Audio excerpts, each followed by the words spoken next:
Never get tired of that little introduction there. Gotta love the video. Well, guys, happy Sunday. I am sorry, just checking in with the training room here. I'm really excited. This is our second day of the ShipStorm tournament and the last day, and it will be ending soon. I'm trying to get into a voice chat room here.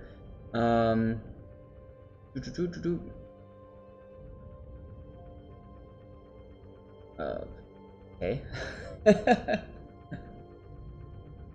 I'm trying to check in with Mobius Legacy, who is looking to do some co-casting with me for this round. Always happy to have somebody else not fly solo. That being said, I had a hell of a good time yesterday, so I hope you guys did too. A lot of good stuff, a lot of good plays. Blew out some people's headphones. Sorry. It was pretty freaking cool. And what better way to start the day off than hosting a game with the likes of Yikes versus Omni. Everybody knows Omni from Europe, EU, and I'll tell you, Raptor and I had the distinct pleasure of casting Omni versus 07 in King of the Sea, and it was just a lot of fun to watch both teams duking it out. Of course, 07 won, congrats to them, but Omni still had a really good showing. They made it to the end as well, and now they're up against Yikes. Yikes is a clan created by Gaishu Oshoku, I believe. Pretty well-known person. And he's got a merry band of friends, so yeah. Sorry, I'm just trying to get into... trying to figure out where... Go to the meeting room. Okay, I can't go to meeting room. All I can do is go in there.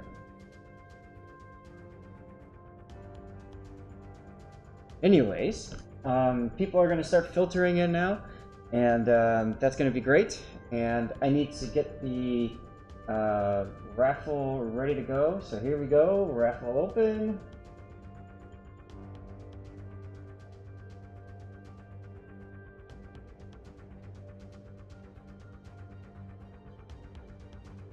And hello, sir. I'm fine, thanks. How are you?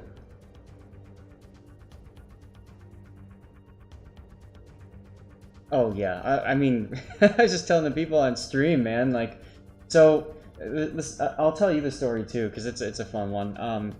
I woke up with my phone vibrating at about 7 in the morning, and mind you, I went to bed at 1. So normally, you know, it's like 6 hours. I normally go for like 8 if I can.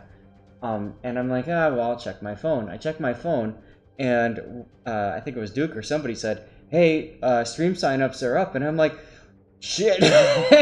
So I clicked the link and I'm going there, and I'm on my phone, right? And you know how the phone, like, it's nowhere near as good as using the computer, right? And I'm like zooming up and down, scrolling around, like, okay, where the hell do I put my name in? I gotta get there first. I gotta snipe all the good games, right? So I'm trying to figure out where to go, and then I'm looking back. I'm like, okay, I want a good mix of NA and EU teams and all that. And I picked this one. I picked a whole bunch. I think I signed myself up for like 10 different games, and then I just like deleted the one I thought was least important. It took me like 30 minutes to do that, and then at that point I'm like, I guess I'll get out of bed.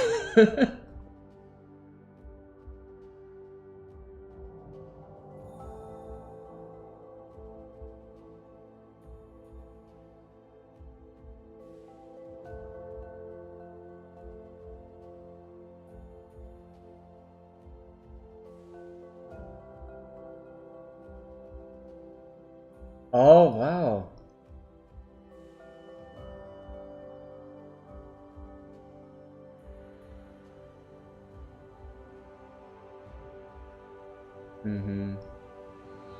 Wow, dude, I had no idea that he sat down there and renamed everybody. That's freaking amazing.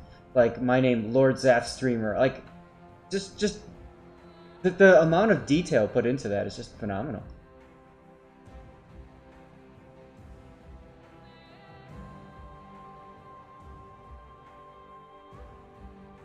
So now you're a ref. So I mean, today you're basically just going to be hosting all the games. Is that the plan for you?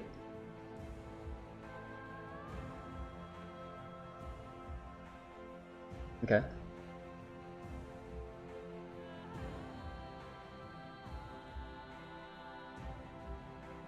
Right.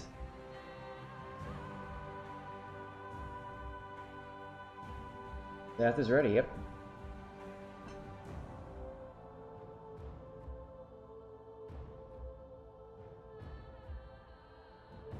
All right.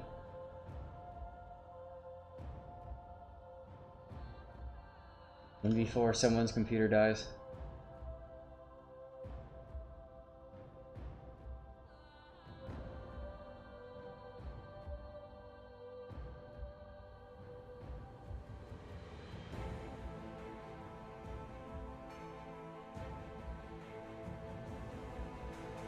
Legacy, is your room up? You ready to go? Yep, we're going now. Cool. So Nelson, Fiji, Akazuki, Nelson, Cleveland, Mahan. Yeah, I haven't seen the Mayhem at all yesterday. That's an interesting pick. Nelson we see all the time. Cleveland, Fiji, big picks as well. Akazuki, Gaishu does silly things in that. I saw a lot of Akazuki yesterday, and it seemed to be okay. There was a ton of Jervis yesterday too, and then Yeah, I think, and Gaja. That was the other one that came up, could come to mind. Yep. Action stations. I think the nice thing is it's been a very healthy mix between the three. It hasn't been everyone's bringing tier 8 battleships or tier 8 cruisers for X, Y, or Z reason. It's been it's been a wide variety. So Yep.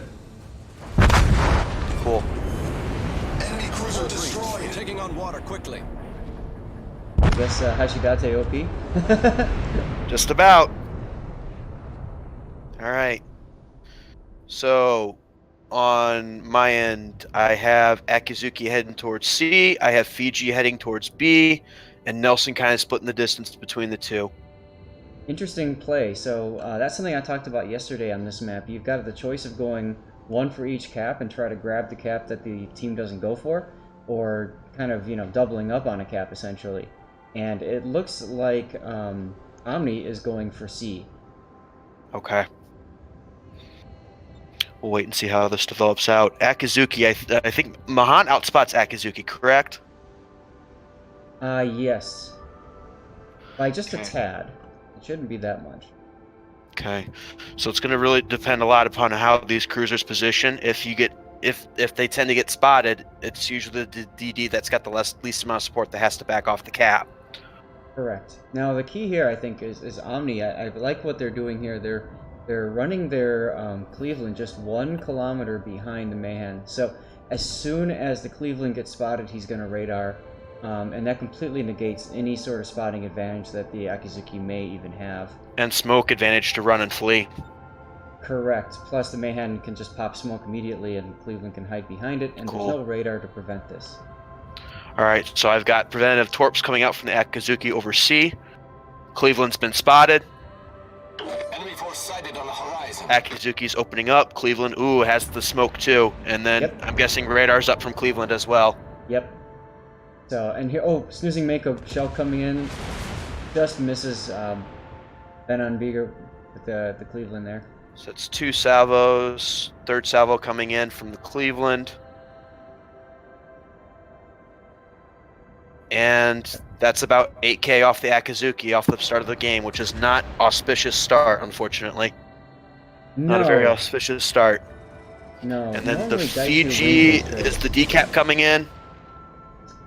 No. So they will flip B. So they are even on caps with advantage being towards OM on points. Yes, exactly. Big shout out to everybody watching on the stream. Thanks for hanging out. Don't forget the raffle is open, and I will draw at the end of the match. Exclamation point raffle. Let's see, I got another set of torps coming into that smoke where the Mahan and the Cleveland are at. I'm not sure if the Cleveland is still in the smoke. No, he's turning out. I think what they're thinking of is they want to make sure they block the Fiji from pushing south from B cap, so they're getting in a position to block that. Okay, the Yikes Nelson's going to be out of the battle a little bit. He had to do a U-turn to get his guns around, so it's going to be very anxious to see if OM can take advantage of the misplaced Nelson here.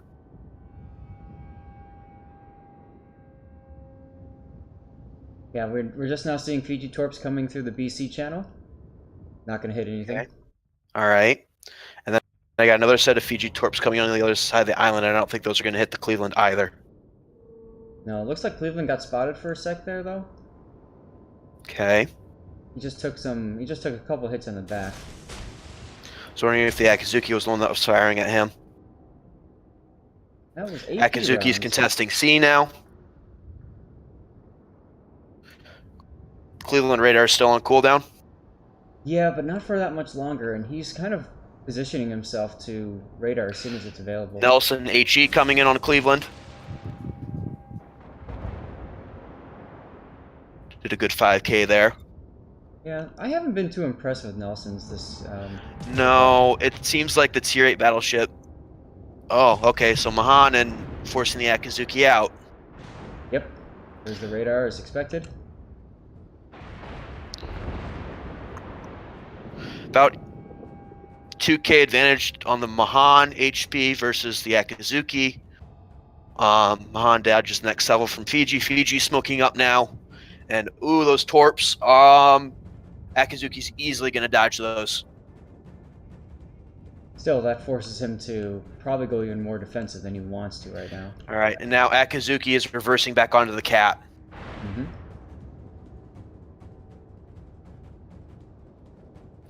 And point advantage to the Nelson that stepped on B. That's going to swing the balance of power back in Ohm's favor.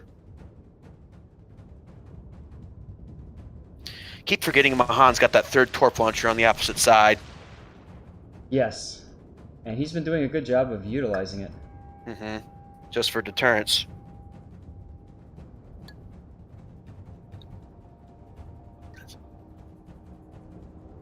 Onemi, please, wisely not sitting in his smoke. Here comes a AP cell from the Nelson.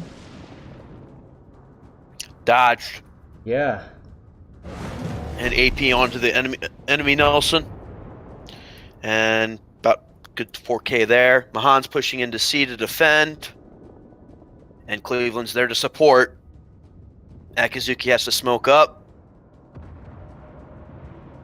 Yeah, but Legend got discovered, and now he's going to be kind of blind fired in the smoke for a bit.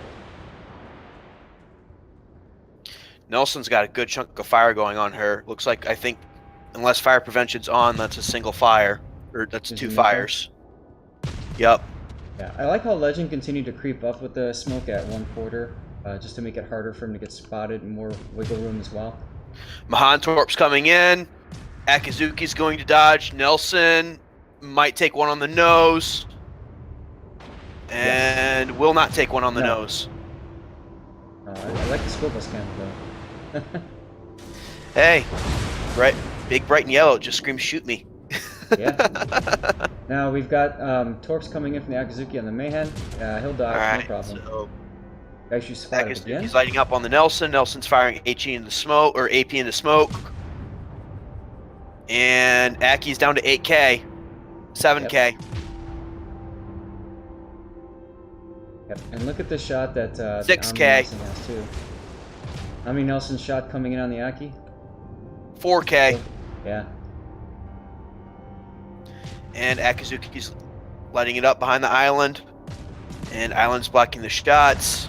Nelson's just in a bad spot here, being basically farmed. Mahan Torps are not going to hit Nelson. Those won't. No. But Yikes has to make a play here. They are behind the ball on the cap. 4:14 to cap out on points. Fiji broadside onto Nelson. Nelson's guns are turned the wrong way. Well, and it's Nelson's rear anyway, so he's just gonna go. Yikes! Nelson just took a torp up the nose.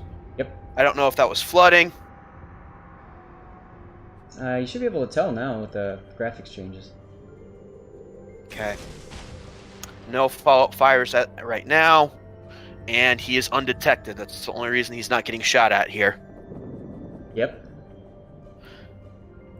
Fiji. Oh, Fiji took a big hit. 12K Yep. on Fiji left. Seems kind of like a desperation play at this point in time. Well, yeah, I mean, they have to make something happen. Nelson just popped the heal from Yikes. Healing up all that glorious hit points. Yeah, but he's about to lose some more. I know he Got is. some folks coming in Oh! on him right now. He'll take one on the nose. That's a flood. You're Nelson, and on the fire. other hand, though I'm a little bit more worried about. 12K and dropping. Yeah, he got himself farmed hard. Now he's gonna die. And he's gonna from take here. 4, but that'll be it. Wow. Beautiful torch by Gaishu there. About to pop flip B. Akizuki sitting on 4K. Ooh. Another torp on the Nelson. I don't Nelson. think the Damacon's there. 3.3K and dropping. 2K and dropping. That Nelson just popped damage con. Nelson's alive on 1.8K.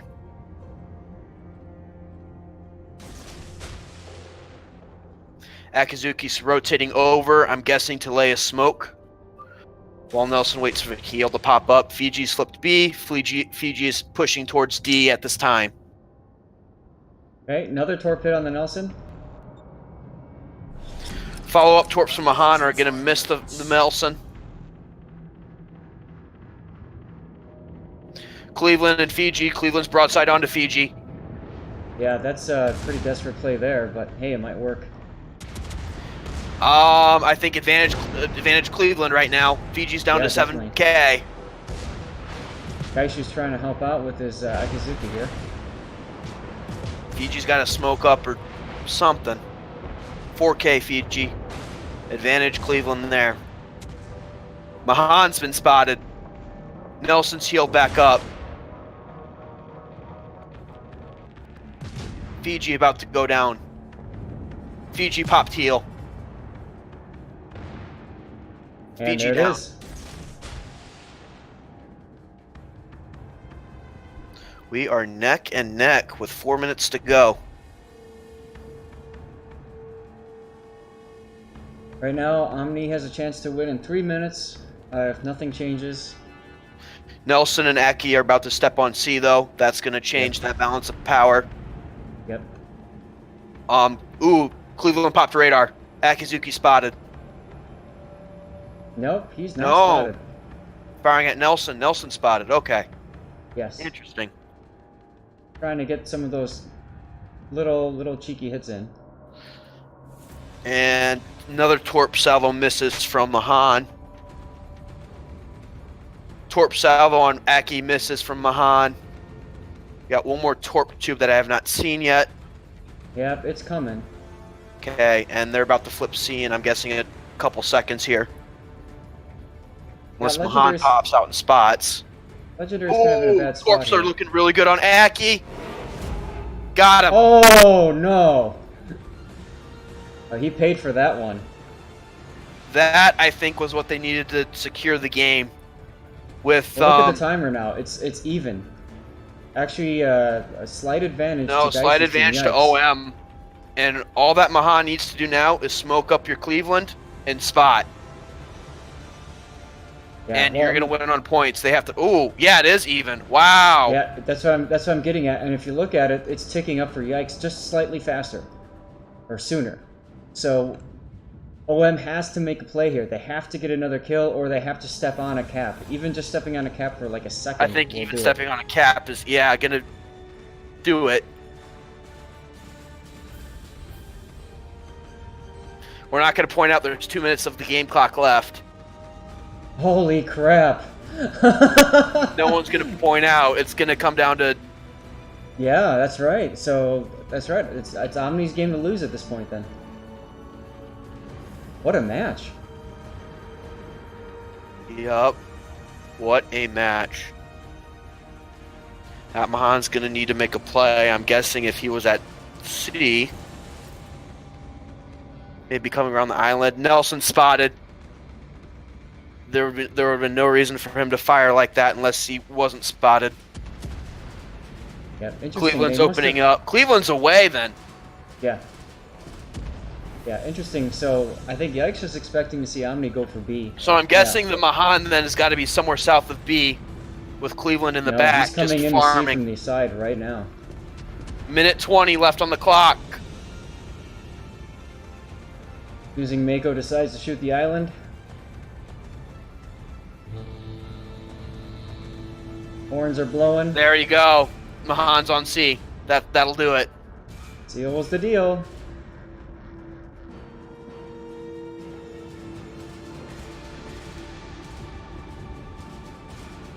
What a way to start the day, huh?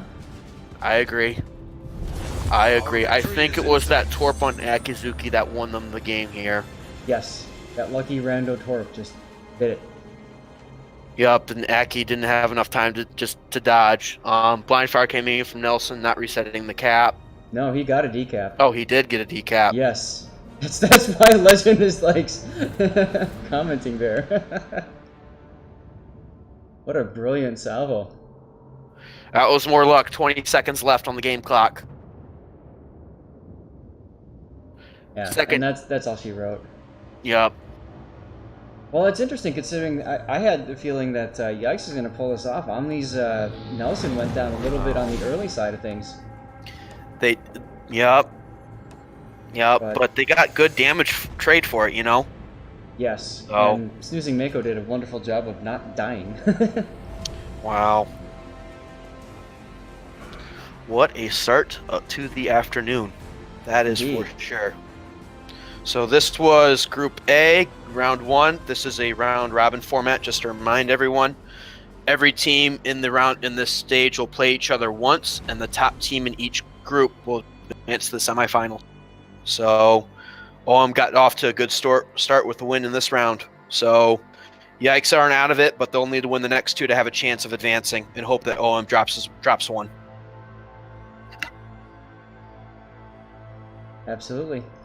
Well, hey, thank you very All much right, for I'm going to host the joining next me. lobby. Thank you for hosting. Take care.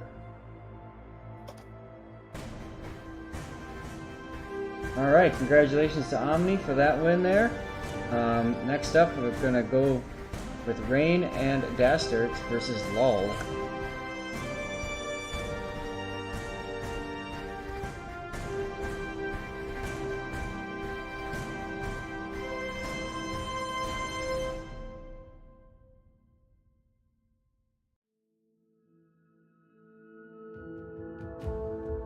Few moments here to find this game. Here it is.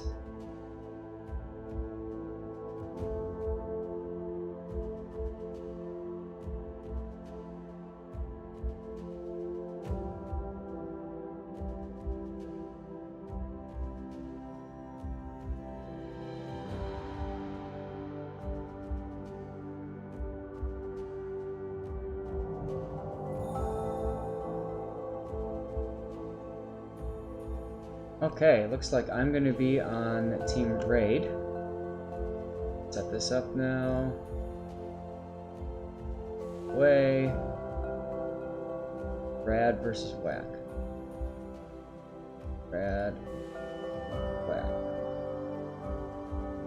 So on Haven.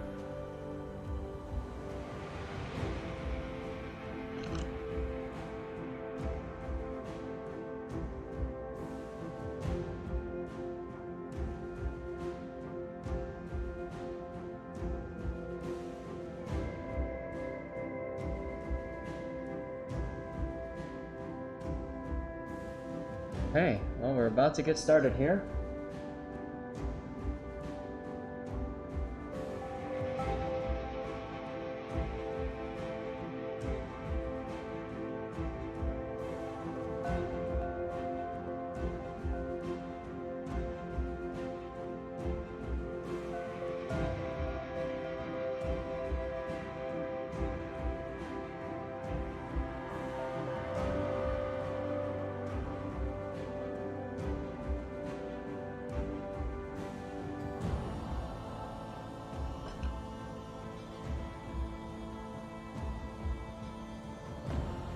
Okay, ladies and gentlemen, here we go. Next game, we've got Dastard, Unconquerable, in the Eisenhower, Lulu in the Flint, and Strozovoy in the Akizuki. No surprise with any of those players. Dastard's a battleship player, Lulu is clearly a cruiser player, and Strozovoy we've seen in King of the Sea doing earlier things. I don't know WAC that well, so we've got Nagato versus Chapayev versus Nagato, Chapayev, and Jervis, I should say.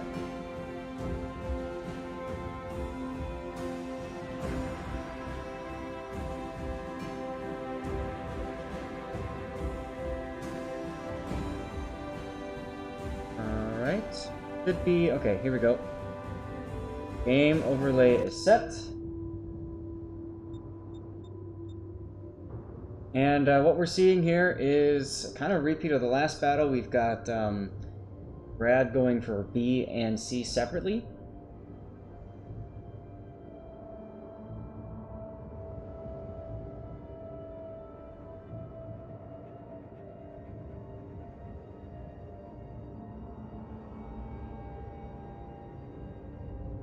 Well, to see how the Jervis works out, I'm kind of excited to not see a Nelson for a change.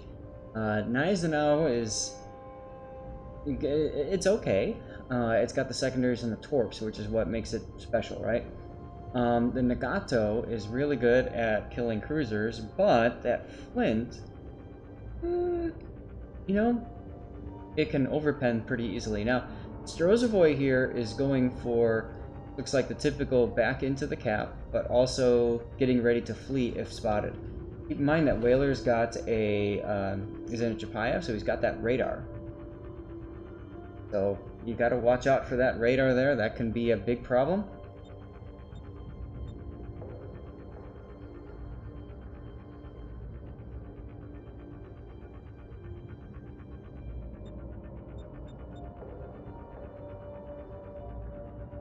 Real clicking going on over there. I think what they're trying to do is send Dastard down south there to kind of swoop in from the side, while Strozovoy, he's going to obviously back into the cap and contest it very soon here.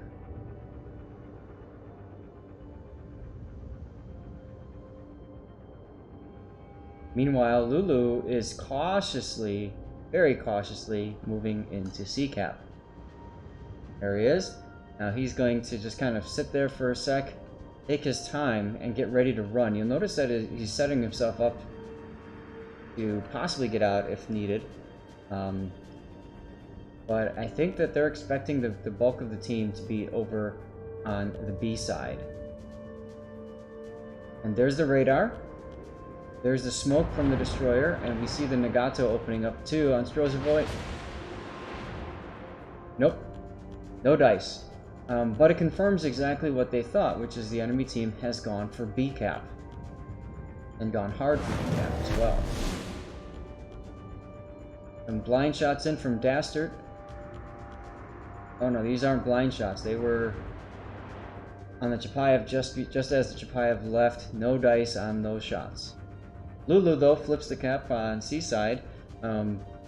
Brad is still slightly down on points, but you can see now Strozovoy is getting ready to go right back into the cap again.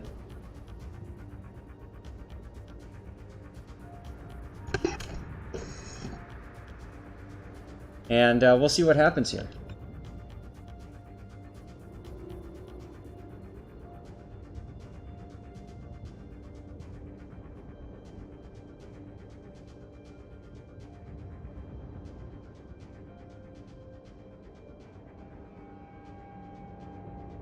And there he goes. Backing into the cap, ready to go.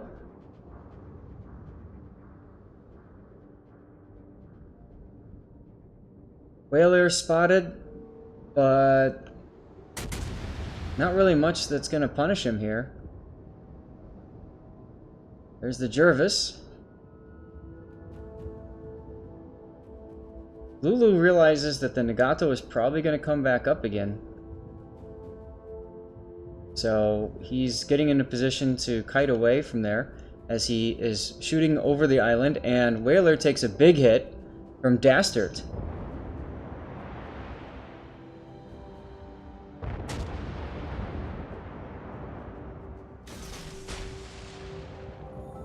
haven't seen too much of the Nagato yet, but Whaler is definitely in trouble.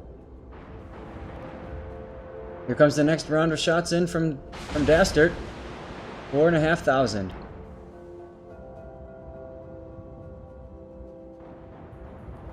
And those rainbow arcs, those shells just sailing in the air. The key though is that Strozovoy has now completely prevented that cap, and he's got no reason to leave that cap now. The Jervis is not going to do well in the gunfight against him. Nagato spotted now. He's got his scout plane up, and he's looking for that shot on the flint.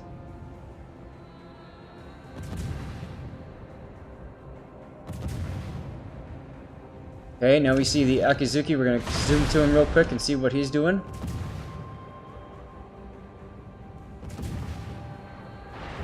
Rozovoy takes a battleship hit.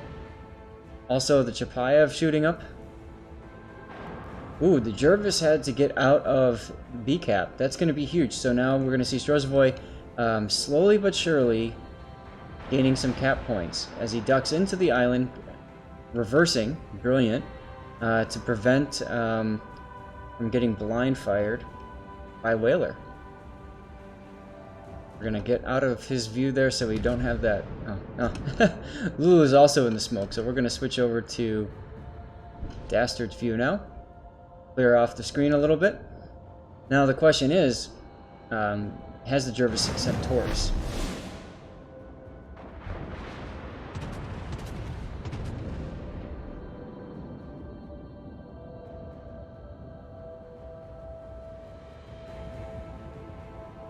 And unfortunately, Whaler did not go down there from that spot. Rozovoy coming in under fire now. Most likely that's the Chapayev radar. Nagato going down. Lulu just sitting there with that flint and just doing dirty, dirty things. Uh-oh. Blind fire coming in. Nope. Just a superstructure pen. Whaler's now spotted. He's low again.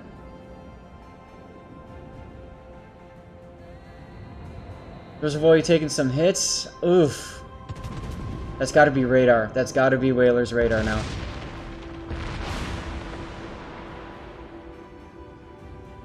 Nope. So Rozovoy's going to keep that cap going. Meanwhile, Klein is trying to get out. He's gonna do it. Okay. Now we're back on the fight over here. There's so much going on. It's hard to keep a track of it all. Strozovoy's in trouble here. He might go down by Whaler's shots. Dastard's got to get this kill. He didn't pick it up. And there's the first kill of the game.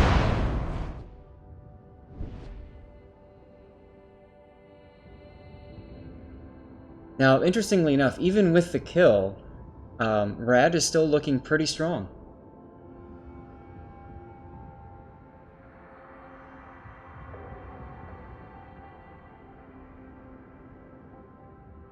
They still have the point advantage, although B-cap is ticking up now.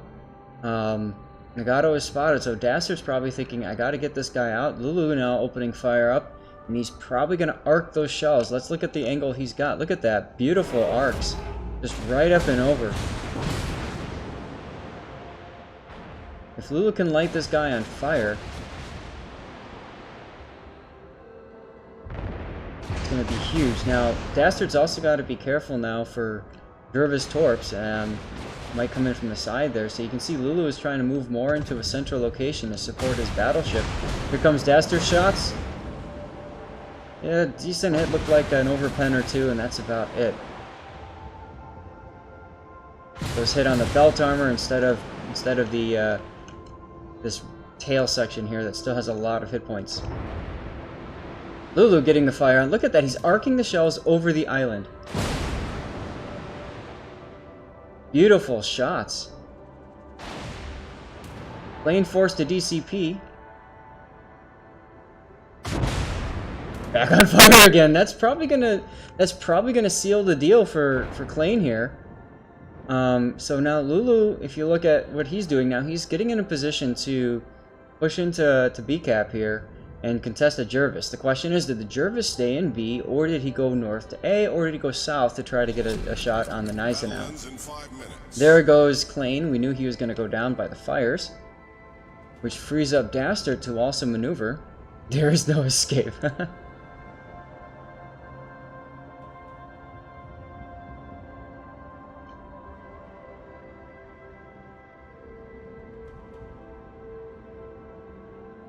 Curse you and your 7 future generations.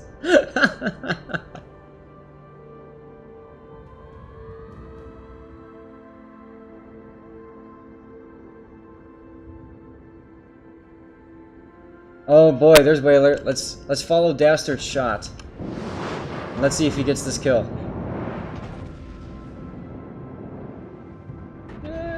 Looking good? No. But the other one got it. And that's gonna be game. I mean, there's really not much that Whack can do at this point.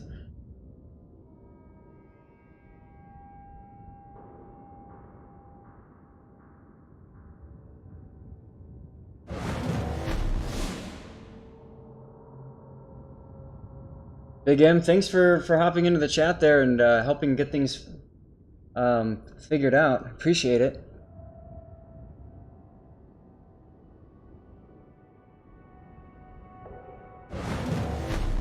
There goes Lulu, getting the cap.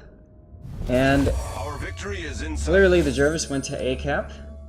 So now, it's just a matter of time. Lulu detecting the torps from the Jervis with Hydro, no problem.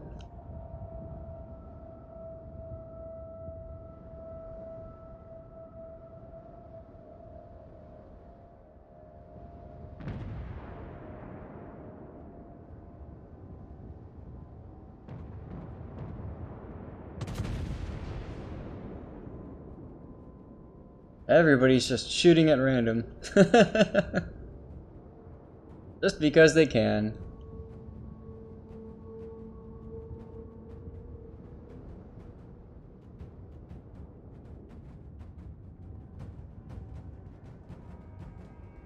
And that's gonna be game.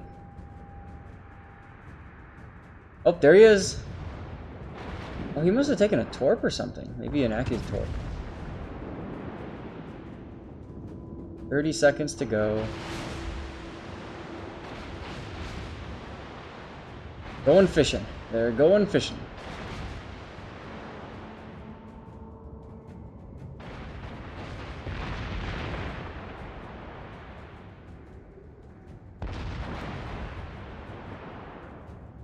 And that's gonna be it.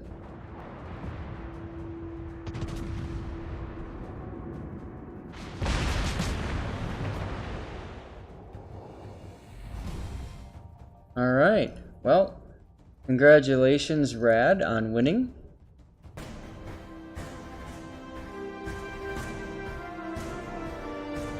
Okay, Big M, you're hosting the next game. Got it?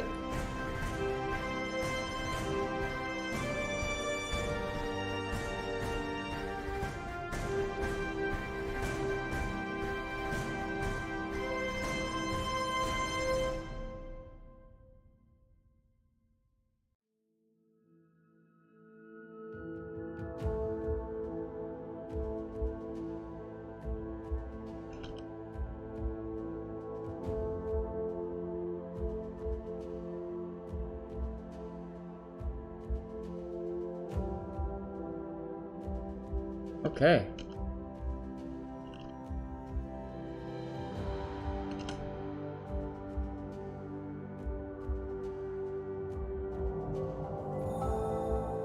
So we've got this match here is going to be Yikes versus Naffy. This ready here, the map is going to be on Sea of Fortune.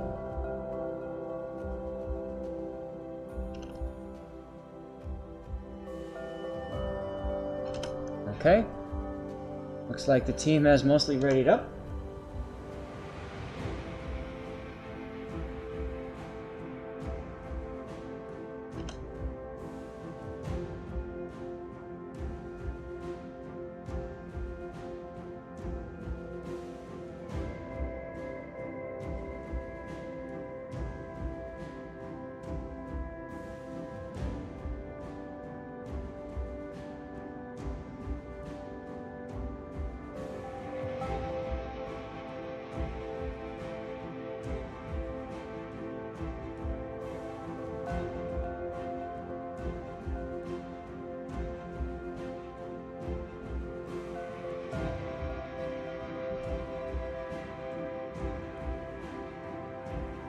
Doing my drawing now.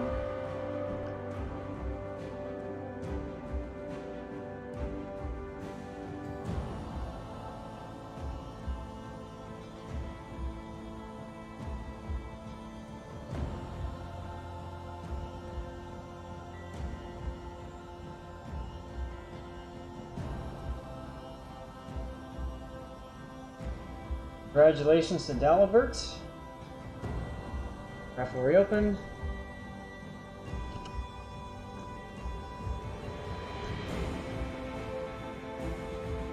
And going back to the game overlay.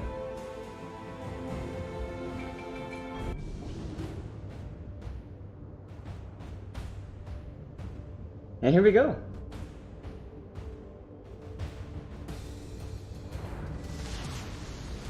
Action stations. Okay. So we've got Nelson, Fiji, Akizuki. So the same team we saw earlier with Yikes, they're back at it again. I wanted to be on their team this time because I thought it'd be nice to kind of get an idea from their perspective of how things play Enemy out. cruiser foundered. So we know that Gaishu is a really good destroyer player. Unfortunately, he took that torp at the end there. That sealed the deal for Omni in game one. But hey, it's a new game, and remember that they're fighting for points here. They want to go to the finals. Now, Sea of Fortune is an interesting predicament. You've got A and B that are coinciding with each other and together. So a lot of players like to go for that. If you can cap it, you can get double the points, double the pleasure, double the fun. The problem, though, is, well, it's kind of exposed. So typically we see teams that like to go more for C-cap. Now, look at Don't Aim Me Please. He's going into a position that we would typically see a cruiser, like a radar cruiser, go. And he's going to act as kind of like that anti-destroyer thing. He's probably going to go to this little nook right here. If he can get in here, he can cap A or at least contest it. Without too much fear of reprisal. Now, the enemy team has the North Carolina, a Helena, and a Gajamata. Helena we've seen before do some really dirty things, to destroyers especially. So I would expect to see the Helena and the Gajamata working very closely together. They have a North Carolina for their battleship, which is a pretty strong pick. We saw yesterday Lady Kryptonite in the North Carolina for 90th do some pretty good things in one of the games. So it comes down to, you know, positioning and how you use the ship, of course.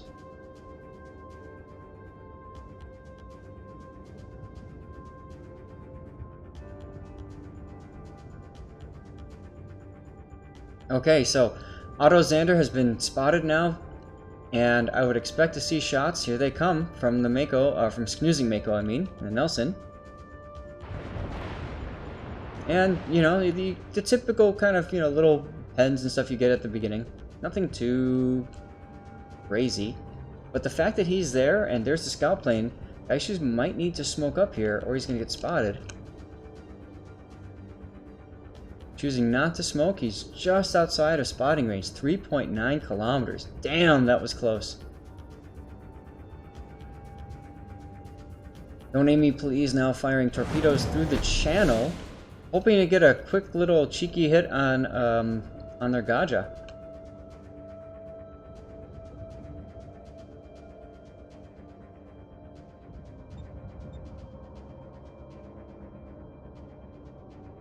Helena spot again. This is a pretty decent position, pretty strong position for Helena to be in because it blocks the shots from the Nelson here. A is now being capped. I'm interested. It's interesting to see that Don't Aim Me didn't kind of lodge himself in. Now B is being capped too. So we know where the Gaja is. The Gaja has gone into the B cap area.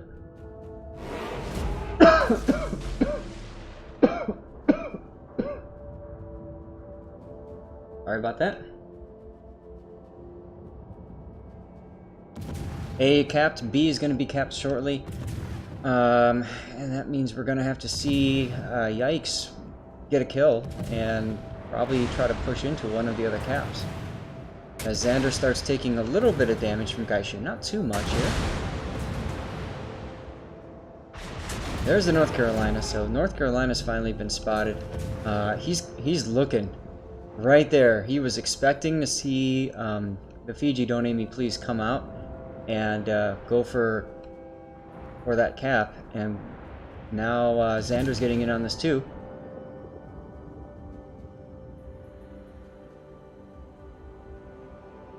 Now look at Gaishu. He's slowly but surely working his way to A and B.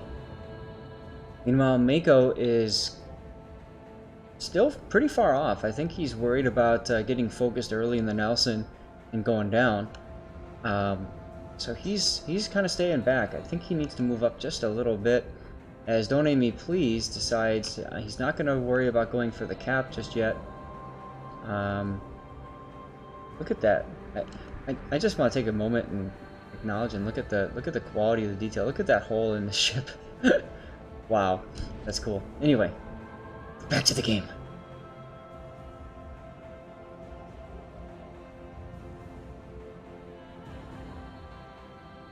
This is a stark contrast from yesterday's games. Most of yesterday's games last like 7 minutes. These games, I think, are lasting near the full time, as teams are unwilling to commit themselves early, to risk that early disadvantage and, you know, throw the game. Helena's catapult fighter returning to the ship now, so that means that they've lost that vision. Perfect time for a combined push on A and B, as I wouldn't be surprised if the Gaja... never mind, there's the Gaja right there. I was expecting the Gaja to go into C-Cap. But maybe they're going to throw the North Carolina there, since there's really not much to contest.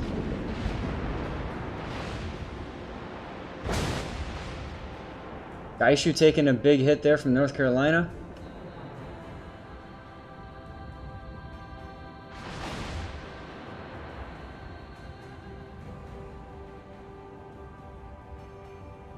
Latam World of Warships has 506 torpedoes in Twilight mode. Holy crap. Yeah, hopefully you do win something. That's crazy. Look at Gaishu here now. He managed to get into the cap, but he's only got this little small area, so the enemy team can blind fire that for days if they should choose to do so. Right now, it doesn't look like they are, which is interesting. They're completely allowing Yikes to go back in and get those shots. Oh, that's why the Helena moved away. Helena moved to support C-Cap. Let's see if the Nelson gets a shot off here. He's going to.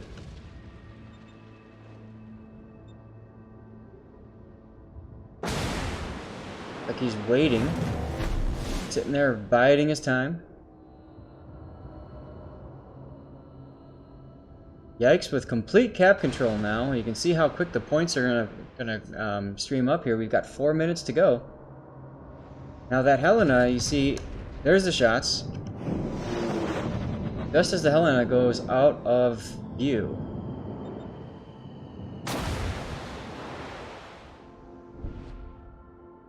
So the question is, where's their North Carolina? Gaishu going out here, forced to take the loser lap around the island. I don't know that he needs to do that right now. But he's probably figuring, hey, they have to come to us now. There's the C-Cap. That's going to be the Gaja, or it could be the North Carolina. We haven't seen the North Carolina in a long time.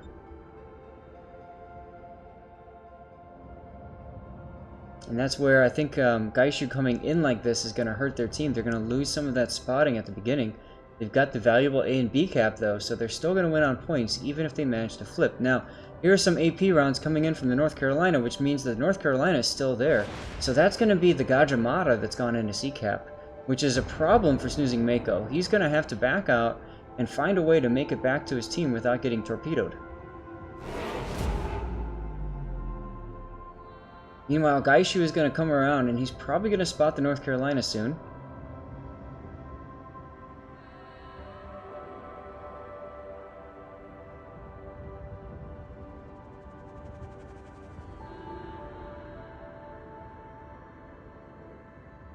And there's the North Carolina. Look at this bold play going right for A and B.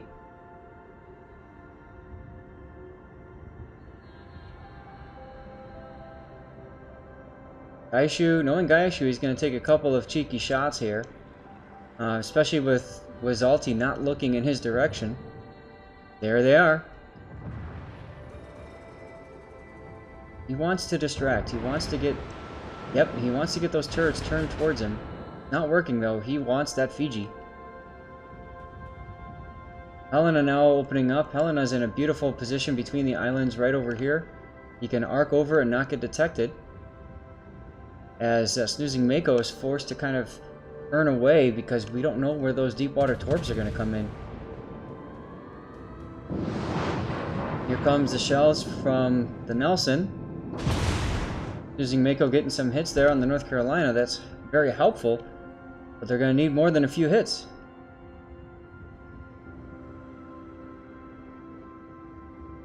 North Carolina returns salvo. Battle ends in 5 minutes. That could have been a lot worse.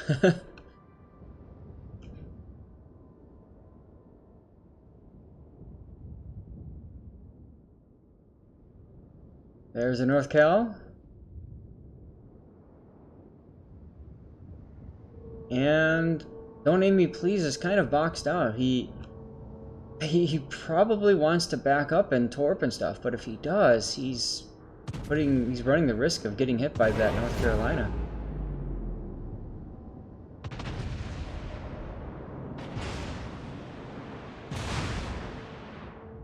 As now Snoozing Mako is being farmed. Kaisha's got to make something happen here with his Akizuki.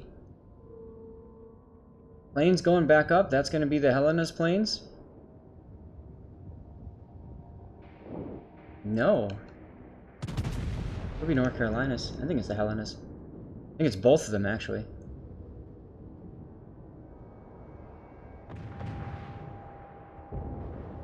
Decent hit by Mako. But Mako is so far back. He's got to turn around. He's going to have to start making a more aggressive play here. There's only 3 minutes left in the game, and Yikes is not taking up any points at all. Don't Name Me Please obviously doesn't want to, you know, get hit by the North Carolina, so he's just sitting there holding the cap. Decent hit there on the North Carolina from Mako, as Mako is gonna get shot as well, but right through the bow section. Okay, there's the Gaja. Gaja's opening up. Helena's opening up. Daishu's in trouble here. He's basically pulling a 3-on-1, which is very much unsustainable. And you can see here, even though he's being forced to smoke up and stuff, he's going to go down. And that's going to seal the deal again for Yikes, unfortunately. There he goes.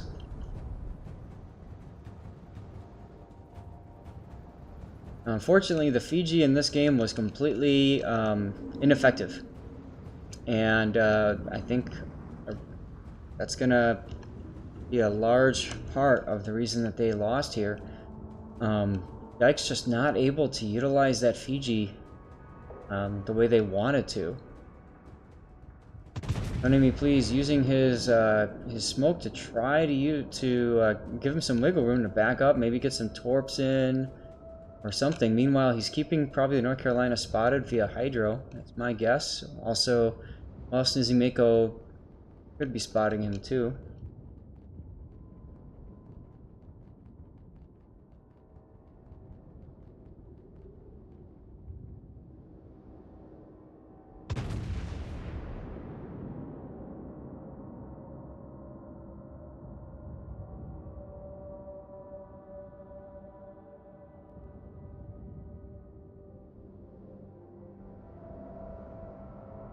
And at this point, I mean, it's 1.5 minutes left, and that's it. Unless these guys can kill 2 ships in rapid succession, that's going to be it for this battle. A long, drawn-out slugfest. Unfortunately, Yikes is on the losing end again. Brilliant play on both teams, but I feel like Yikes misplayed a few times. They lost a huge spotting advantage. Yeah, when when Gaishu was going around the island there. That was unfortunate. Felt like the Nelson here was playing a little bit too far south, too far away. The fear of the Gajimata Torps obviously pushing him farther and farther south, but I think he needed to be in there. Don't Aim Me Please was not aggressive enough with the Fiji, using that smoke to get him in position and shield him. And now it's just going to come down to lap. And that's all she wrote. They know it's over. GG's coming in. I'm going to tab out and set our winner for Nafi because we got to move on to our next game already.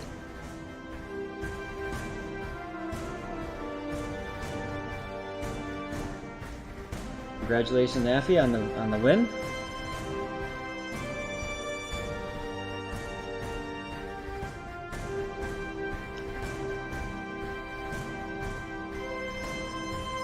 Going back to port. Let's see who I'm with next.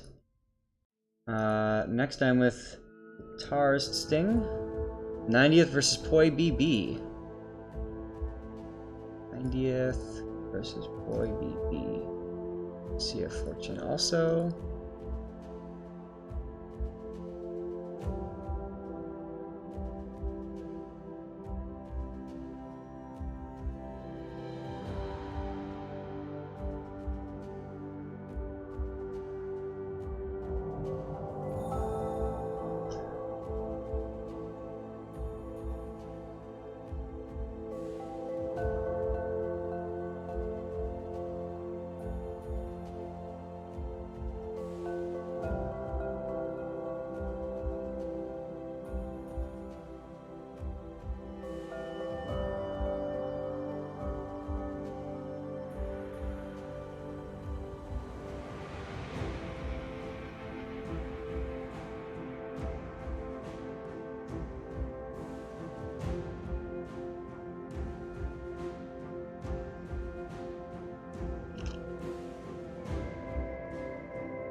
Oh, just having a little chat here and stuff like that. All right.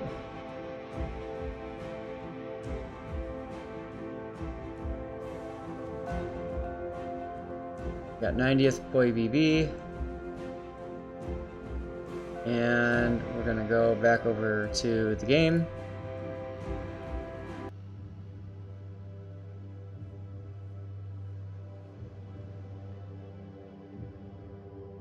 I believe I'm ready. Yes, I am. Okay, good.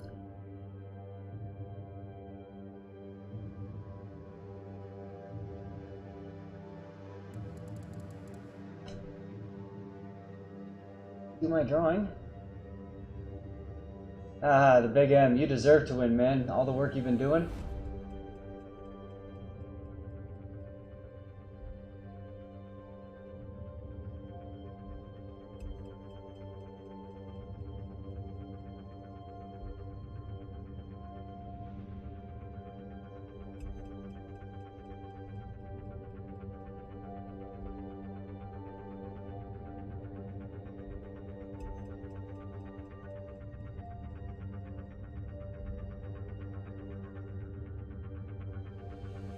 Congratulations, raffle is now open.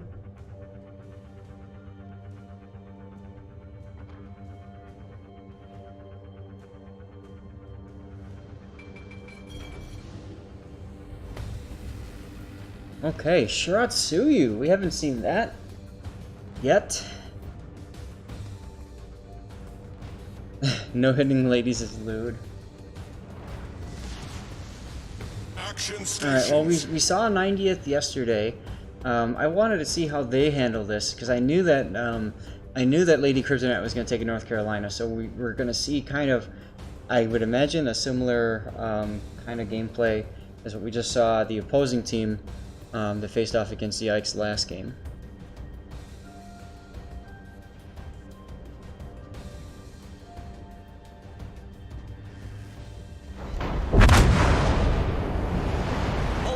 We're taking on water quickly.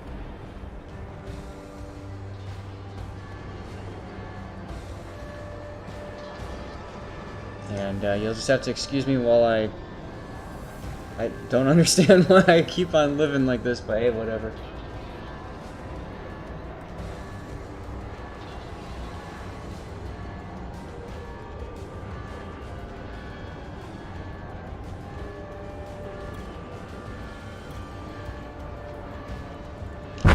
Steer slightly before ending. Okay. Enemy cruiser destroyed.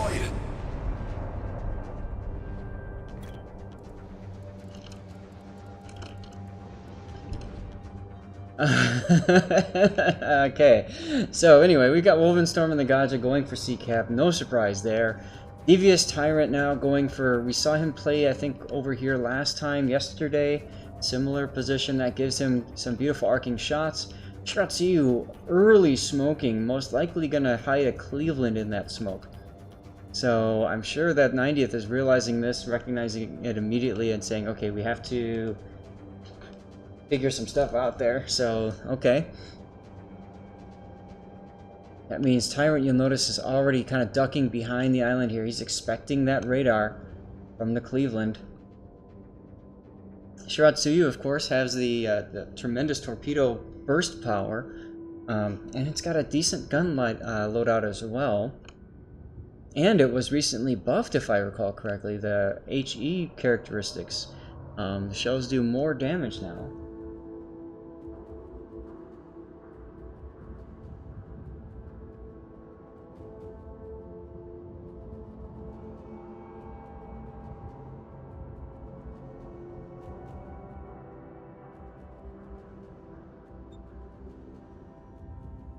Now, Tyrant getting in here to step on the cap, prevent their gain.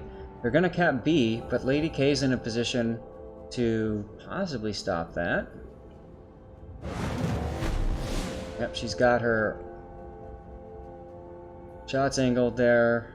Okay, Devious now spotted, most likely from radar. Getting some shots in on Pando. And the Gneiza now. Interesting that he is turning far south. Now look at his turrets. So he was ready for a push on C. And when that didn't materialize, now he's out of position and he has to return his guns. So that's huge. That means that Tyrant is able to just farm him for some quick and easy damage as the rear turret finally comes out.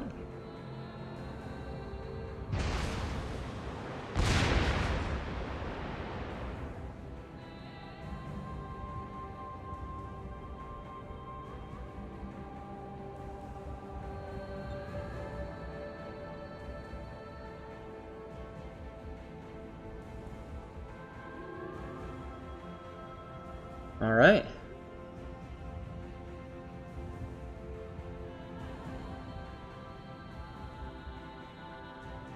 Now, 90th has to be careful here. They've got the camp advantage as long as Tyrant is able to stay on A. With that Gneiza now coming around, I would expect to see him pop out like right here. And if he does, if he pops out right here, he's going to be a true threat to Tyrant here. Meanwhile, Lady K can't really hit him that much from this angle here. Might be able to arc over like this little gap here. Cleveland spotted now. Gaja getting some torps out into the channel there. Here comes Lady K's salvo. All misses. The Cleveland turned in and sped up at the last second. Hello Wraith, King of the Blind, how are you guys? Ritter.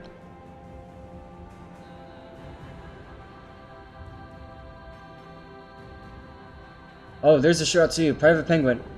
He's forced to smoke up, but that's going to get him some hits and decap, most importantly the decap on A. Now, Tyrant's got to be careful because if he's got to know that the Shiratsuyu torpedoes are coming for him. Brando didn't go where I thought he would. He decided to angle up north in there to ensure that Devious can't go into A or B. That's an interesting decision because what that means is there's no punish on Devious. Had Pando gone where I thought he was, look at this broadside he'd have on Devious right now. Tyrant is continuing to back up, very smart. There's no reason to get out there, be spotted, and get farmed.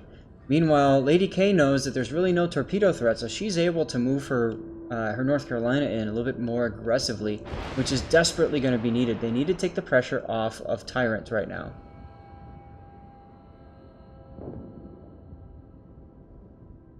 Pando is in a position, again, he's just going to get farmed right now. And so Pando's going to be forced to give Lady K a broadside. But Lady K doesn't have a good angle just yet. She's coming around the corner. But most importantly, it's going to push Tyrant back. So Devious now, you see, look at this. So we've got the Gneisenau here. Lady K has to punish right now. And here comes her shots. Let's watch her salvo come in. They're behind. That's not going to be enough. Devious is going to go down here. It's only a matter of time. He's kind of backed himself into a corner. What he should have done when he noticed the Gneisenau was where it was, he should have flipped and gone forward and put himself like this, stern on. So now he's in a position, he's just going to get himself torped by the Gneisenau, and that's going to be it for him. There it goes. That's an unfortunate pick for the Gneisenau, or for 90th there. They lost a really important player. Of course, with 3 versus 3, every player is important, but whew. Now we know that the Shiratsuyu is in the middle of B cap. It was just spotted. Wolfenstorm has to be careful not to sit in that smoke too long, because those torps are going to come, especially considering that Lady K is on the other side of that smoke.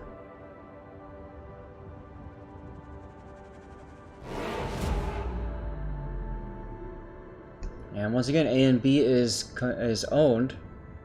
They have the ship advantage. They're going to have the point advantage very soon. 7 minutes left on the clock, but if nothing happens, nothing changes. We're going to see the other team walk away with a win here. Poi BB is going to get a win in 6 minutes, if nothing else changes. The more shots coming in now. We're not going to see what happens, really. Just possible hit or splash. Some good hits there on the Gneisenau. Probably not going to be enough. Lady K's got to be careful, because we know the Cleveland was coming around the corner. I would probably pop a plane right now just to get an idea of where the heck that Cleveland is. Pinging up north could be an indication that the Shiratsuyu is up there. That could be a RPF ping, or a radio location. There's the Cleveland. Interesting position for the Cleveland. That allows Lady K to just kind of go straight in, assuming there's no torps coming. And just like that, we see one of Shiratsuyu's salvos. Here's the second. Here's the second one. Now that caused a flood with an immediate DCP. Now remember, Shiratsuyu's got that torpedo reload booster, so that's going to be huge. Not only that, but the Cleveland can now set her back on fire in 20 seconds and do a lot. So that ping was not an RPF ping, most likely. That ping was probably just whoever was trying to say, hey, get up to this part, this area.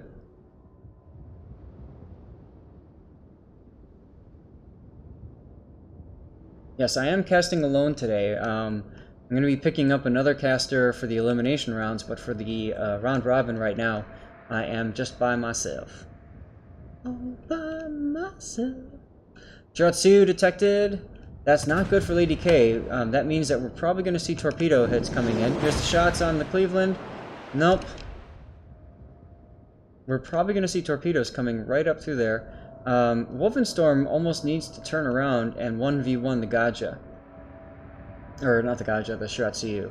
I mean, he can. I think that would be a good idea here. Just staying right with the battleship isn't going to be enough. They need a kill, and the important thing is that Shiratsuyu... Oh, never mind. Never mind. Pirate Penguin just turned the other way. That's an interesting decision. I would have thought he'd go for the sea cap, but he didn't. He possibly got a little greedy and wanted to get some torp hits. So what that means is there's probably torps coming through this channel right now. Lady K sees that. She's slowing down and she's turning. Gneisenau is now taking the same exact position that that Devious took earlier in the Helena. Meanwhile, the Cleveland is in a position to just arc shots over the island there and just farm Lady Kryptonite. So she's got to do something here to get out of the Cleveland shots, as the Gneisenau says, okay, it's time to end this. Good hits. Look at those hits on the Penzo. But Wolfenstorm has to be aggressive here. He's got to go in, and he's got to take out this Shiratsuyu. That's the only hope they have right now. Lady K is going to go down once again to torpedoes. Here's the Nice-and-Out Torps. She's got to trade for this. Oh, she gets the trade! She gets the trade! That's huge! Little too late, though, for Wolfenstorm to get involved here on this firefight. He should have been gunning this Private Penguin down the whole time. Unfortunately now, that means he's gonna be forced to go into the B-cap.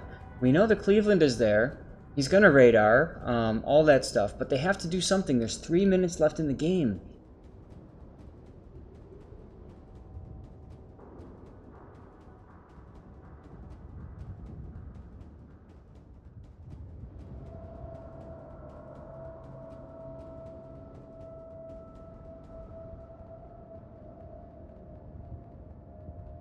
And this is probably going to be a loss. Now, if the Cleveland is smart. What the Cleveland has done is he's pulled forward, looped around the island, and he's probably going to be right around here by now. And as soon as Wolfenstorm gets on the cap, he's going to go ahead and radar. They know this. They know that Wolfenstorm's going to have to go in there. It's going to put him in a... Oh, the Cleveland came that way! So the Cleveland wanted to help ensure that Private Penguin survived, came south. Makes sense. Wolfenstorm's going to smoke up, but I mean, that's just going to... There's going to be a radar, it doesn't matter. And that's all she wrote. Well, Poi BB, nice job with the win. Congratulations. And we're off to our next round already. Back with Mobius Legacy, IQ versus Floof.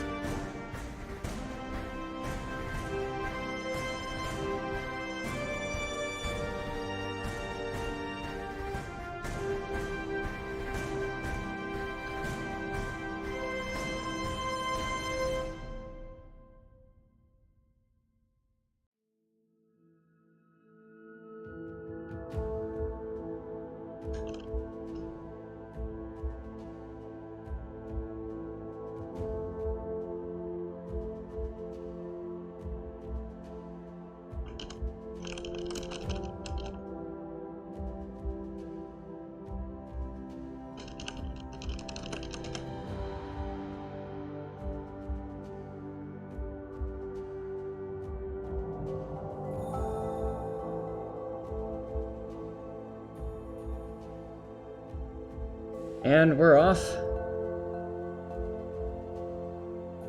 So I'm on Team Floof, and we are with IQ. And we're on Riposte now.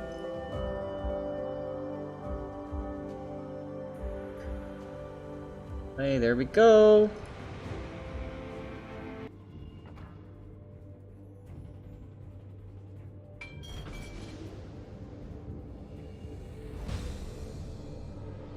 Draw the raffle. One-Eyed Loot Leg, or Woot Leg, congratulations, that's a fun name.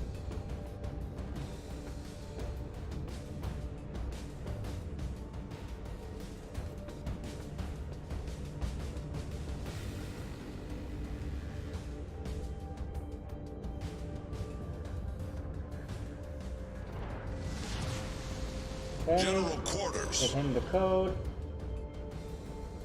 Done. Reopen the raffle.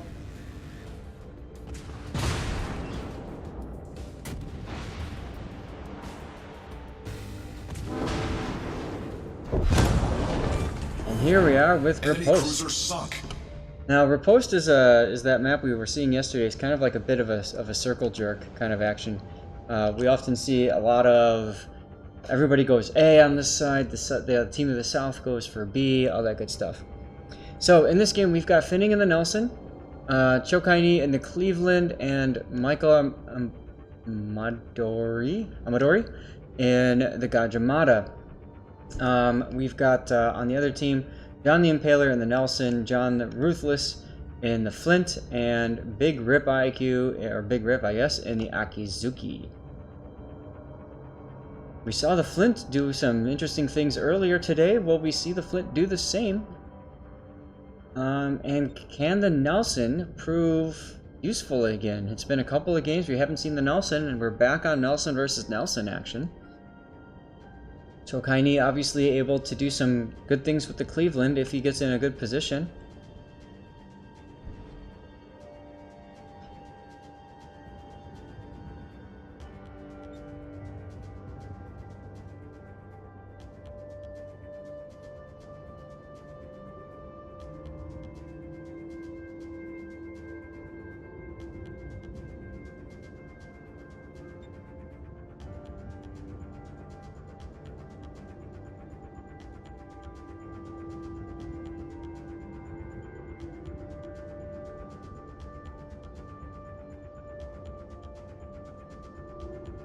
Alright, so John the Ruthless spotted briefly going to A. So he's going to go in that position to prevent them from getting the cap. Now, interesting that Michael Amadori here is in a position to reverse into the cap. That's kind of the safe play, so if he gets detected, he can pull forward. The problem is that there's nobody preventing the cap on B, so they're going to get a free cap there. Meanwhile, John the Ruthless in the Flint could possibly prevent the cap on A.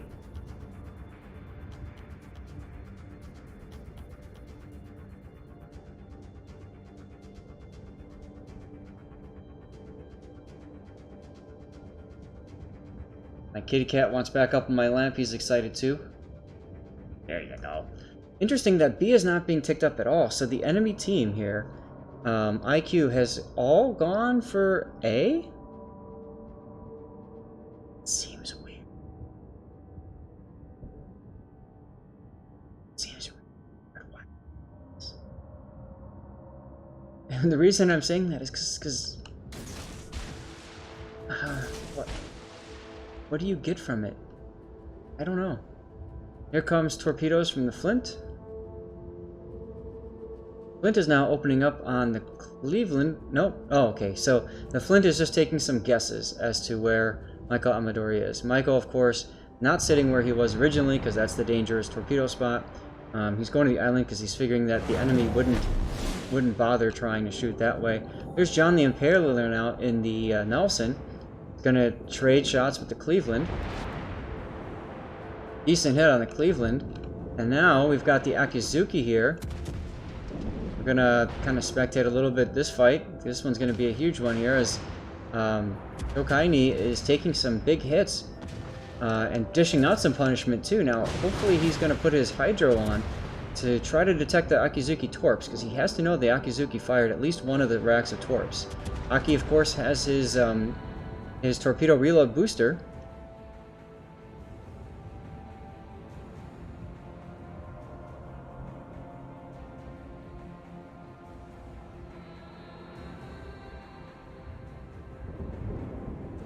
Okay, so I mean, interestingly, nobody went for B cap at all, and Floof got the A cap, so tremendous advantage to that team.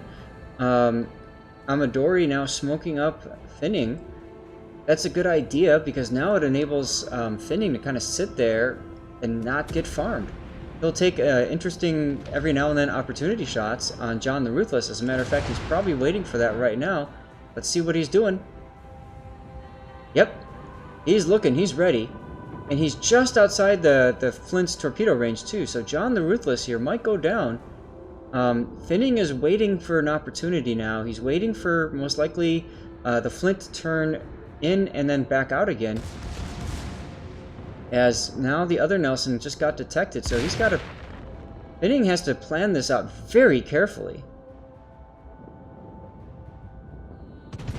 Shokaini is going down, so we've got to get this kill on the Flint here. Some hits, we don't know exactly what they did because we lost vision. As the Nelson, John the Impaler is now aggressively pushing up. And his turrets are most likely looking...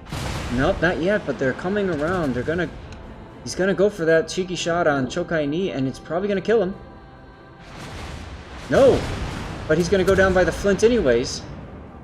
It's only a matter of time at this point. Remember, the Cleveland doesn't get any heals. This is tier 8. So there's, once you take that damage, there's no coming back, as John the Impaler just gets impaled himself by Finning. And there goes Chokai-Ni. We knew that was going to happen. Only a matter of time. Let's go back though to Finning and watch the action here. Finning just took a decent salvo from John the Impaler, and now we're in this situation where it's like, here, maybe this is the better way to watch it.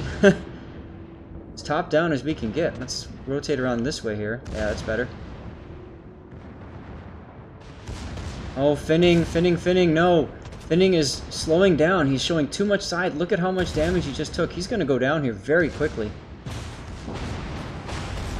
I don't know why he stopped. His engine stopped, and therefore it allowed John the Impaler to come right around. Oh, whoa! Whoa, whoa, whoa, whoa!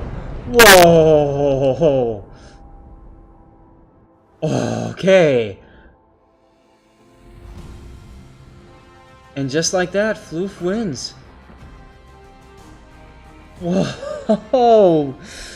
Whoa! I gotta step back for a second. Oh my goodness! That was intense!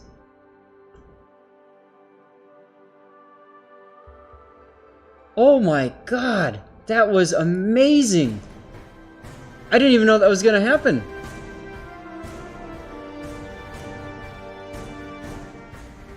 That was so quick!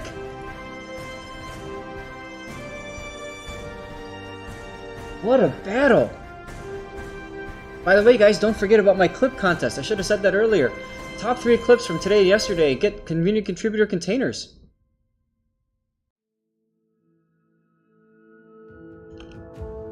So if you see an epic play, clip it. Clip it good. Da-na-na-na-na.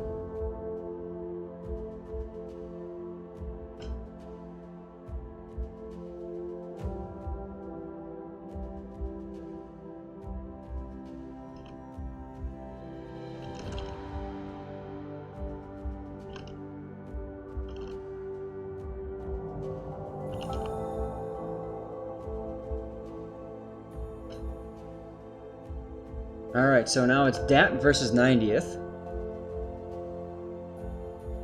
DAT standing for DAT aft though.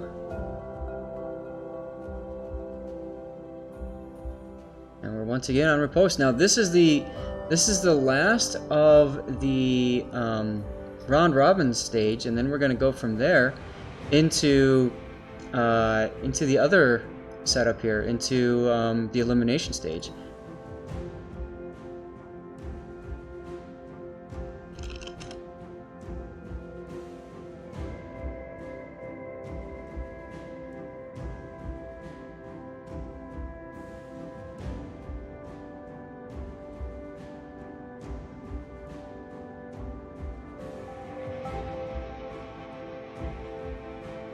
Chokai now in the battle, watching his team win. Finning watching his win.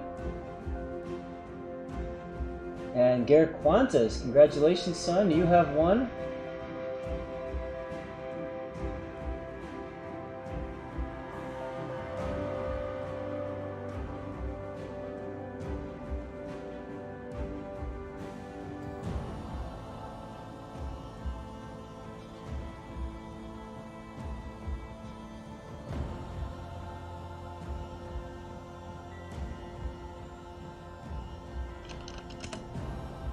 Alright, we're gonna go down soon here.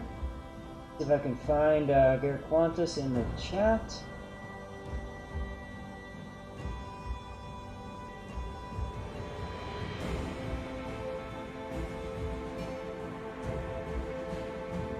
Cool, you listen, thank you. Here you go.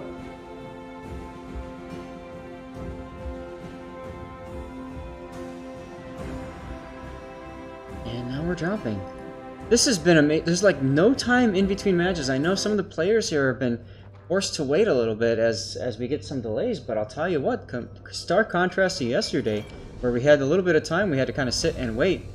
That was, and this is great. I mean, there's just non-stop action for those of you guys watching. I hope you guys are enjoying this commentary and that sort of thing. And I'm learning how to ram better, apparently. So, there's that. Tab out real quick, make sure that, yep, we are running that. Good. Don't really want to do a radio version again.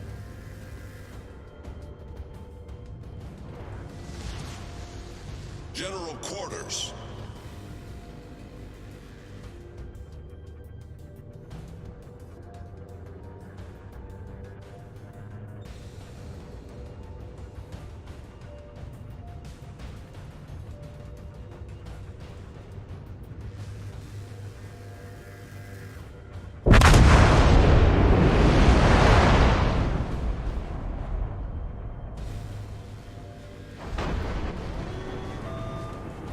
We're hull below the waterline.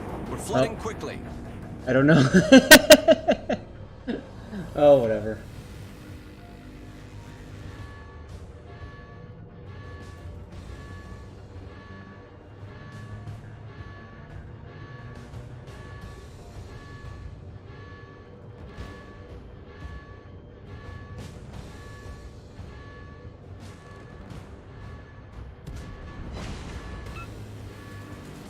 I get to be the last one standing, the last tier 1 standing!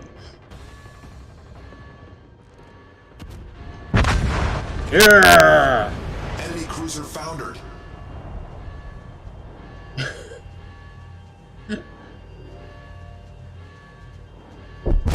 And there we go.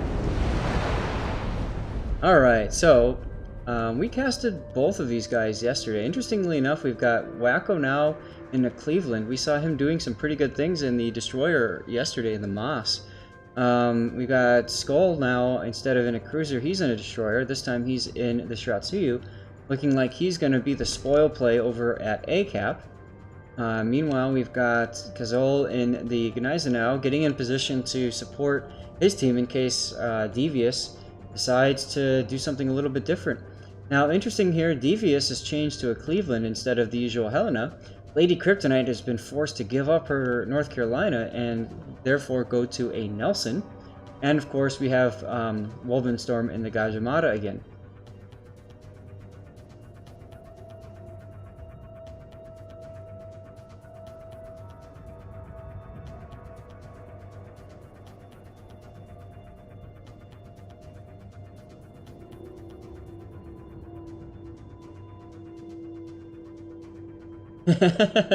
Some friendly banter going on my channel from the last battle. Oh, Kazul detected now, Kryptonite detected. So Lady K is in position to block B-cap, or at least ensure the B-cap. Kazul now turning away, figuring, okay, well, most likely there's a destroyer in B-cap now. We don't know where the Cleveland is, though. Lady K gets... Oh, nope, there's the Cleveland shells. Okay, so the entire 90th group is over at B-cap. So the key is going to be hitting this this Gajimata, getting the decap. Nope, didn't get the decap. And this Cleveland, can Wacko get the decap? Oh, just in time! Just in time! That's going to enable the Shiratsuyu to get the hits there, or to get the cap first. Yep. So they're going to get the first tick. That's incredibly valuable in a competitive 3-on-3 setup here. It means that 90th is going to be forced to either A, get a kill, or B, step on the A cap somehow. Meanwhile, you can see here that Skull is pushing around, and he's going to threaten Lady Kryptonite on the side here, on the flank.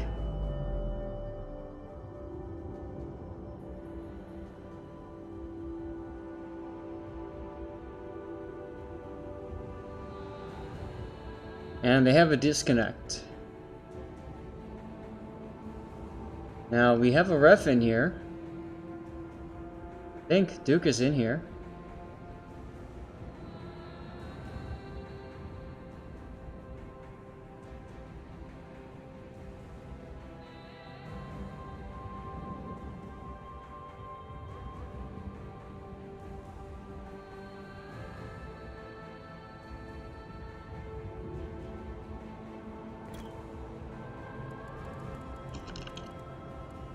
I'm pinging Duke right now, letting him know about the disconnect. We'll see what happens. For now, the game continues, I think.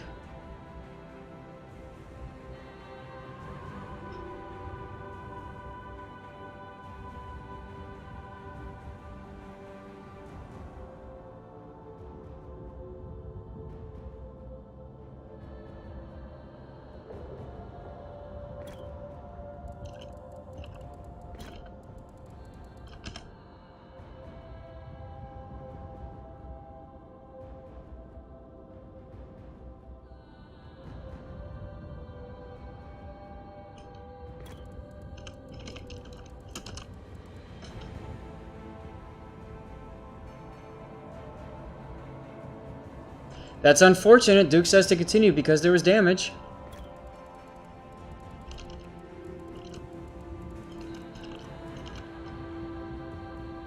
Okay. Well, that's very unfortunate here for Dat, and of course very fortunate for 90th.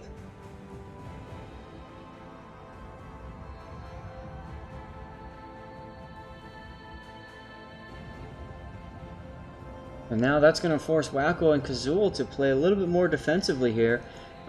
Keep in mind that that doesn't mean that the game is over by any means.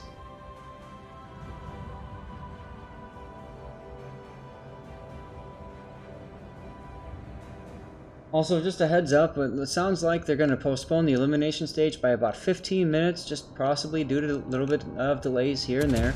That's going to happen. Those of you guys who have been watching, I'm curious to know, have you been watching the other streams? I'm sure you have, in which case, how has it been going?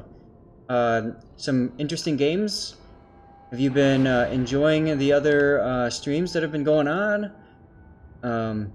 It's always good to kind of hear back from you guys and know how things have been going. If you guys are enjoying stuff, if happy with how things are being cast, how things are being set up. I gotta say, these guys have done a bang-up job of putting this whole tournament together. I missed out on the last ShipStorm weekend, and I'm really glad that I set aside the time to be able to do this today. Wacko is now being farmed by the enemy Cleveland, just up and over the island.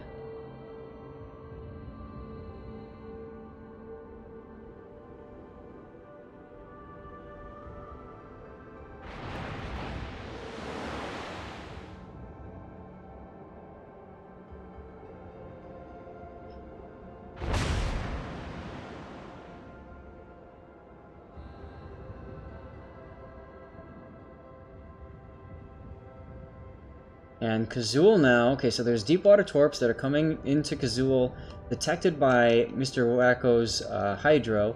Brilliant use of Hydro right there, knowing that the destroyer is probably going to send torps out. Lady K coming around, though, and getting a little bit of a butt shot in on Mr. Wacko.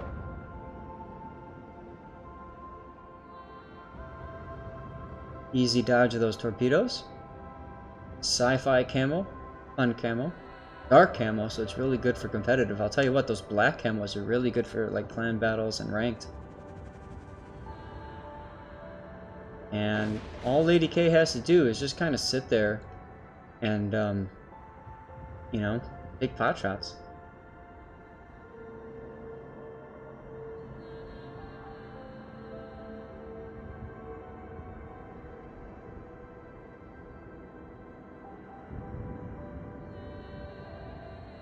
Now, I don't know that I like the idea of both of these ships going together like this. I think that they should be splitting up. You want to get around both sides of Devious.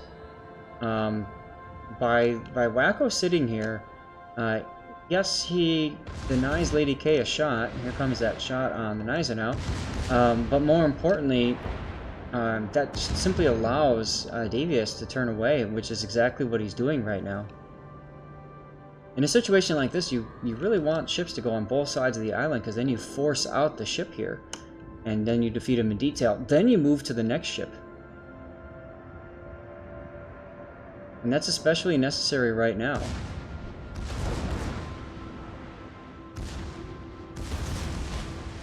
Those torps are probably not going to do anything. Meanwhile, some decent AP salvos coming in from Devious. Kazul needs to be aggressive here. He can't afford to do this.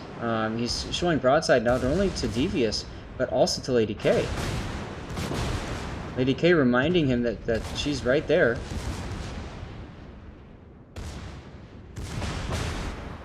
Nice shot into the rear of Devious. But this is where having Wacko on this side of the island here, I know he's worried about the Gaja Torps, but having Wacko on this side of the island would have been really huge. You get that Cleveland out. Instead now, Wacko is going 1v1 against Lady K and the Nelson. And that's just a recipe for disaster. There it is.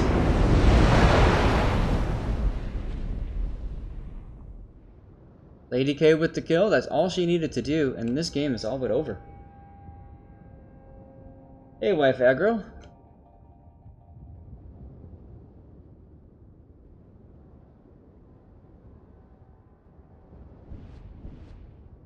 See what the turrets are doing. Interestingly enough, my timer mod is busted. Huh.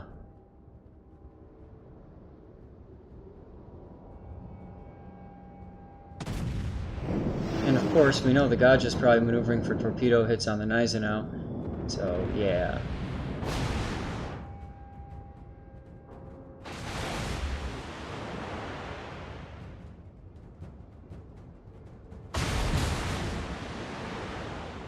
Yep, there's the Gaja. Secondaries go! And that means we'll see Torp soon. Lady K is probably going to show up right here at the corner. So Kazul's going to be forced to give broadside to one of these ships to dodge the Torps. So there she is. Yeah, bit of a misplay here on the side of Dat. You gotta go for that kill first and foremost when you're down those points. Secure the kill, move on to the next. Regroup, all that good stuff. Here come the Torps. Boom. And here comes the kill.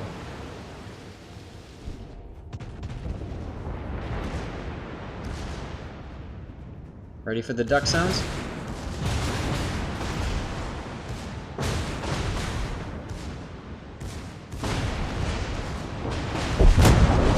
There it is. Alright, 90th, congratulations on the win. I need to set that up now. Set winner and transition.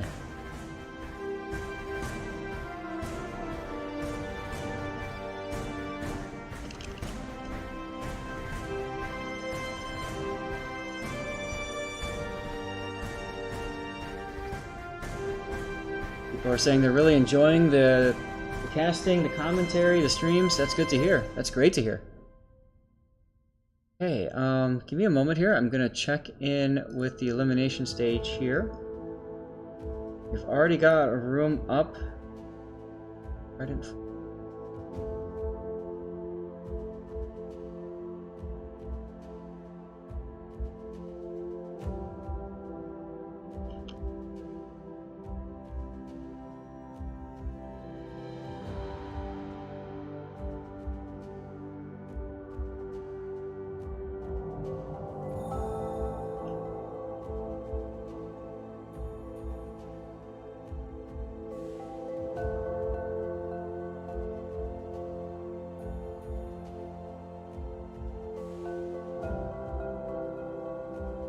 They already started. Okay.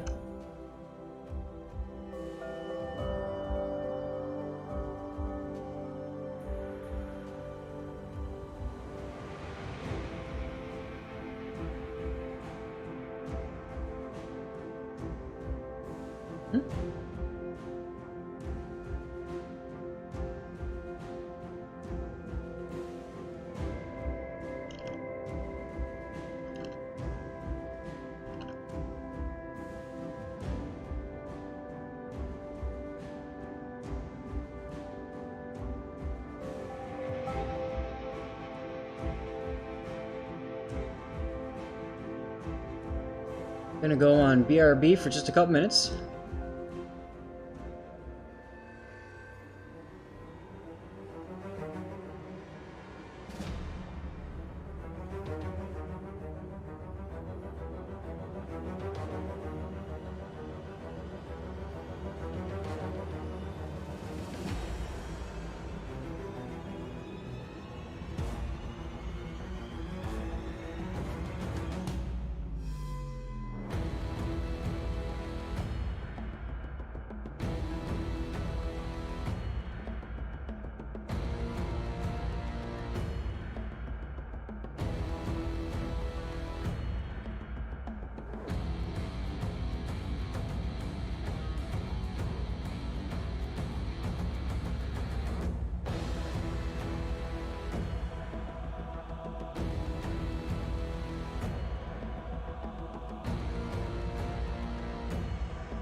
All right. Well, we're back for a moment here. We're joined with Kingpin here. We're taking a look at the standings so far. Kingpin, just one sec. I need to add a voice channel in for this. One sec.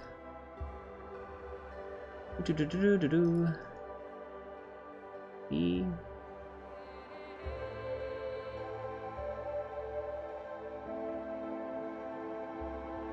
Okay. All right, Kingpin. I think we can hear you now. We're taking a look at the tournament page.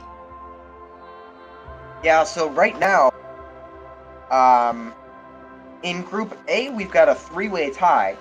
So Zero Fleet lost to Nafi. Nafi lost to OM, and OM lost to Zero Fleet. With Yikes losing all three of their games, that actually makes it a three-way tie for first place in Group A. So it'll be interesting to see how they sort that out.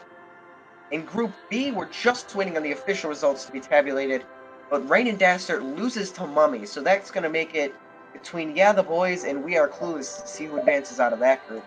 Group C has been won by Floofy Fox Appreciation Society because their one loss came to Oops, who ended up only winning against Floof.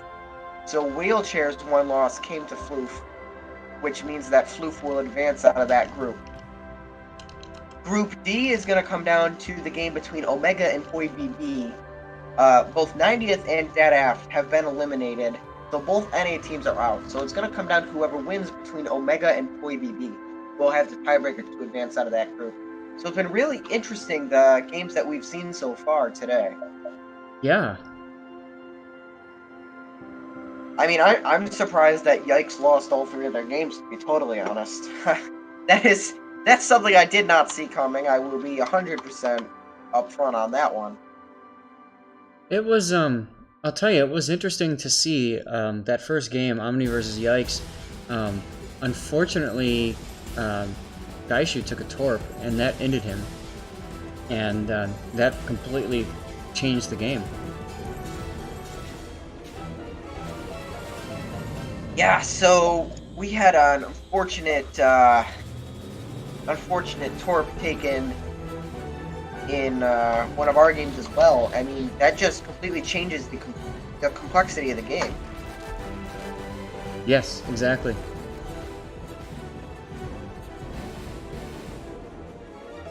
So I'm going to leave the tournament screen up, and then we are going to go to a break so that we will have the rest of the semifinal games sorted out. Yep. And I'm gonna. Sorry, go ahead. No, we will be back momentarily with the semifinal game. Indeed.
Alright, everybody, we're back.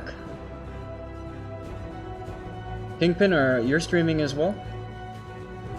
Yep, so looks like the way that this is working, as of right now, is Group C was a three-way tie. The same way that Group A was. So, what happens is, Rain and Dastard are actually going to advance even though they lost to Mummy. Because Mummy lost to Yeah the Boys, and Yeah the Boys lost to Rain and Dastard. So, with We Are Clueless going 0-3, that makes it a three-way tie. Meaning, due to Rain and Dastard going 8-0 yesterday, they're actually going to advance.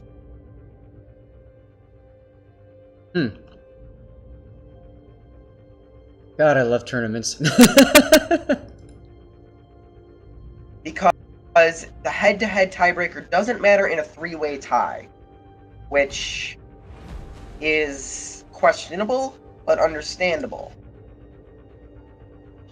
So, yeah.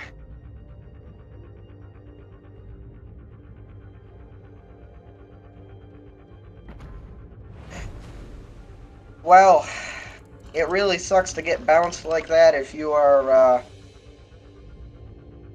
if you're Mummy. Yeah.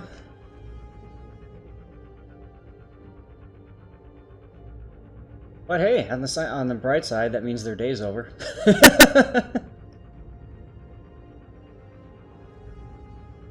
Yep. So we're actually. I'm gonna go back to a quick break and get a quick bite to eat before the semifinal games start, and we will be right then. We will be right back. Sounds good. You're not in the game yet, though? No, not yet. Hold on. Which org is it? 4_Trident, and its shards. Gotcha.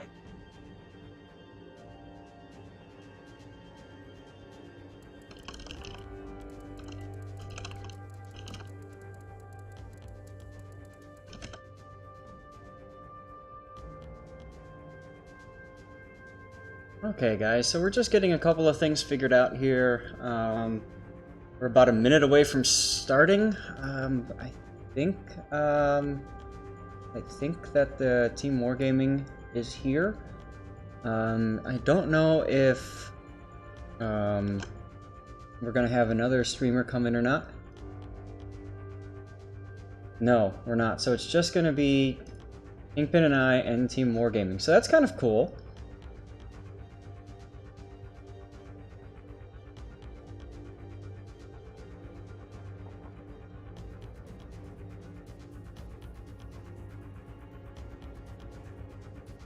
Alrighty. So, looks like I'm going to be on ZF's side. Mm-hmm. Get your Orlands ready. Press accounts PogChamp. Oh, is it Orlands that we're using? I've got Orlands readied up on this side from all the orgs. So, Okay, I'll use Orland too then.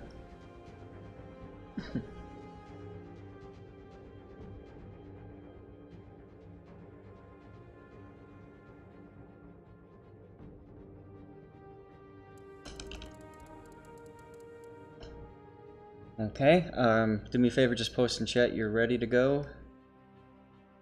Probably waiting on Wargaming to give us the ultimate go-ahead. yep, we're gonna have Izaz and who else? Or Lambas. Alrighty.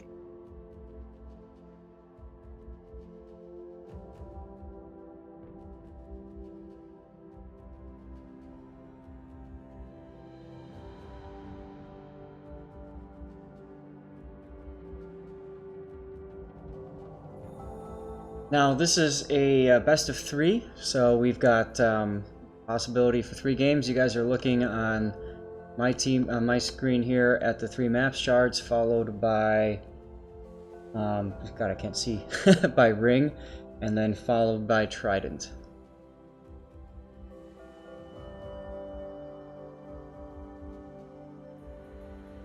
Alrighty, so Nizanel Helena Akizuki versus Cleveland Nelson Gajamata.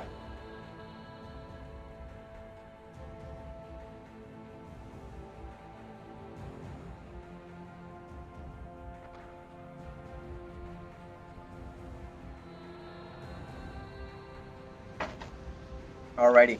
The ritual suicides are prepared. Looks like I'm Yep. going to have the honor of ramming Izaz. Ought to be fun.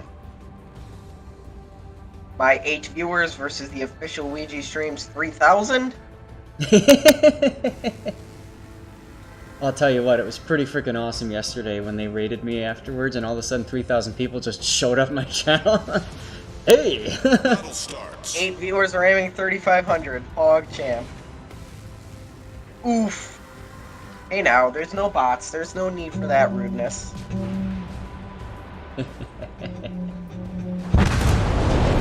Hopefully they'll give me the raid treatment today.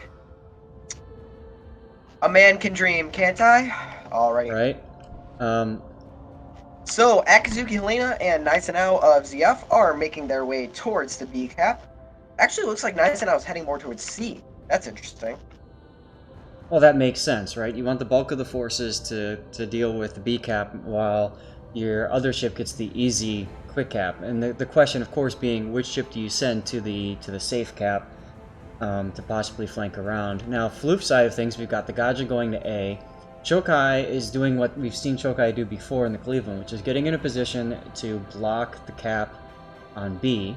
And then Finning in the Nelson is looking like he's getting in a position to support the B push as well. So, it looks like it's ironic.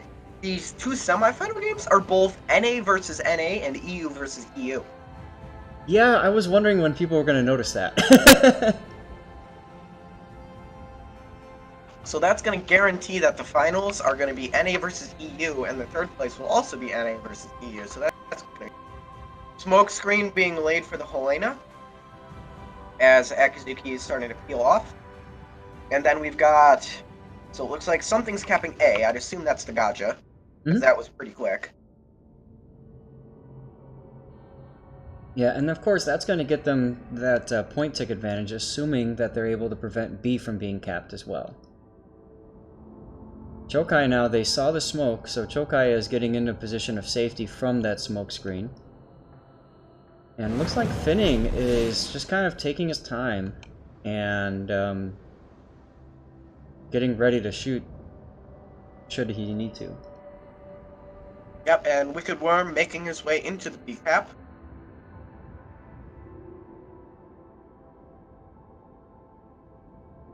Now that's unfortunate because Chokai doesn't have a shot, and the thing about B-Cap is he's got that island there, so once the Aki gets in there, if they don't radar immediately, he's probably going to go for that safety island, right? It looks like he's going to make it behind that island, so he is going to get that cap point with no big issue. Yeah, completely uncontested, which puts ZF at a significant advantage in point gain.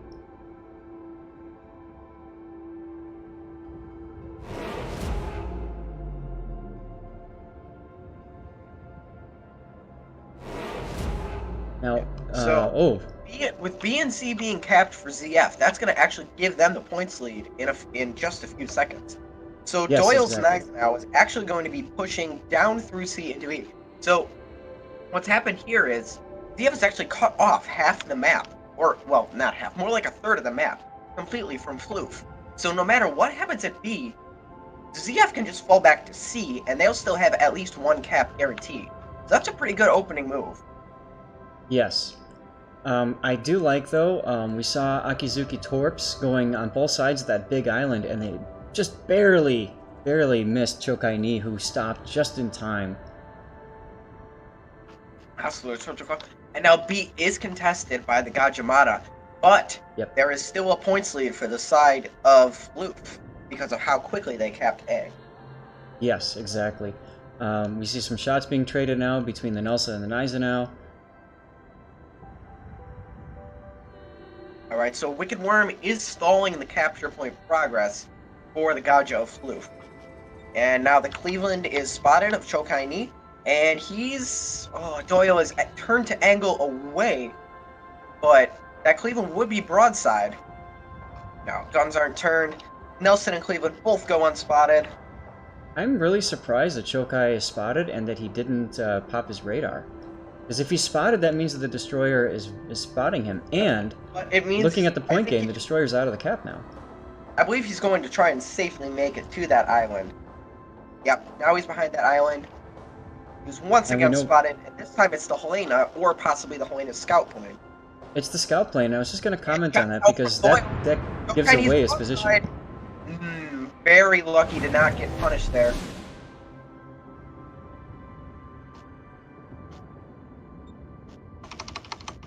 Yeah, Chokai's got to be careful here not to get too complacent in that position there.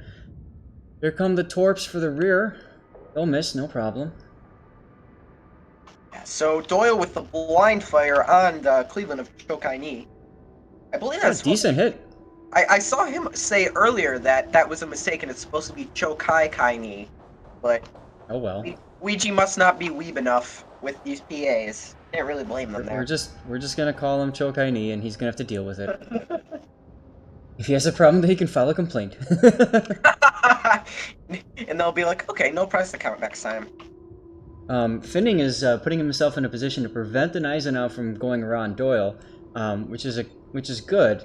They need to though, I think, focus down somebody, and they're pinging now the minimap on the Helena as Sneaky Snake now gets detected. Yep.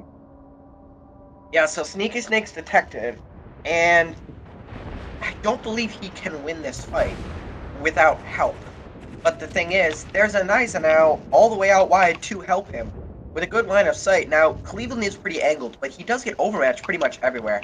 Not to mention the Helena is going to HE pen him pretty much everywhere. So Chokai Ni is getting absolutely dunked on in this fight. Even the Yes. Wicked Worm Akizuki is opening up, and Chokai Ni is done here. There's nothing he can do now. It's too late for the Gaja who is spotted. He can't even, I mean, there's nothing he can do. He can't smoke. No. Chokai Ni's down to 4,800. He's not going to be able to trade either. He's not going to be able to trade with the Sneaky Snake. Nope. There he goes. 5,100. Now, is Sneaky Snake still spotted is the question. Yes, he is still spotted He is because still he's been spotted, so the firing, and he's Gaja of within the Michael 5 Hickmore kilometers. is going to be able to whittle him down and possibly make a trade for the cruiser. Yeah. But so they There goes. trade cruisers. But here's the thing: if you're in this situation, Eisenhower versus Nelson, Eisenhower's going to win this fight every time, especially if you're closing the range. He's got torps. He can overmatch you with his devastating AP. You can't Citadel him back. So Doyle 3 versus Finning. This is going to be a one-sided fight. Yep, there's the overmatched Citadel right through his bow. And Yep. the Wicked Worm is going to get back into B. And if you're the Gajamada of Floof right now, you can't do anything about that. You No. cannot gunfight an Akizuki and a Gaja. It can hold its own against other tier 7 DDs, but against an Akizuki, no chance. And he's opening up. He's going to try and get some resets. Floof did have the cap for a while, which is going to give them a points advantage, but oh, Finning taking a big Yep. from the Nice Owl, once again showing that overmatch. And his guns Fuck. are not looking at the destroyer at all. So best scenario for Finning here is he gets a ram off, torps off from Doyle. Those may just hit. He's gonna hit at least one, but it's over for Finning right now. At best, he gets another salvo off, and at worst, Yep. he's step struck. So that's gonna be this game. There is no way. With deep water torps, he can't do anything to touch the Akizuki. So this game is absolutely over. Yeah, and we see what happens when you take the Nelson in. I mean, you can't afford to show any side whatsoever with it. It's not even that. I mean, the first couple Citadels were straight through the bow. Mhm. There was just literally, he could just do absolutely, positively nothing about it. So you can't show side, you can't show bow, which means you can only really show a slight angle. Yep. And even with the slight angle, there's still that huge overmatch risk. And Anandori and the Gaja just trying to prolong the inevitable as long as possible. Yep. Now But there remember, was guys, it's best of 3 now, so Bloof is guaranteed at least one more game.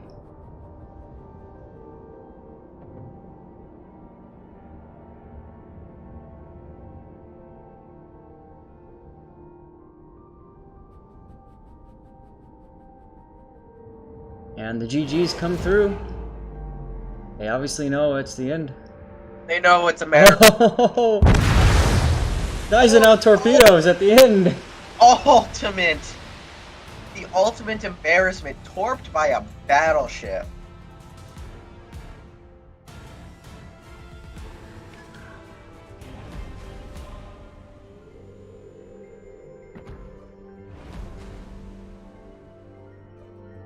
Wow, what a game.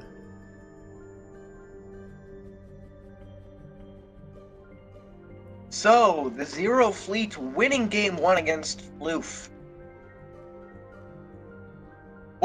Alright, what could Floof have done differently that game? That's gonna be the real question, because when they go into game 2, they're gonna have to figure out what else to do. Do they switch up the ship comp? Do they change tactics, maybe? I mean, what can they possibly... I think we saw there what happens with the Helena versus Cleveland, and all of a sudden Cleveland doesn't seem like the best pick for cruiser anymore. We also saw what happened with the Nelson, and Nelson doesn't seem like the best pick anymore. So I think Floof's going to really have to think about which ships they pick and why they pick them. The Gaja with the Deepwater Torps, ineffective against destroyers. I mean, that really pigeonholes their possibilities. Yeah, so the next map is going to be Ring, which is a lower tier, smaller map, so it could be interesting. Now, if Floof goes with the same ship composition, I don't think they can win that game without getting lucky. Because if they are expecting an Akizuki, they should bring a destroyer that can torpedo other destroyers, since Akizuki doesn't handle well enough to really be able to dodge.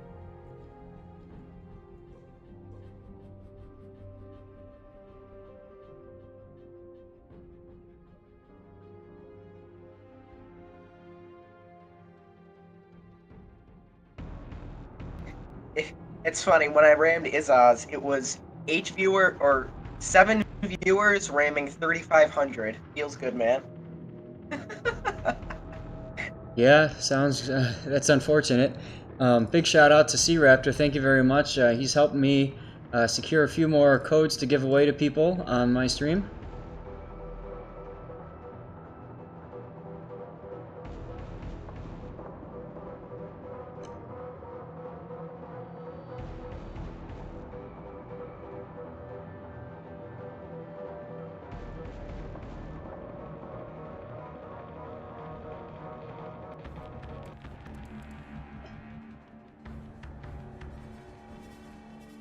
Alrighty, round 2 is going to be on Ring.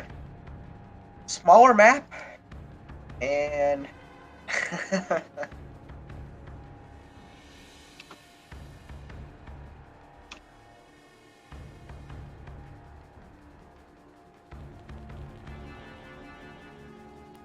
Alrighty, just waiting to cross the last T's and dot the last I's.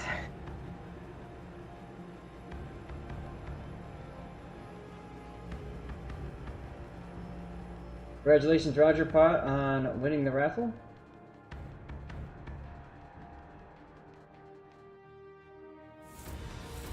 Alrighty, looks like Floof is ready to go, and we are gonna switch into game 2.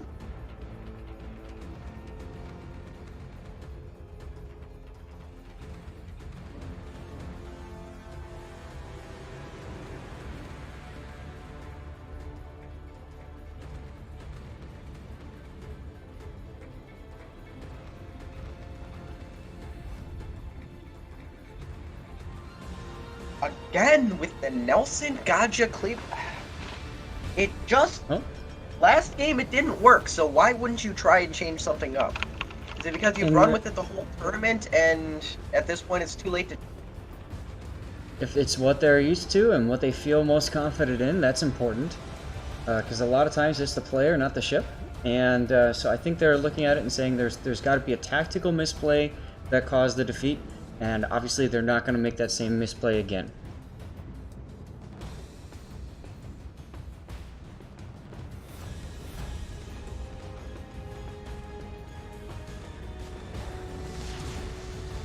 General quarters. Big shout out to everybody in the stream. Thanks for hanging out and watching either Kingpin's stream or my own. A lot of fun to have people hang out. And Kingpin, take some more hits, please. Thank you.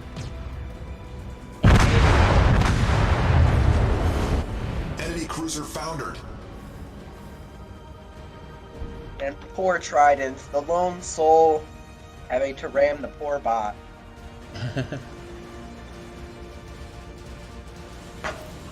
Alrighty.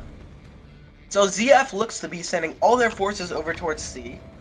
more or less, with the Gneisenau of Doyle heading a bit more central to swing his guns to whatever side of the map is needed.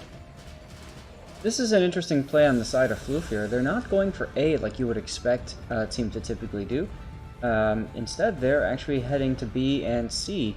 I think what they want to do is try to catch their Akizuki off guard or something, flap them, and then push around. But that's not going to happen, I don't think.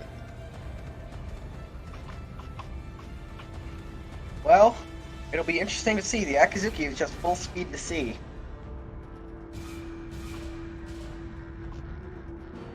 I also just asked an interesting question.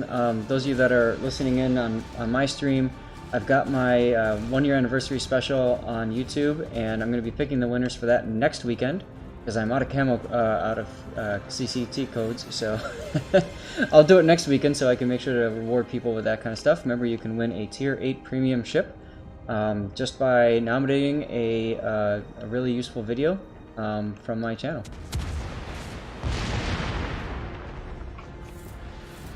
Amadori doing a nice job going into B cap and capping it.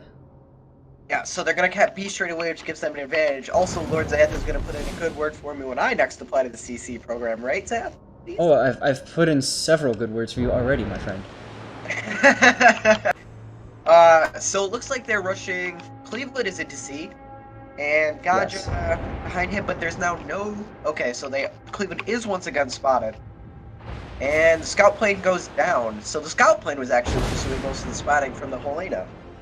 Yeah, Sneaky Snake was getting the scouts and then firing over the island there with absolutely no punish as a result. And finally, Chokai is decided to radar, which is very important. That gives... here we go. Finning now has some shots in on Sneaky Snake. Finning shot the cruiser. Why would you shoot the cruiser if you knew that? And, wow, Finning has taken huge punishment so far. We're only 3 minutes in and he was down to 28k health. Did he get Citadel cross map from Doyle? Wow. Doyle got a couple of broadside pens on him, not a Citadel. But the big thing, though, is just the Helena, just with IFHE, just chews up the armor on this Nelson.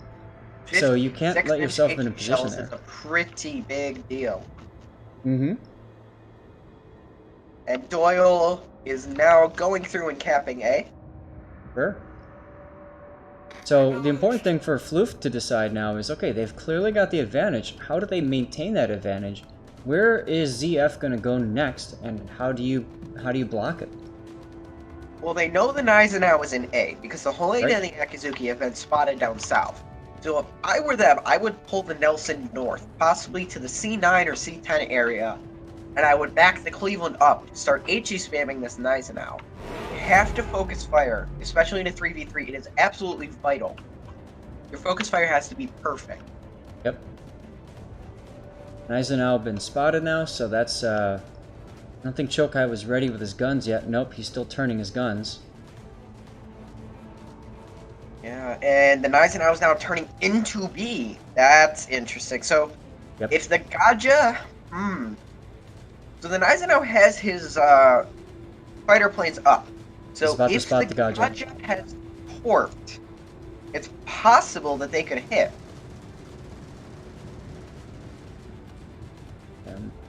Michael Amadori detected.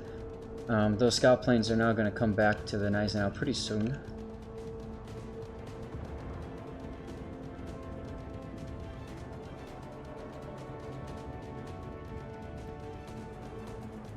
So Doyle of ZF is about to get into B, just about to slide across that threshold, and get him into the cap and stop the point gain of Floof.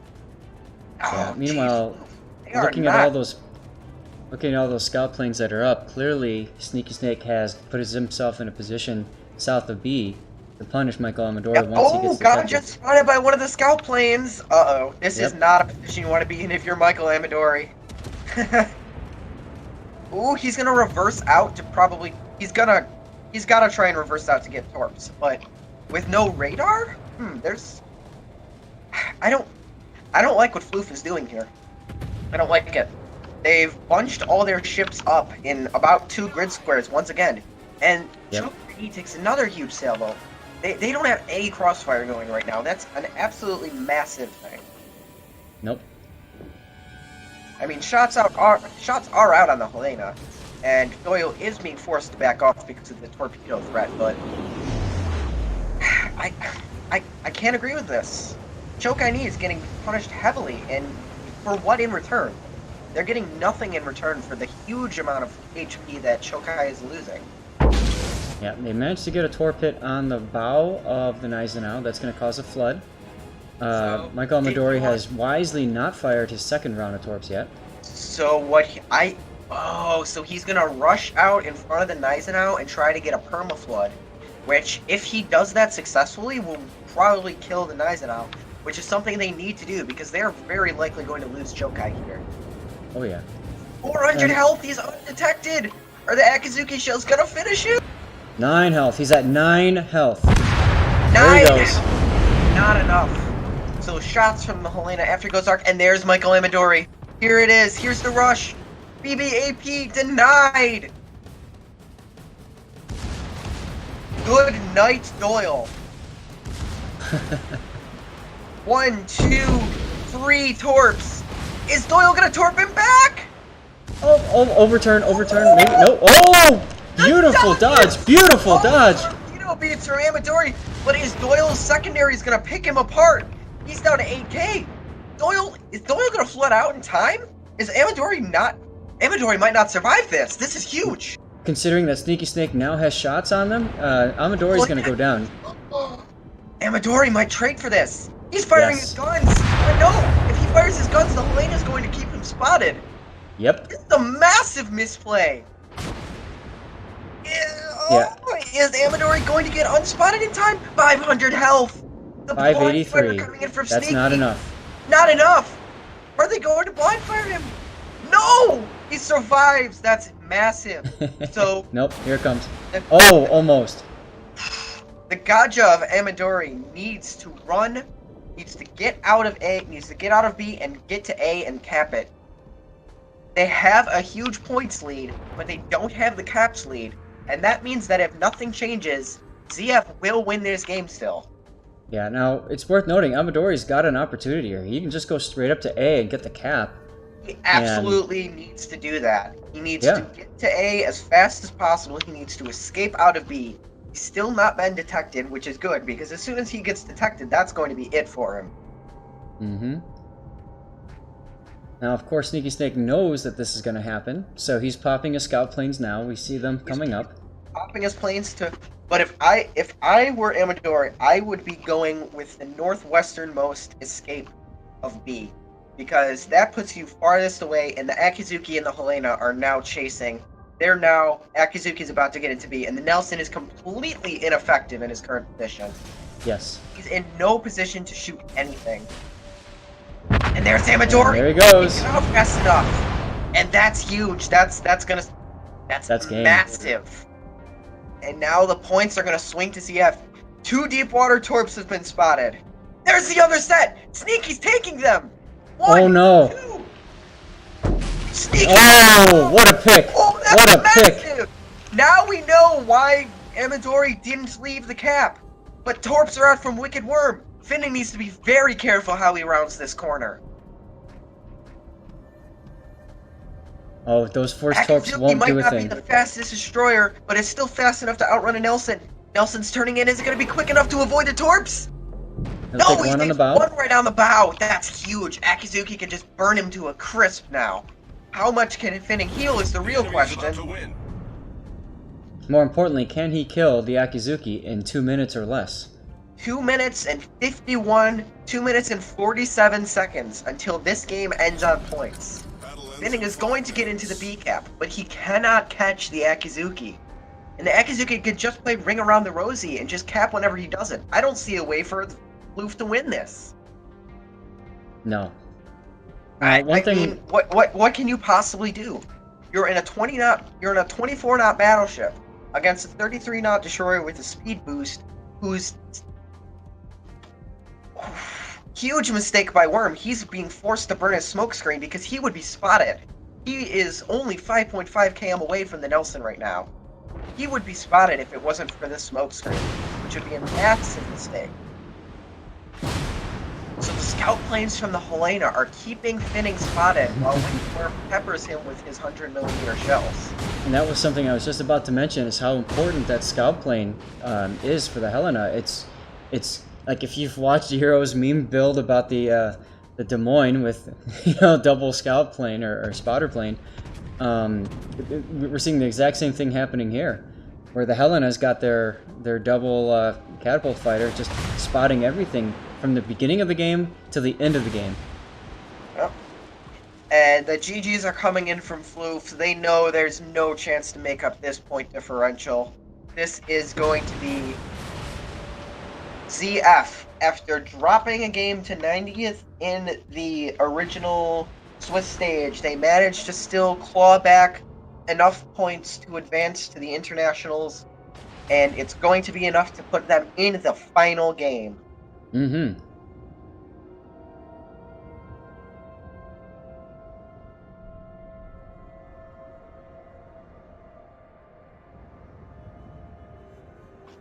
How much you gonna bet torpedoes are gonna come through in any second now?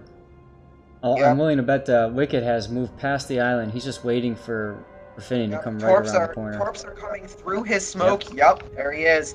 Because Floof know their only chance is to somehow hope that Sakizuki makes a mistake and gets himself spotted. I don't see it happening. Wicked Worm is keeping a solid 7 kilometers between himself and the Nelson. The Torps are going to miss, but there's only a minute 30 until the game ends. Yeah. You don't need the Torps. You don't need the Torps, you just need to not die, and he's got plenty of maps to maneuver. It's not gonna happen. Well, at least this game was a lot closer than the last one. It was closer, but not close enough. And we saw some brilliant plays. I gotta hand it to Michael Amadori to actually going in there. Drop the Torps in the Naizenau's face. It didn't kill him quite as fast as he had hoped, but still, I mean, that was pretty fun to watch. Wicked Worm is just gonna run to A1. Celebratory horns of victory. There is no way for Floof to come back from this one. The blind fire of desperation, nowhere close.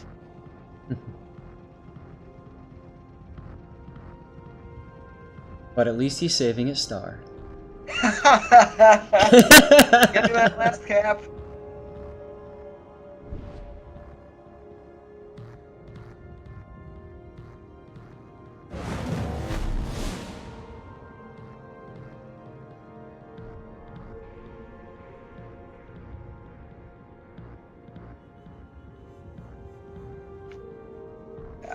Minute 18, they're not going to be able to catch the points. Maybe the Gaja could make it in time, but not the Nelson.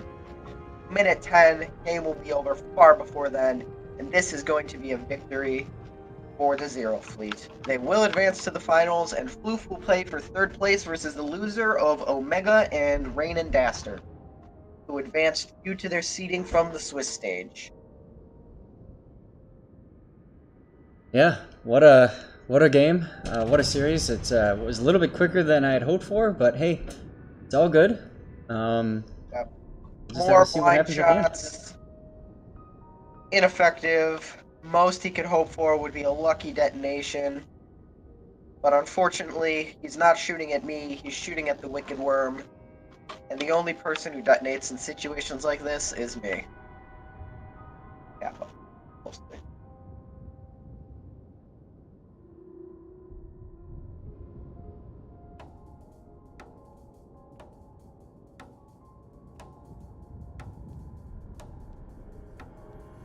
Three, 2, 1, and the clock ticks over. Zero Fleet wins due to time expiring, and they will take the series 2-0 and move on to the finals.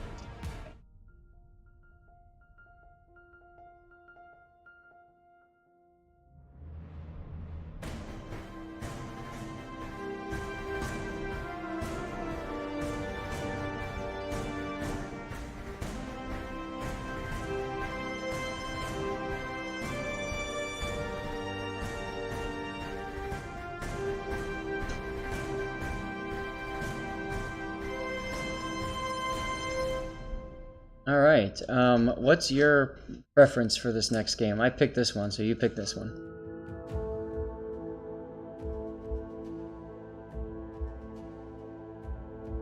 Well, yesterday I covered Rain and Dastard, so if you don't mind, I'll cover them again, I guess.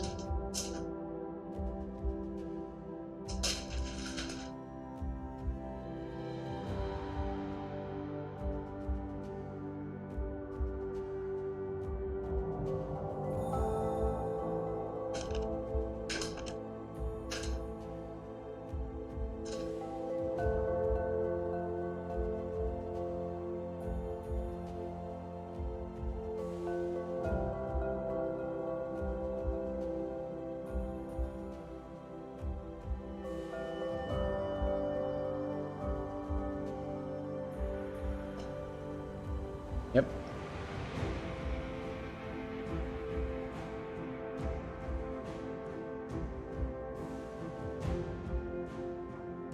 And we're going to start almost right away if everybody's ready.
Hey there.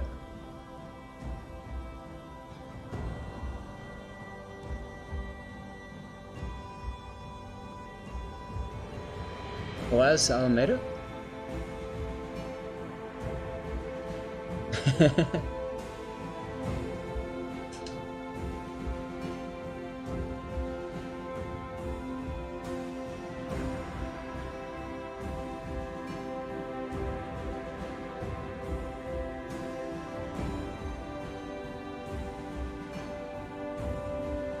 It's a mystery person.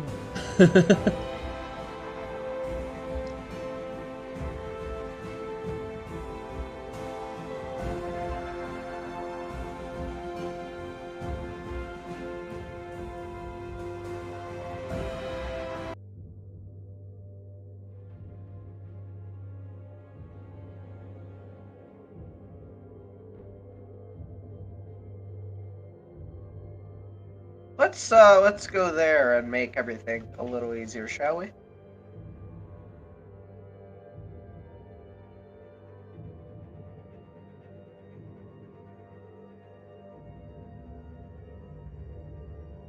Sure.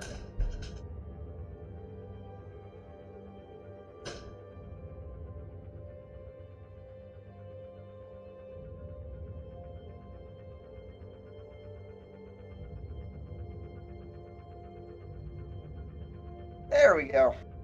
All right. Now we don't have to worry about randoms dropping in for no particular reason. Yeah, that was kind of weird, but okay.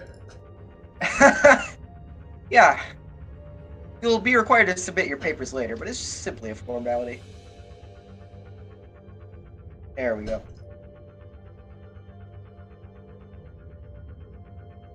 Alright guys, we're still waiting on getting everything set up. Obviously we're starting a little bit earlier, which is kind of nice for a change. And we'll be with you all shortly. In the meantime, I'm going to post a direct link to my anniversary celebration video so you can see what you need to do for that. You'll get into the drawing for a Tier 8 premium ship. As well as get guaranteed rewards. Oh, well crap. I thought I was ready.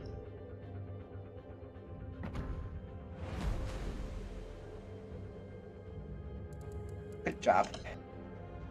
Thank you.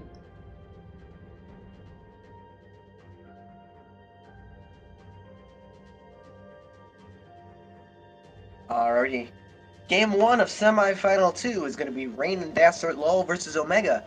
Omega and Rain and Dastard both advanced due to the being their seeds yesterday. They both had excellent days yesterday. I believe Rain and Dastard went 7-0 and Omega went 7-1, I think?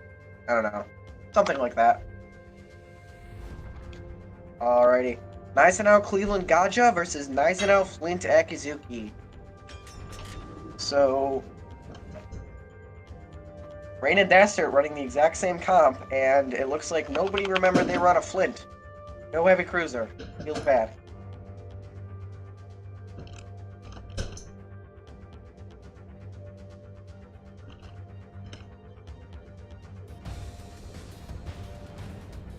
Okay, so we see Lulu in the Flint again. We saw him earlier today doing some just dirty things in it.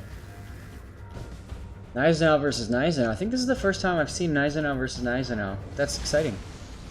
General quarters. Should lead to some interesting brawls.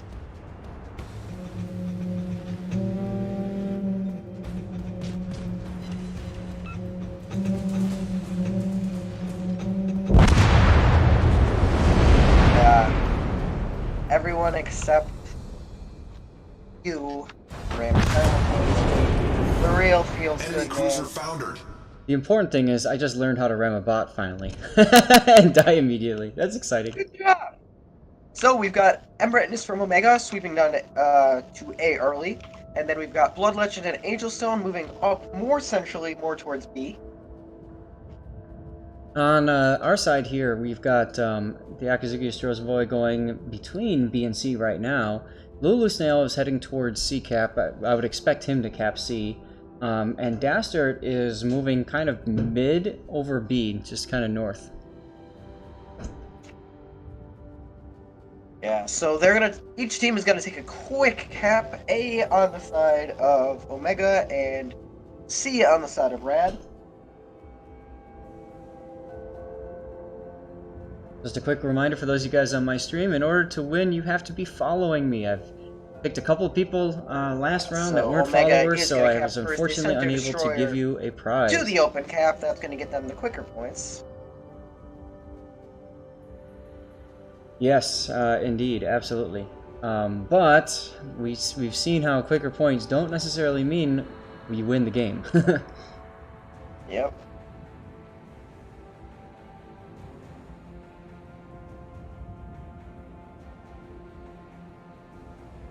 Roservoy now getting in position to back into B cap, which is the typical maneuver we've seen.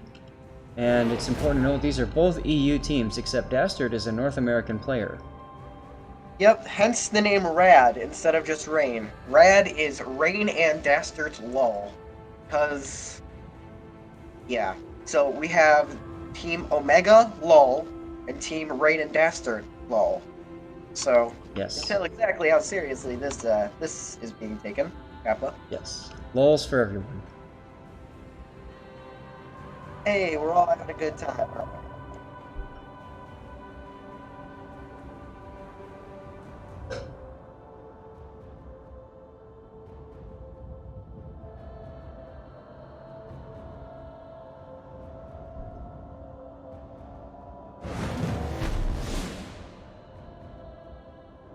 Oh, Angel Stone detected early. Oh, nope, Yep. there's the radar. Detected. Oh, this is going to be big.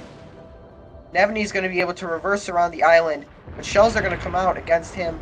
Shells against the Naizenau. So a little Naizenau on Naizenau action to start it off. Yes. And Flint of Lulu opening up those many 5-inch guns. The Torps are spotted heading towards the Cleveland, and they are going to miss him. Oh, of course. Lulu doing a great job, though. He knows he's going to be detected by radar for a bit, so he ducked in to the island cover there. Got underneath the island, so he's safe from the Naizenau's guns. All stations, concentrate fire on the target. Yeah, so the Cleveland is going to be safe in that positioning, and the Gajimata is going to make his attempt to cap B. For some reason, he laid a smoke screen.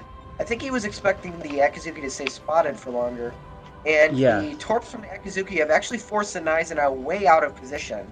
So a little historical accuracy there, except it's Nizanao instead of Yamato.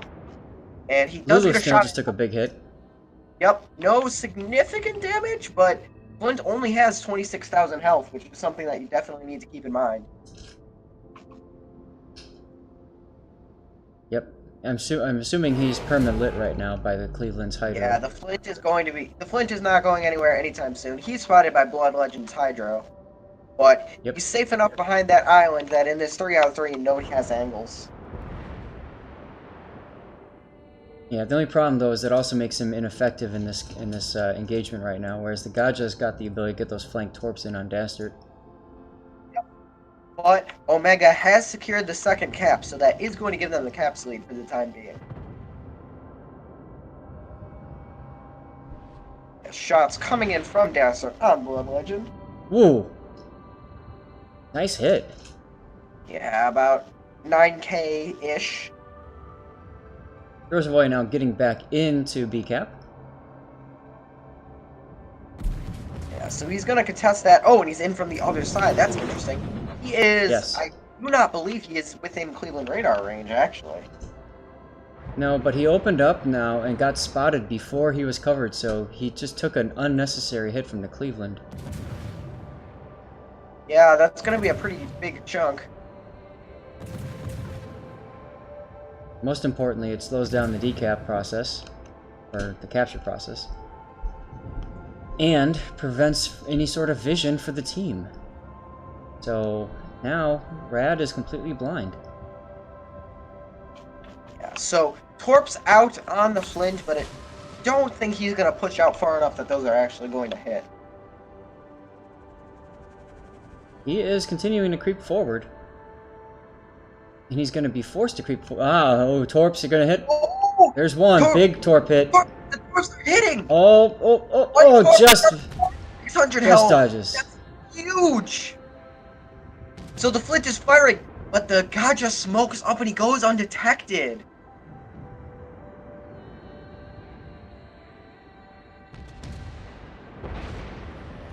Now he's just going to go and search for So the Flint Lulu. smoked up too. But the Gaja... Okay, so the Cleveland is radaring the Flint. He is still spotted. So the Gaja is getting shots in, and Angel Stone is pushing around the other side. Lulu's going to reverse right into Angel Stone. Yep, so he's going to go down here. Lulu has nowhere to go here. He's going to either burn down or he's going to get shot by the Nizanao. He burns down to Gaja. So, huge advantage on the part of Embrandis. They give up a cap, but they bag the cruiser kill. And they have not lost too much health doing it either. Brilliant play there by Omega getting around that island and making sure that Lulu has no place to run. Yeah, and now Angel Stone is going to be able to cap C. So the temporary cap advantage that Rad had is now going to be gone. Indeed. However, Dastard, for all he's worth, is going as quickly as possible to A. And then after that's done, I would imagine he's going to turn back in to try to make a last stand at B-cap. Yeah, so I can't imagine Omega doing anything but wolf packing from this point on. I mean, Right. Gaja isn't going to win a 1v1 versus the Akizuki. But an Akizuki can't outdo a Gaja and a Cleveland. And the Nizanaos are just going to circle around and trade caps. So it's going to be really hard for Rad to pull this back, I think. Yep, and I would imagine Cleveland's radar is up now. No, nothing spotted. So the Torp's coming in. Yeah, well, Stormsboy has to get out because obviously he's spotting the Cleveland, so Cleveland knows he can radar and spot him immediately. Really? So the Cleveland is spotted right now. Okay. Mm-hmm. Well, you have to remember the Cleveland just blew his radar to get the Flint kill, which was a very good use of it. Right, I thought that was Hydra that was being used. You're right. Now he was far enough off that island where he would have had Hydra range. So the Akatsuki is spotting him, but he's not going to be able to reset the cap because the Gaja is also in there. That's a pretty big deal. Nevny is now spotted. That has to be radar. Yup. Nevny's opening up. Everybody's opening up. Nevny-chan Our favorite Nebuchadnezzar. Oh no, how far? How much? Bastard's trying to get back with the Gneisenau and help out the team, but Not an enviable position for yeah. Nevny. The Cleveland's behind an island. Dastard can do nothing. Nevny is just trying to wiggle for his life. He should be just out of radar range now. Yep, he does go undetected.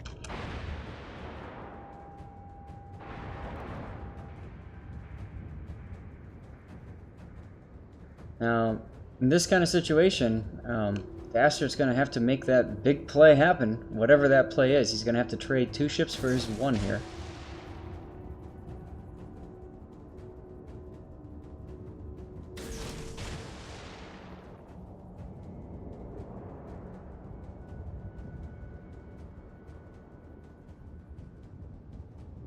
Bastard beaches, probably trying to defend himself from torps. Yep, and the torps were just launched, but I don't think they'll have the range if Dastard stays right where he is. They were launched about 8.2 km away, so Dastard's going to have to actually move forward a little to take those. Yeah.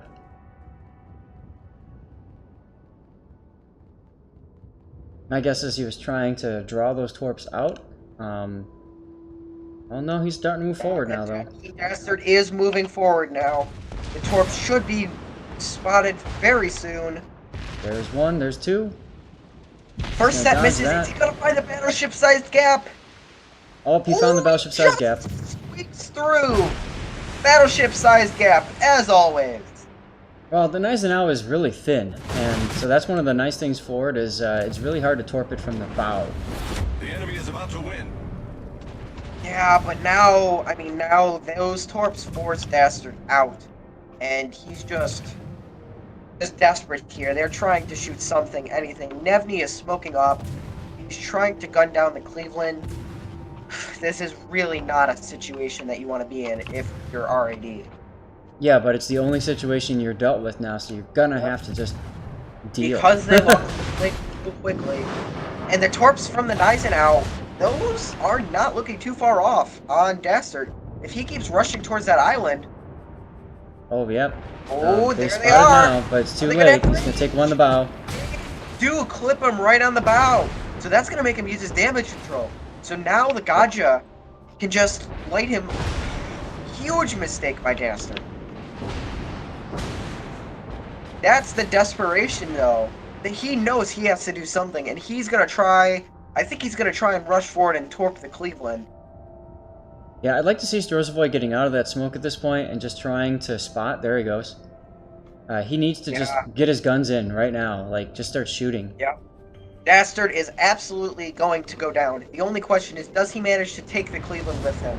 No, the Cleveland is reversing. Got it spotted. There it is. No way. Cleveland says no with the AP shells. AP shells on the soft bow. Easy pens. This game is gonna go the way of Omega. There is no way that the single Akizuki of Nevny can pull this one back. Nope.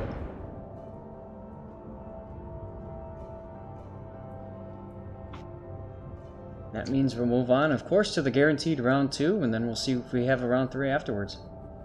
Yeah, game 1 was not as close as this.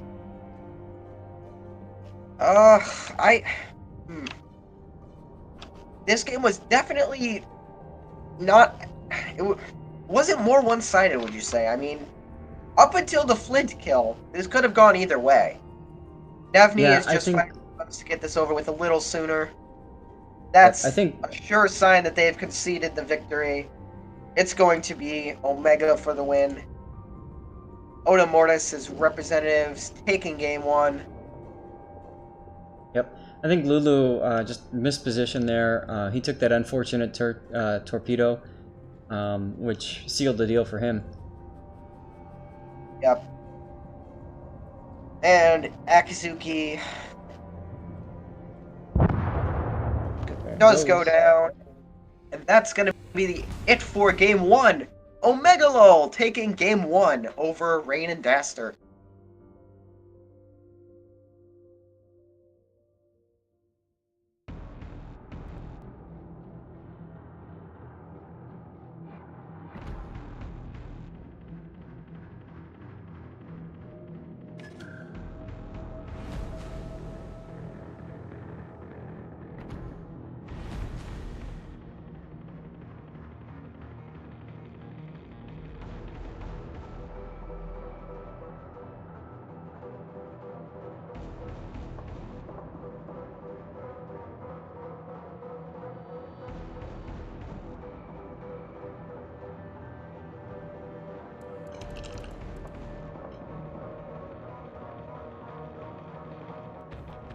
Okay, time to do some draws here.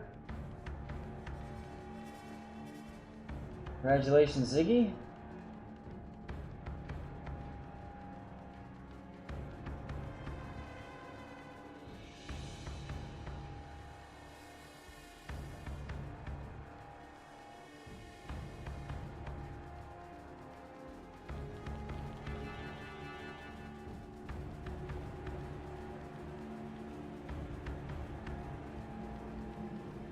Just waiting on one player to ready up on the Omega side of things, and then we should be good to go.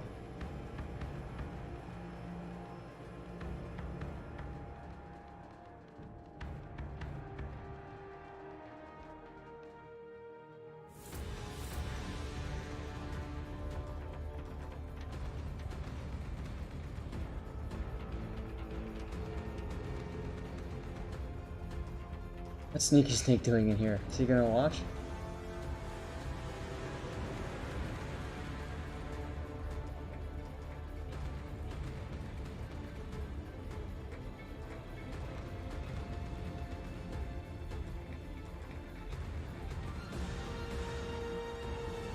Alright. Looks like it's time for game 2.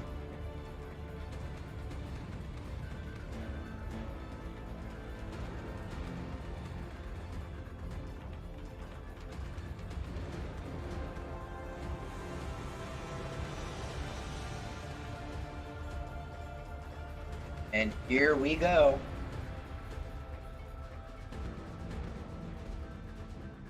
Yep. Really hoping we can get to a game 3.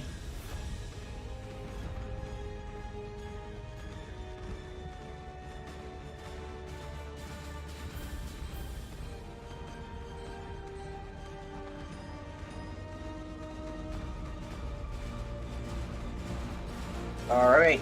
Gneisenau, they've switched out the Flint for a Helena, so clearly they figured out that wasn't working. Well, it's Gneisenau, Helena, Akizuki against Gneisenau, Cleveland, and Gaja once more. comes down to what's more important to you, the vision or the ability to smoke fire. And clearly they're choosing to go for vision this time around.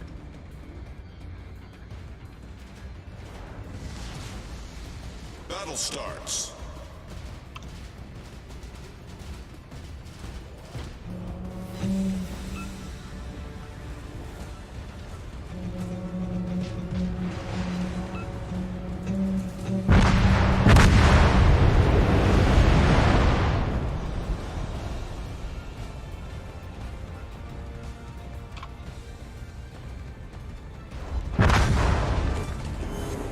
Enemy cruiser foundered. Alrighty, with the ritual suicides out of the way, we've got the Gajamata heading up towards A. Cleveland appears to be heading that way as well, with Angel Stone a more centralized position, able to shoot either down at B or C, or he could swing his guns to A if need be. Yeah, on this side of things, we've got the typical push for C-cap. Dastard is kind of in a position where he can float up to A if needed, but I think they're trying to get him some cheeky shots through B-cap to the area north of C. Lulu Snail getting in a position kind of like what we saw Sneaky Snake do earlier today, behind the island at C. Probably pop his plane, try to go for some punish.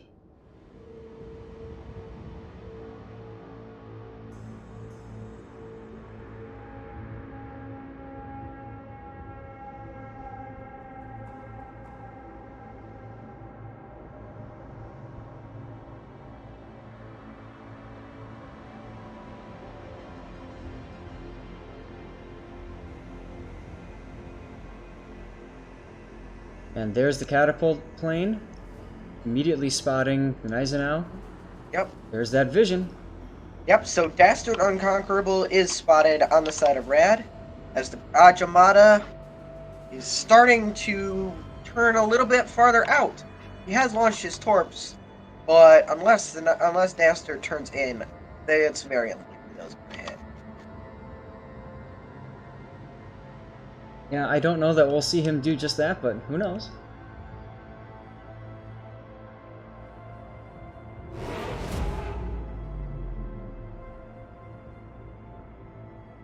Hey, you gonna show me? Or show my? Alright, so the quick advantage goes to the Gajamata, as it can get to caps much quicker than the very slow, thick Akizuki. The important thing to note, though, is that Helena was able to just spot the Cleveland as well. So Lulu now knows that the Cleveland and Gneisenau are pretty much in the same grid square on the backside of that island. Now the question is, what does he do with that information? Yeah, so Dastard is going to stay consistently spotted by the Gadra. There's really no way to avoid that.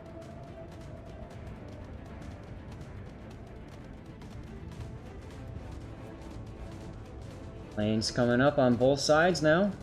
Gneisenau putting up his scout plane.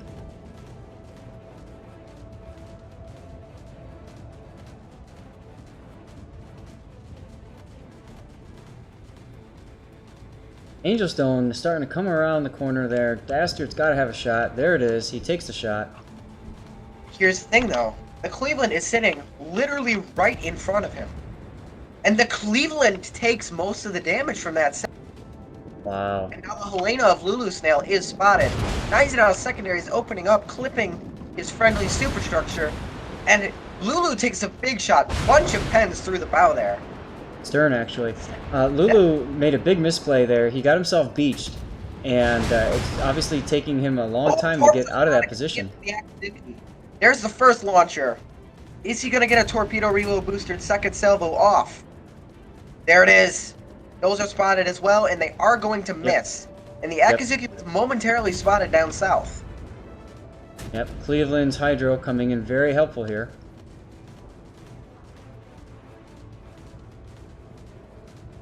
Now Lulu is probably going to go for the A-cap. He probably figures he's got a shot at it. Of course, we don't know where the Gaja is. The Gaja is about to move into the B-cap. So there probably won't be any spotting done between the two unless it's just momentarily through the islands. However, they now know that A is free and open to take.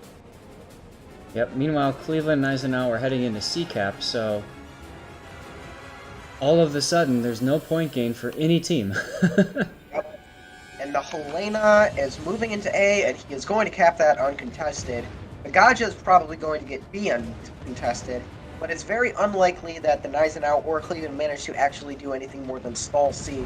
That Akizuki is there to just rain down shell after shell after shell after shell on them. And that's exactly what they need to be doing right now. Meanwhile, with the Gaja and B-cap, Dastard obviously knows that he doesn't have to worry about Deepwater Torch for a little bit. So that frees him up to maneuver more. Yeah, so what do you do here? I mean, it's still an advantage for Omega here. Rain and Dastard still have to do something. They will still lose this game. Yep.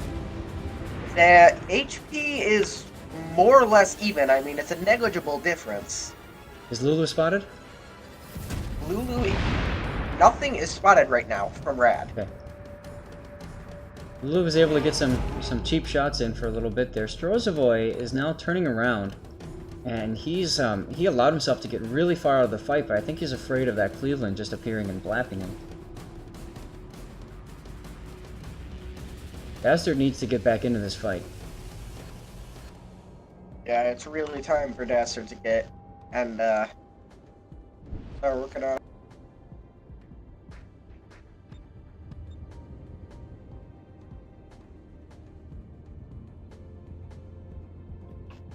Shots out from Angelstone. Clipping an island. Nothing going here.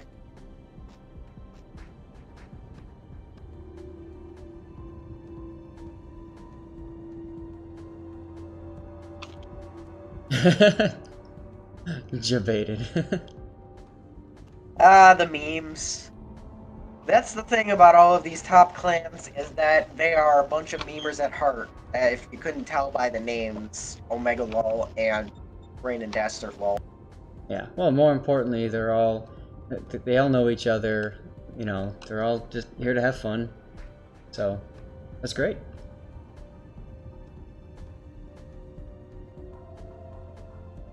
Oh, big hit there on Lulu Snail. Ooh, Lulu Snail gets booped by the Gneisenau. That's Cool. huge. And More Blood than Legend booped. gets booped in return, but Blood Legend survives his cell. Yeah, I don't know. All of a sudden, those ships just got spotted as they took their shots there on Lulu Snail, and Yeah, Lulu. and now the Gajimata of Omega is moving into A. So once again, Mhm. Rain and Dastard are in trouble, losing the cruiser early. They are capping C. I would assume that's the destroyer. No, it's actually Dastard. Really? No, it's really Dastard. That's interesting. Dastard, like I said, he has to get in, and he knows that, so he made a hard push for C-Cap. I Looks think like he's... we might be seeing a Naizenau versus Naizenau brawl sooner than later then. The Naizenau might pop around that corner expecting the destroyer. And he may be very surprised by what he finds. Regardless, you know, Rad needs a kill. They have to get a kill immediately in order to be back in this game. Otherwise, it's just losing fight after losing fight.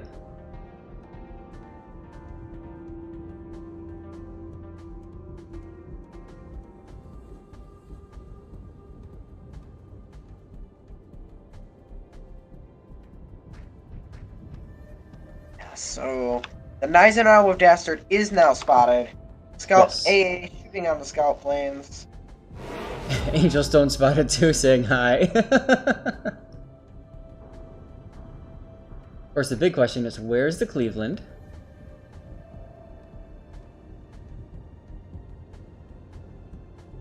Where is the Cleveland in D?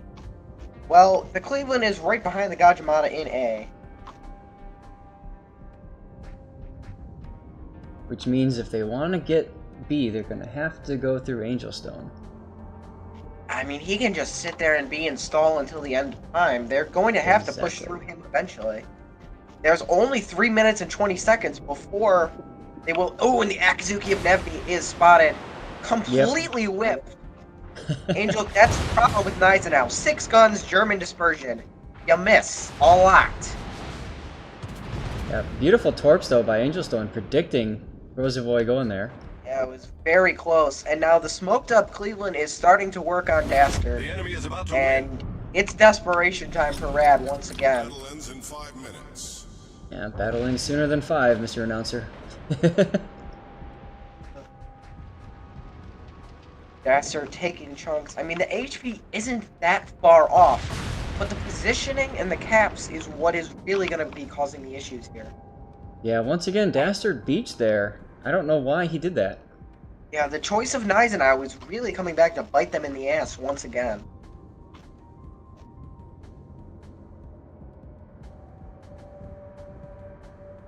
Well, I think what's biting them more is losing Lulu Snail twice now. Once Early. again, Lulu Snail dies very early in both games. That's and I mean that basically completely changed the complexion of the game. You'll lose your Yes. cruiser, and suddenly everything's different. You don't have any consistent firepower. You just have burst DPM or, I mean, good theoretical DPM, but realistically, I mean, Akazuki can only do so much at such range, and it can only tank for so long. And now we're seeing the Cleveland for the first time, almost dead. And he would be more dead, but German dispersion plus low Cleveland Citadel, I mean, it changes things. Yeah. I remember back in the day when you couldn't Citadel Cleveland at all. Angel Stone getting a decap on Strozovoy there, and I'm sure he sent torps through the channel. There they are. Yep, They're there gonna they hit are. Dastard. Oh, they just ran out. Very, very lucky. So, even with the 2 caps, Rain and Dastard still need a kill.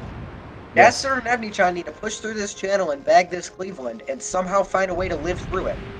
Here's Interestingly Dastard. enough, both They're going through the Gaja's same channel. yes, both Gaja's torps have been spotted, so they know that they're safe from deep waters. Dastard and Nevni are going through the same I cannot agree with that. Yeah, I think they realized that mistake, but it's too late. Yeah. By the time they reposition, and I wouldn't be Naizenau- surprised to see the Cleveland block the southern approach. Now the other set of torps, these ones are gonna hit. Ooh, are they? Yes, just on the belt. Barely clipped beside. And this is it. This is it for Dastard. Dastard needs to get a kill here. He is still spotted by the Cleveland.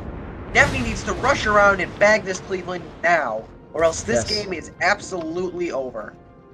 Yep. And he's doing just that. He's coming around the corner now. There he is. The AP shells out. Oh, beautiful! They bagged the Cleveland, and now Naizenau and Gaja are both in a smoke screen. There's only so much Dastard can do. Wait, Dastard's not spotted. They're behind the smoke. He's behind the smoke screen. He is not spotted right now. This game is not over yet. Plane up. Only got 4K. Plane up. The shells get him before he can launch torps. Wow. There's the torps. They're spotted. Are they still gonna clip? They're gonna clip Angel Stone. He's gonna take one. He's gonna take one. This game is far from over. Is that gonna be enough though? Nope, he DCP'd. There's only a minute 30 left. They still need another kill. They're not gonna... Are they going to have time to make up the points? Well, so here's the deal. So Strozavoy's gonna cap A, right? He's got his torps coming out, and then all that comes to it, he's gonna have to open up with his guns and try to get him back on fire. Once he gets the cap, he got the cap, here come the guns, I'll bet. He got the... Are they going to make up the point gap in time? Is it real? Oh, there he is. The torps are spotted. Here's the question. This engagement decides the game.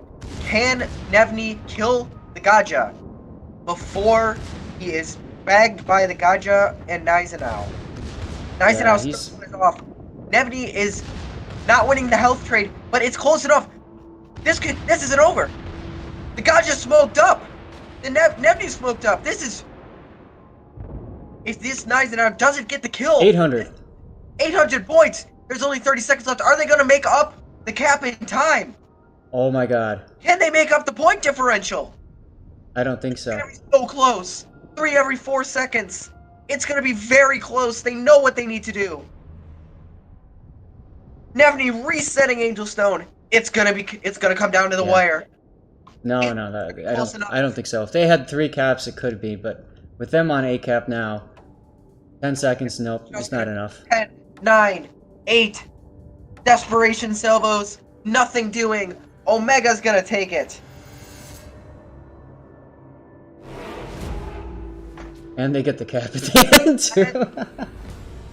Insult to injury. Omega wins game 2. Lol. And Omega's gonna take the series and move on into the finals. Zero Fleet. Close game. 100%.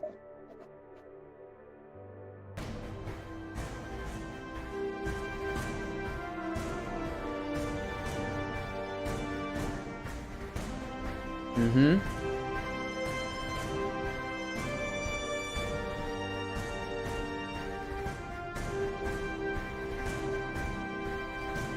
Yep.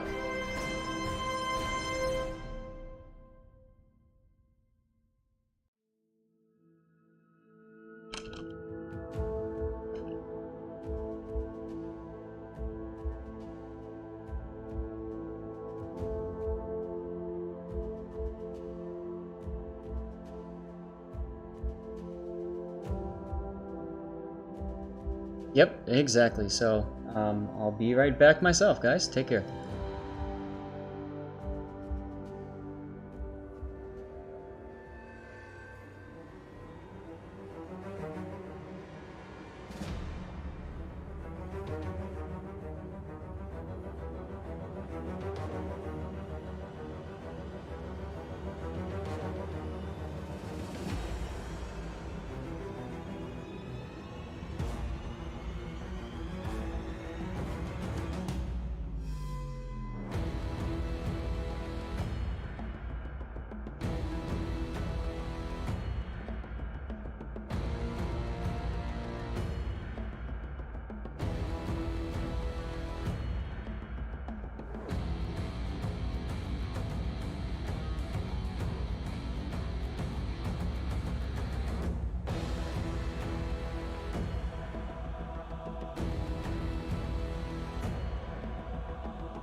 Alright, we're gonna go back live here. We've got Rad versus Floof. You've seen the codes in the chat there. Make sure that you put in your guesses. Chance to win goodies, all that good stuff. And now the maps have changed. We have Trap with Cyclone, followed by Haven, followed by, if we need a game 3, Sea of Fortune. Yeah, so Trap is interesting. It has 3 caps all concentrated on where the A and B caps would be in random. It's really close together, and it's supposed to be a Clan Wars setup, but Clan Wars isn't actually run on Trap, so it's actually a pretty interesting and pretty unique cap setup that you really don't see anywhere else. Yeah, I kind of like that. It's definitely different, that's for sure. Once again, for I think the 3rd time today, I am going to be casting a Floof's side. They're probably getting sick of me at this point. Oh, I didn't realize that. Sorry about that. No, it's fine. I know what they're good at this point, Peppa. Just waiting on Team Wargaming, and then we should be good to go, I think.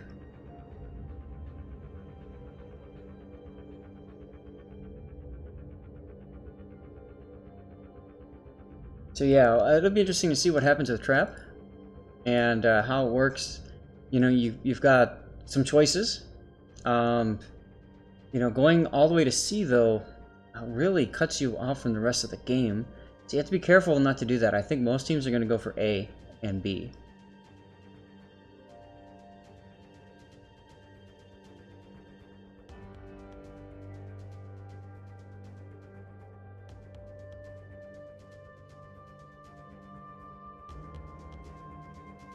Alrighty, Nagato, Flint, Akisuka. That is different for sure.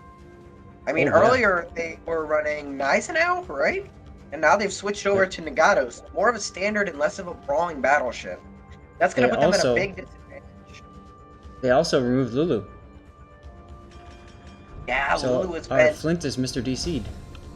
Yep, we've got Mr. DC'd in the Flint, Nevny in the Akizuki, and Dastard in the Nagato once again. And then we've got Chokai Ni. This time he's gone into a Helena. That's interesting.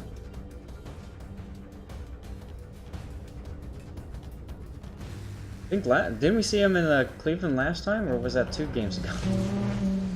Battle starts. I think it was 2.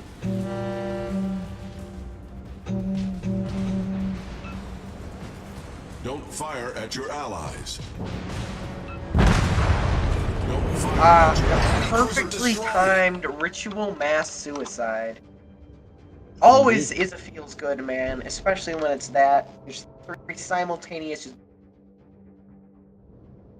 feels good. Alrighty.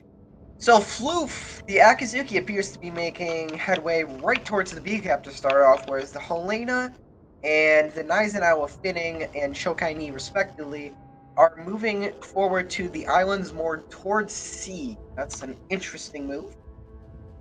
It's the, you know, to be honest, it's kind of like, it seems like the safer move, right? Because you've got those islands there that can protect your flank as a cruiser. Because we have the same thing kind of going on here. Mr. DC is going for that safety island behind B. Akizuki, Sorzovoy is going straight into B cap. Now, Dastard choosing the Nagato instead. I have a feeling he's getting a little bit frustrated with the Gneisenau's RNG, and 2, the lack of pen that you have on the Gneisenau. He wants to be able to blap ships. And you can't really do that with the Gneisenau. We've seen him twice have to push into an enemy Gneisenau in an unfavorable situations. Yep. 8 guns in German dispersion versus, or 8 guns in Japanese dispersion versus 6 guns in German. It's a significant difference, that's for sure. Alright, and the Akizuki of Floof is going to be heading into the B cap momentarily. There he is. He's headed bow in. That's interesting. Sorzovoy is doing the same thing, although he's going to start turning now to skirt. Massive storm moving in. And there's the Cyclone. That's the interesting thing about Trap. Unlike all of the other maps, Trap is actually with Cyclone enabled, so if this game goes long enough. We had a Cyclone during the qualifiers. There was a match that was decided by a Cyclone, basically. And Really? Dastard is in a stock Nagato. Oops. Did he forget to... I thought something was up with that. Yeah, that's 49,000 hit points. He's in a stock Nagato. He must not have upgraded it. Now, in most cases, that wouldn't be a big difference, but that's a lot of health. And Nagato actually gains some armor on the B hull as well. Mm-hmm. Oops. Now, One of the challenges with having the press account, you have to set everything back up again, and you always forget something. Every time. Like earlier, JT Shark forgot to switch the scenes to actually show the game 2 games in a row. Although Dastard's showing off, Yeah. Shokai is very, very lucky.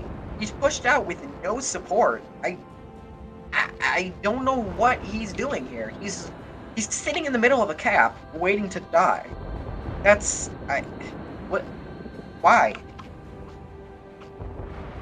I think he was hoping to go concealed, and he is concealed, but he's going to be constantly spammed by Mr. DC'd and the Flint here. Yep, and it's just gonna take a few seconds of Nevnichan spotting him to, completely nullify any stealth. Yeah, and there's DC. So is he gonna get blapped? Oh, by no. Oh, big hit! 1500, what a huge misplay! Wow!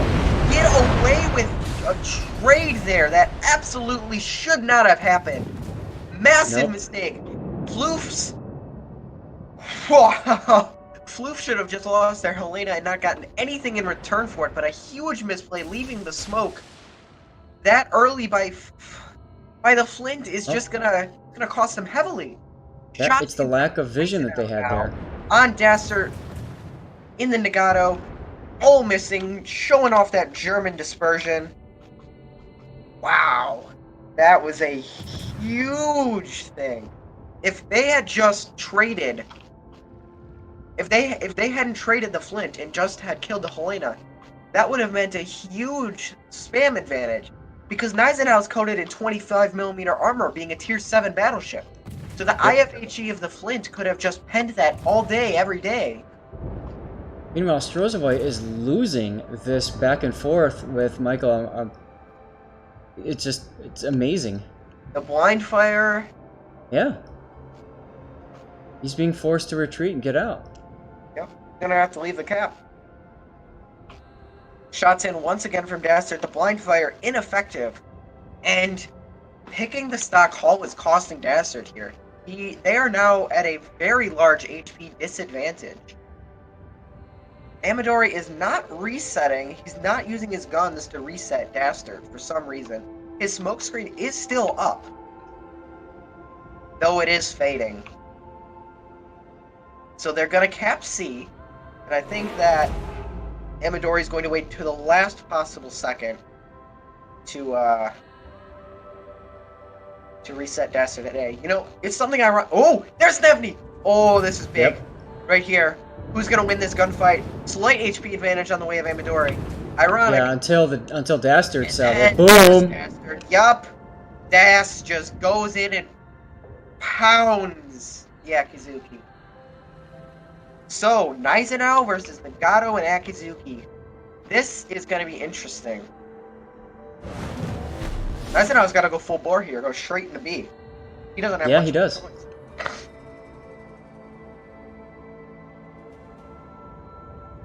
Which is exactly what Dastard kind of doesn't want. I'm sure right now he's wishing he took Gneisenau. Then again, he had some really brilliant salvos that definitely swayed the game. Yep. This is going to be absolutely massive here. Whoever wins this next fight is going to win the game. It's important to note that, I mean, with the points right now, all you have to do is go for decaps on B. You just can't let them cap B. That's it. And now it gets interesting. The Cyclone has begun. So this is going to change everything. So now all ships' effective concealment, both battleships are going to have an effective concealment of 8 km. That means they're not going to be able to fire without being spotted themselves. And both ships get overmatched by the other. Yep. And Das is caught broadside. German dispersion. Jeez. Just an overpen from that much broadside. Yep. Now Stroh's needs to get closer here. I think he needs to. Yep. He's opening up with his shots now. Fending, those might hit. No. Is he going to be able to dodge it? He just barely skirts by. Yep. Got the lazy dodge. Fending needs to slow down here. Fending needs to slow down and let the Cyclone take him. Yep. Big hit though on Dastard. I don't know why he's still charging forward. He's gonna charge into Nakazuki. He can just slow down and cap and make them come into him. What is he doing? Dastard changed to HE now. Yeah, they're just gonna try and let... I don't understand why Finning is going full... The Cyclone's about to begin. What are you doing? Slow down. Cap the cap.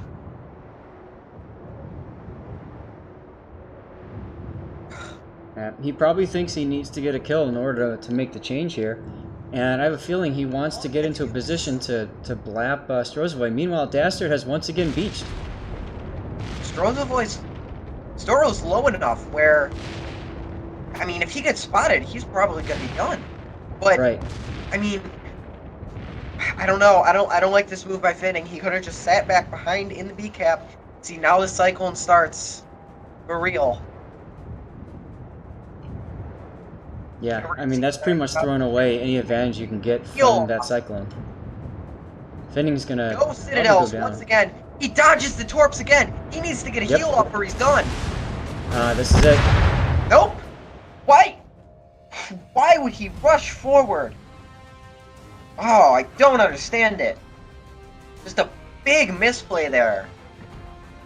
The winner of the game one is gonna be Rain and Dastard. I don't understand why you... I just don't... Why?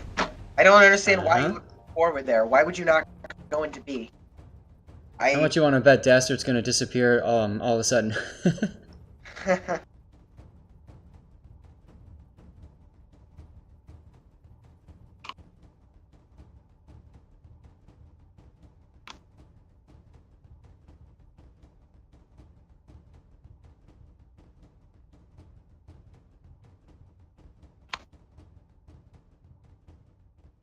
So just...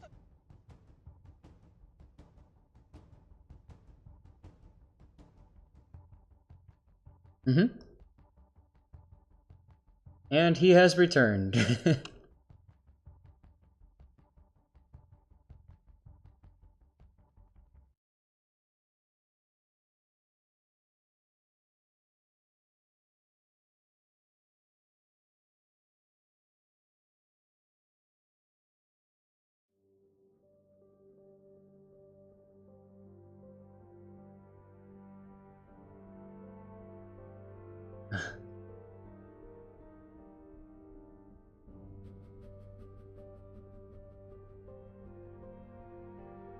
Time to do my draw.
Congratulations to Ray for winning.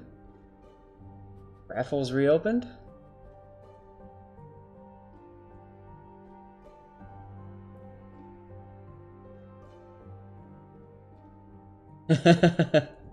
Well, I'm pretty sure he did.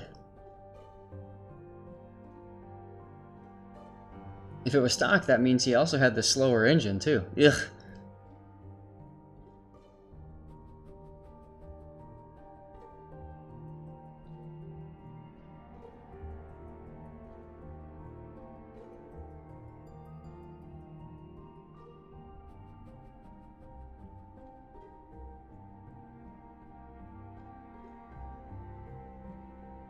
Yeah, it's actually 22 knot speed.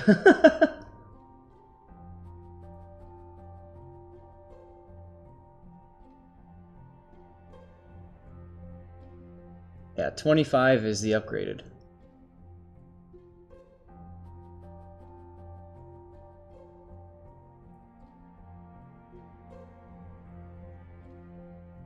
And Dastard is running 65,000 HP, so he did upgrade the ship.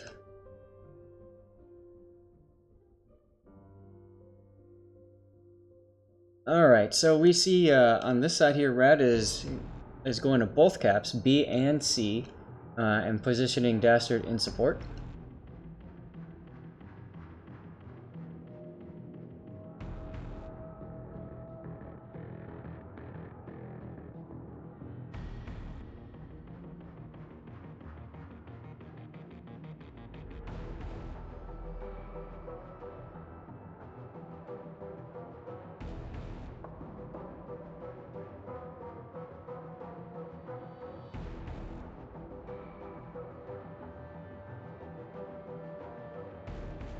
Mm-mm.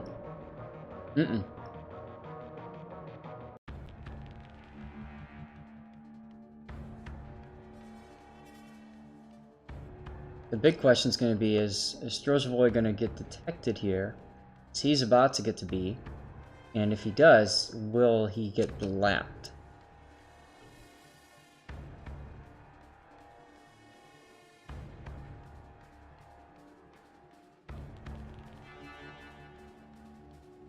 Interestingly enough, he's choosing a different side to go into B cap. He's probably expecting to get the torps through the typical reversing point. So he's trying something different. Eisenhower spotted, Finning.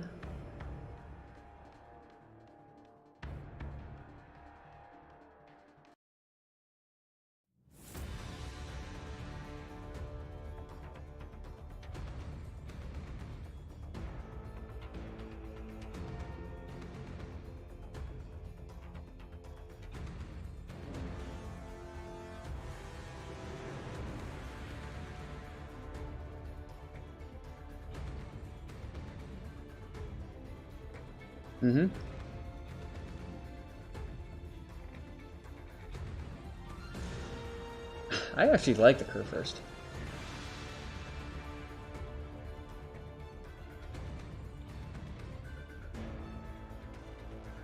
Using the big guns or the small ones?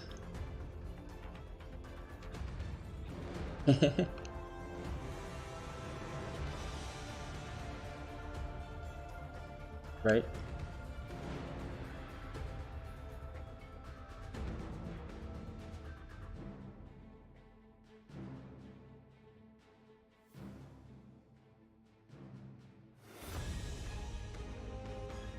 Well, Nevi, I mean, Rosenboy's looking at this and saying, why bother going into the cap if there's clearly one destroyer in that smoke, if not a Helena as well?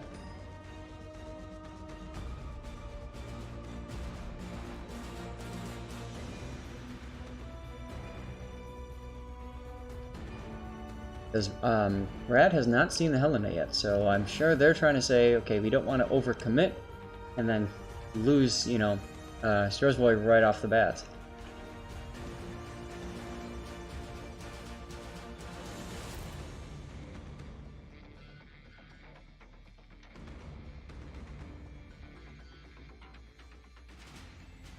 Mr. DC picking up C-Cap.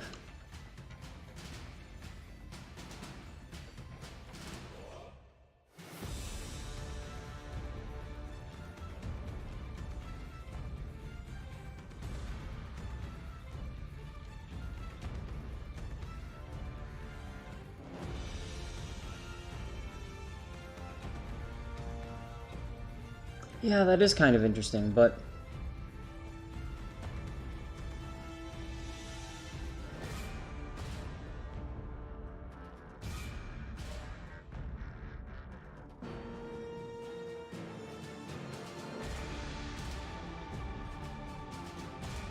Is he coming through the channel?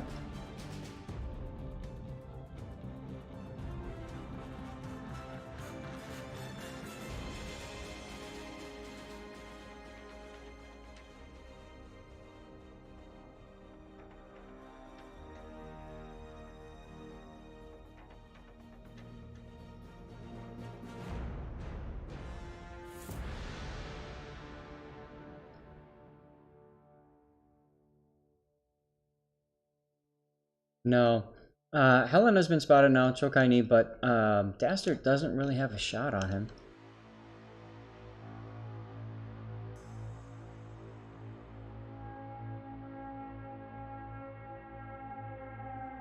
Yep. Roosevelt.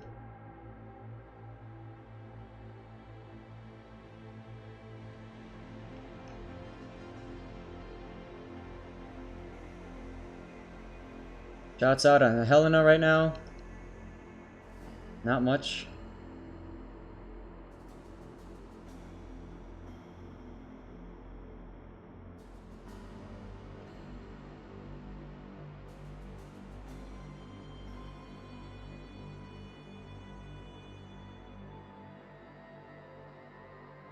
Yeah, I don't know why he would open up like that. With C being capped, I mean, you know the destroyer's there.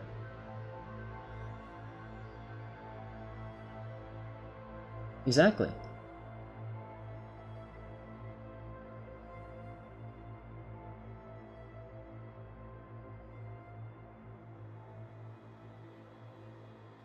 Hydro is on. DC detected the first set already, so... Nah, he's seen him now. But Storzovoy, with opening up like that, he wasted a really good opportunity to just back into B-Cap and take it.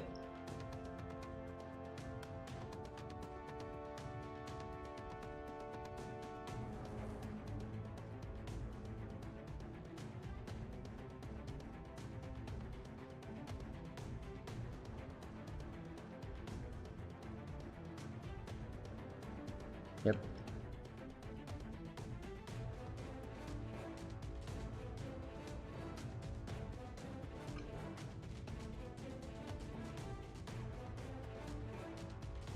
Which I don't think is a good idea.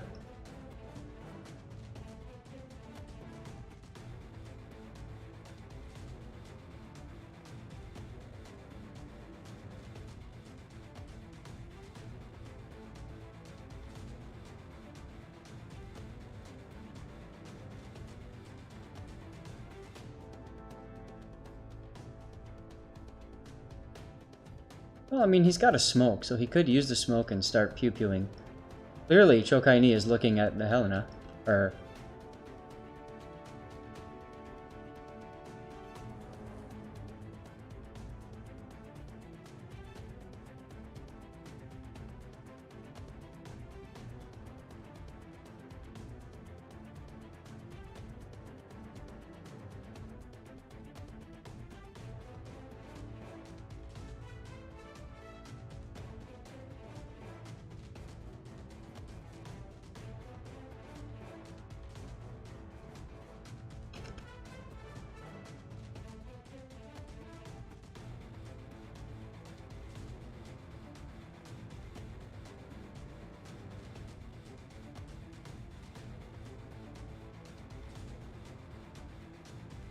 No.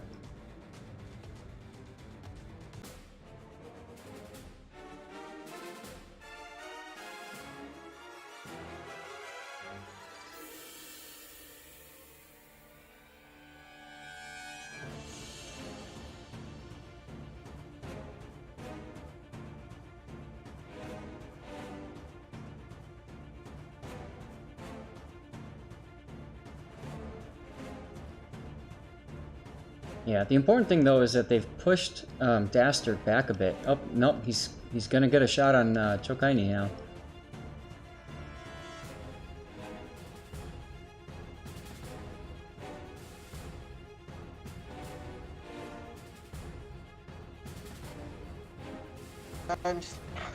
Jeez. 7K, I mean, on Dastard for 4K on Chokai. That's not a great trade, but now, oh, this is interesting. Helena and Akizuki are opening up against Nevni's Akizuki. And this is why he saved the smoke. Because now he can get away. In 5 minutes. Yep, just gonna get into... They're gonna get into being at least stall, possibly cap it back. Yeah, but Strozovoy is getting blind fired, and he's going to go down if he's not careful here.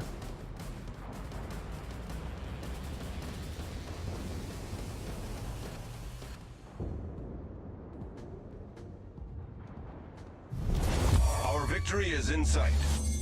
4 minutes. The Flint is going to be capping C, and that is a fight that Shokaini cannot win. He's trying to make it to the island before being detected by the Flint, and Das is trying to do something against Finning. I mean, the battleship fight is going the way of Floof by quite a bit. Mm-hmm. I mean, Naizenau pushing in is exactly where it wants to be, and I mean, Nagato getting chased at that close of range is not where he wants to be. So this is way closer than the points look. I mean, they've got 3. Red has 3 caps. There's Nevni. Oh, this is gonna be big. Can they finish Nevni? They get him. Does he get torps off in time? That changes things. Amador Absolutely does. down to avoid torps. Because we're going to lose Dastard up here at the north as well. Yeah, Das is only on 10K. He's going to be going down sooner than later. This game is still very much within play. Absolutely. Big hit by Dastard.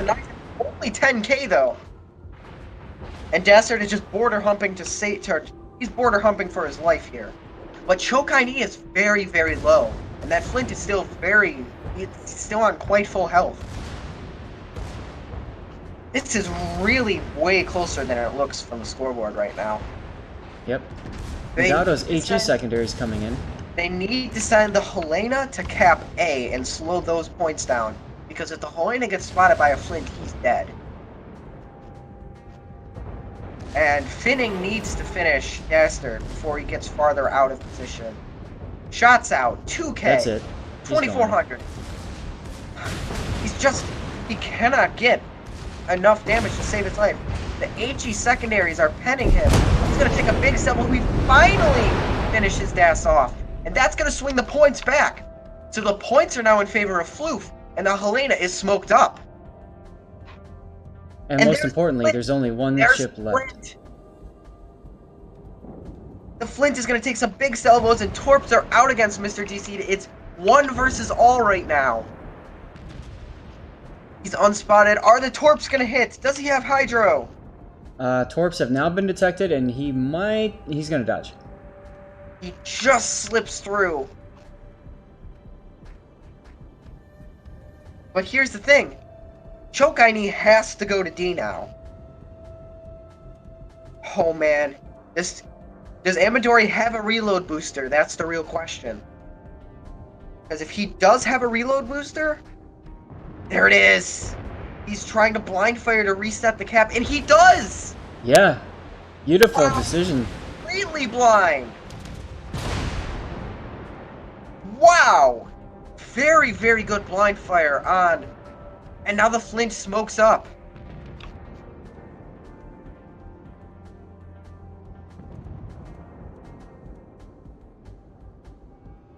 This is... 1 minute to go. Rad still has the points lead, though. So, Amadori needs to... Yes, Floof will get the cap first, that's true. But there's only 50 seconds left. Oh man, this is so close. So many of Floof's ships are so low, fighting for their lives here. If the Flint reverses out of smoke, he'll spot Kaini and he will be able to get him. Does he know? Does he realize? No. He has no idea because he's in the smoke. He has no idea. There's no spotting. He thinks that his best shot is getting the Aki. Oh! And he just slides out of the cap as he's about to cap it. Why? I don't know. That's a huge mistake. He knows he needs a kill here. The caps don't matter anymore. But he's going forward, and that's going to be too late. He's not going to get around the island in time, and Floof is going to take the game. If he Yeah. went backwards out of that cap, he would have found Chokai Ni, and he would have been able to gun him down from a few health. But Floof is going to take the game, and they're going to tie it up and send us to game 3. Wow, what a game. What a match. Very, very close. And it's going to be a 1-1 tie, incredibly close. Wow. That is one of the better games that I have watched so far in this tournament. Right down to the wire. Just incredible.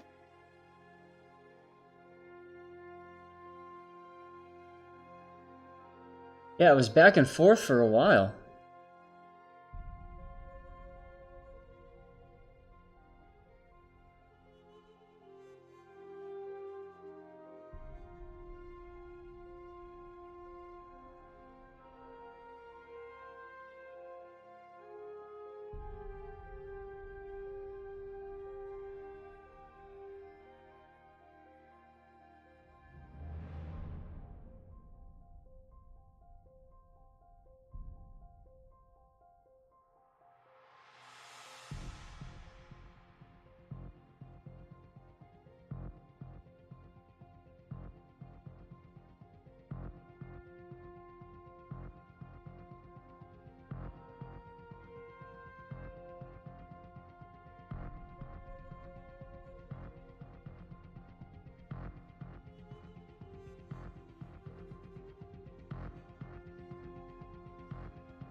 Oh, congratulations to Ray, just got a Lo Yang courtesy of a community contributor box. Damn, must be nice to be a CC. It has its perks. I'm trying so hard. I wrote a really nice application this time.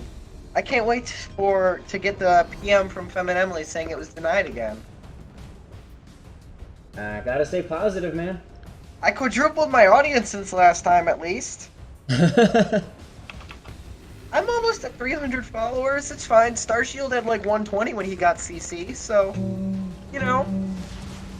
Oh, Dastard back to the Gneisenau. Back to the old unreliable. I mean, he knew what happened in that. If he had a Gneisenau, I mean, that would have been different. Gneisenau was a bit better of a brawler. God, that's yeah, but Enemy cruiser sunk. they screwed up by not going for the Helena kill when they could have, and that came back to haunt them. I don't think he realized that's going to be something they're going to watch later, and they're going to be kicking themselves for if they end up losing this game. Mm-hmm. If they lose this series, they are going to go back and watch and just kick themselves very hard. But how could they have known? There was no spotting. That's the downside of a 3v3. Well, and bringing a Flint. You know, And if he had a Helena, it would have been different. Very true. Because Strozovoy didn't do a good job of keeping the Helena spotted. He instead went for the cheeky free shots, but once the Helena disappeared, there goes the cheeky free shots too. Now, Rad is going for an interesting play here. They're positioning 2 ships out west, and then Dastard is going more east.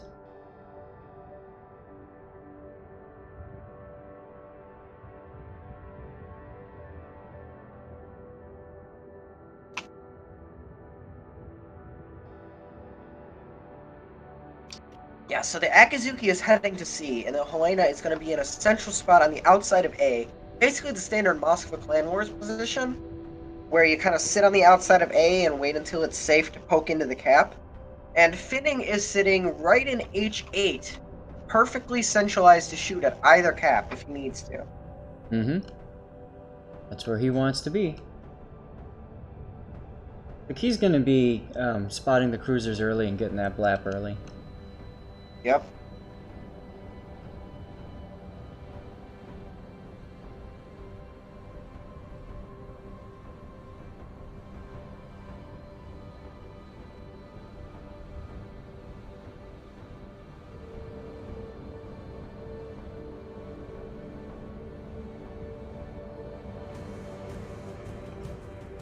Oh, Gneisenau was quickly spotted as they moved through the islands there.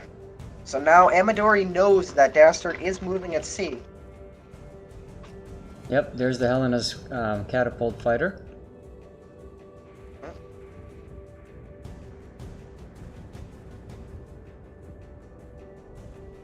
Sorry, fighters, because of course, why not take both?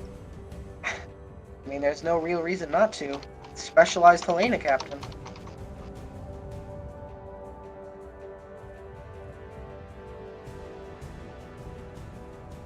I'm rather Alright. surprised that people haven't kind of caught on to that as much as I thought they would have.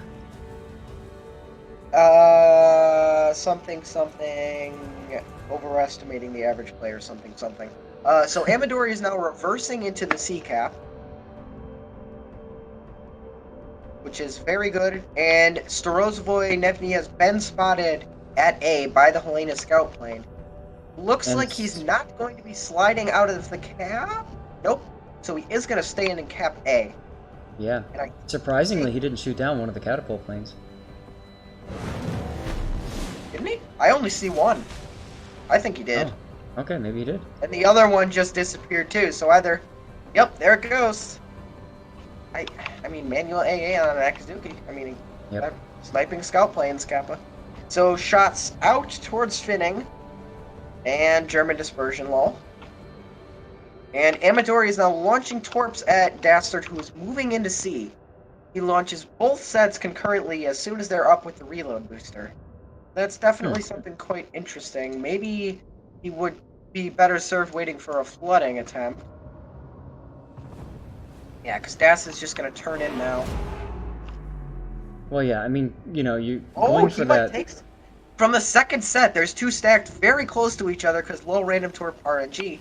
And I think Das might take some. It's going to be very close, but it looks like he's just going to avoid. So Chokai Ni of Floof is now moving dangerously. He's in a very dangerous position here. He's moving to cap A and B through the middle, full broadsides at Dastard and the Gneisenau.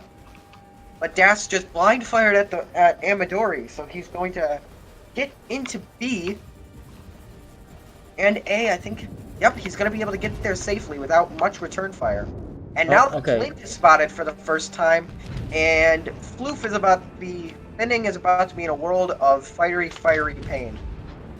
About to be in an HE-penned world of fire and brimstone and all that. It's interesting that both battleships are basically just getting farmed right now. That is the issue with Gneisenau's. I mean, you can't really do much in return. The guns are unreliable unless you're brawling. And misses from both battleships. No significant damage.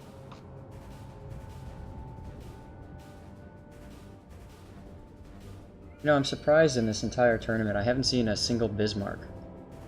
I saw one earlier. In my first game of the day, I believe it was Oops, who ran a Bismarck, Miyoko, and Jervis. Which was certainly an interesting setup. They used the Miyoko to basically stealth warp the caps at the start. Not to much success. But look at the caps right now. Floof is all three caps. Yeah, that decision to push down west has really hurt Bastard's team here. Yeah, they're not really Now the Flint and Helena are opening up on each other. Amadori is just farming Dastard. And Helena does have a lot of 25mm armor, so he is taking some punishment. Down to 16k after getting shot by Das. And now the Akizuki is contesting the A cap, but not yet B. So Nevny is firing at Chokai, but he is not taking much in return. Helena's arcs are just barely too good to get another shot. Island. Now, Chokai gets incredibly lucky. Yeah, once again, we're seeing, like, you know, Rad just not in a position to punish ships. And, I mean, they're punishing, but they're just not getting the full kill. Okay, Strozovoy's opening up again.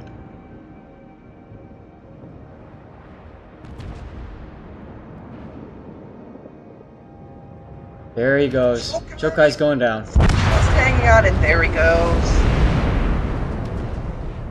Still, though, a massive points advantage in favor of Floof. That triple cap is just so strong.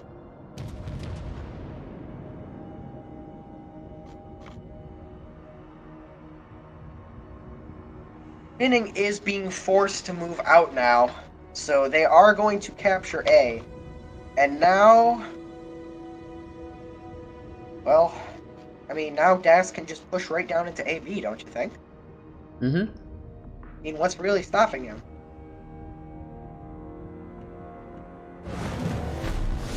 The Akizuki is still in the C cap. He did launch torps towards the gap. So if either the Flint or the Akizuki tries to move in, those torps might hit them to do significant damage. But remember, this is the third place game. It's a 1-1 tie in a best of 3. This decides who gets third and who gets fourth. So you can't afford to make a mistake right now. Nope, and I believe there's prize money involved in it. Ah, that's for first. So there's the Flint and Akizuki. Ooh, so these torps might be good. Torps have just been spotted. The Akizuki shooting. They're on slightly different angles. No, they'll be fine. Strozovoy's got it. Nevny's got the first set, and he expertly maneuvers through the second. So, if I'm Amadori right now, I'm running away, because there's about to be a Naizenau in my face, and I've just used both my torps. If I'm Amadori right now, I am in trouble. Look at where I mean, that Akizuki hasn't moved yet, and he needs to. He needs to get out. He's still, oh no. He is very lucky that they changed BBAP before this tournament, or he would have been in huge trouble there. Yeah, Strozovoy doing something silly here. I think he's pushing forward. And, I mean, that exposes him to torps from Finning. And those torps have just been launched. Although it looks like one of them is going to clip the sandbar, the other two are going to go right into that smoke. Yeah, that was a really bold play. He'll be fine. And he just barely dodged, I'm assuming. And now he went out to torp Finning, who's now forced off. But here's the thing. Now that that smoke doesn't extend into the B cap, they can't cap it without being spotted. And, oh no, Michael Amadori didn't notice the Naizenau somehow. He smoked up and is now going to be able to fire back. But the secondaries... There's the Flint. Oh, this is not where you want to be as a Flint. You do not want to be 7 km from a Naizenau.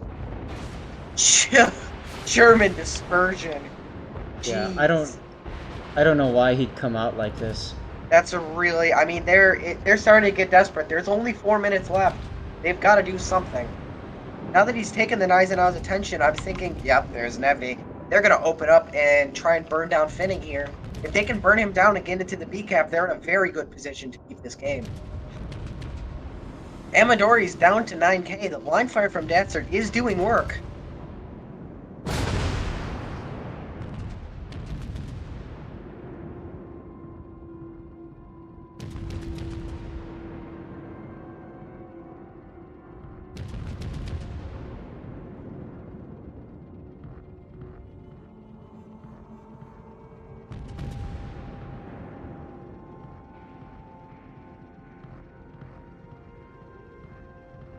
Finning's done a nice job of still positioning himself to prevent Strozovoy from going into B cap.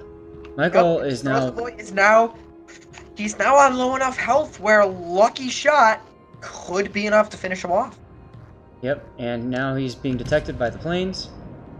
Yep, he is still spotted. The enemy is about to win. The question is Amadori going to get blind fired now that he's out of smoke now? So they did not burn down the Gneisenau, and they really had to there. Yes. And now Finning knows that the only way for them to win is to take B, so he's going in to prevent that. Yep. This salvo, that second turret. Oh, wow. Fourth. But now he's gonna get burned down. 3,000, 2,300. He's on a double fire. Can he get a heal? He can't. So he is going down, and now it's Amadori versus all. He's got to move to save B. There's only 2 minutes left, and if they get into B, the points might just flip over. Worth noting is that they're still in the lead. Yeah, they've just been ticking points this whole time. That's how important it is, losing a 2-to-1 cap advantage here. There he is. And there it is. Nevny versus Amadori. This fight wins the game. The Flint is behind an island. Can Nevny do enough damage? Or can he just outright kill him? He's gonna get him! Got it!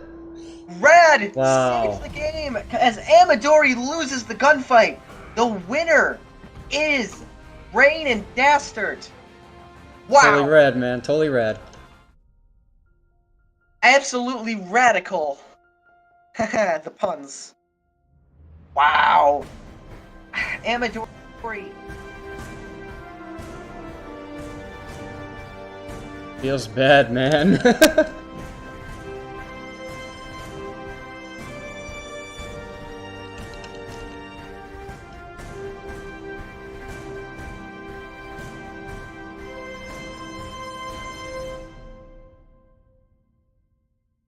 Mm-hmm. There's been a lot of those kind of little misplays that I think both teams are gonna look back at and just smack their foreheads, you know?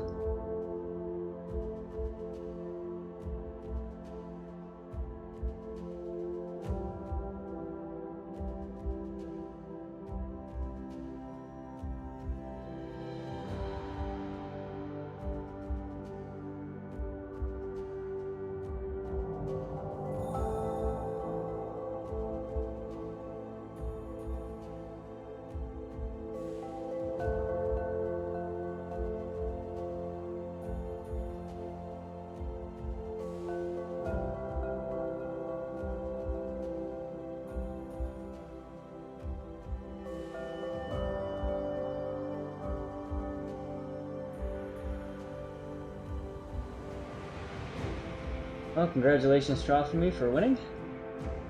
And so that's, I don't know, do you call that, I guess you call that an EU win?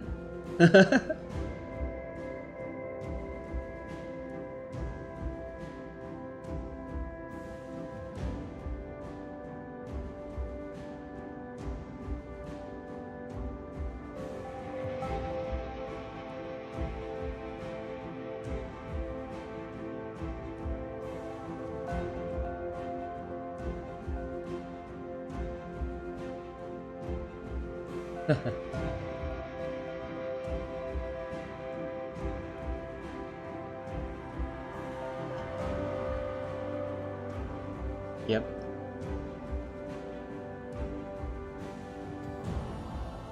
Yep, ZF versus Omega. If you don't mind, I'll take the ZF side this time around.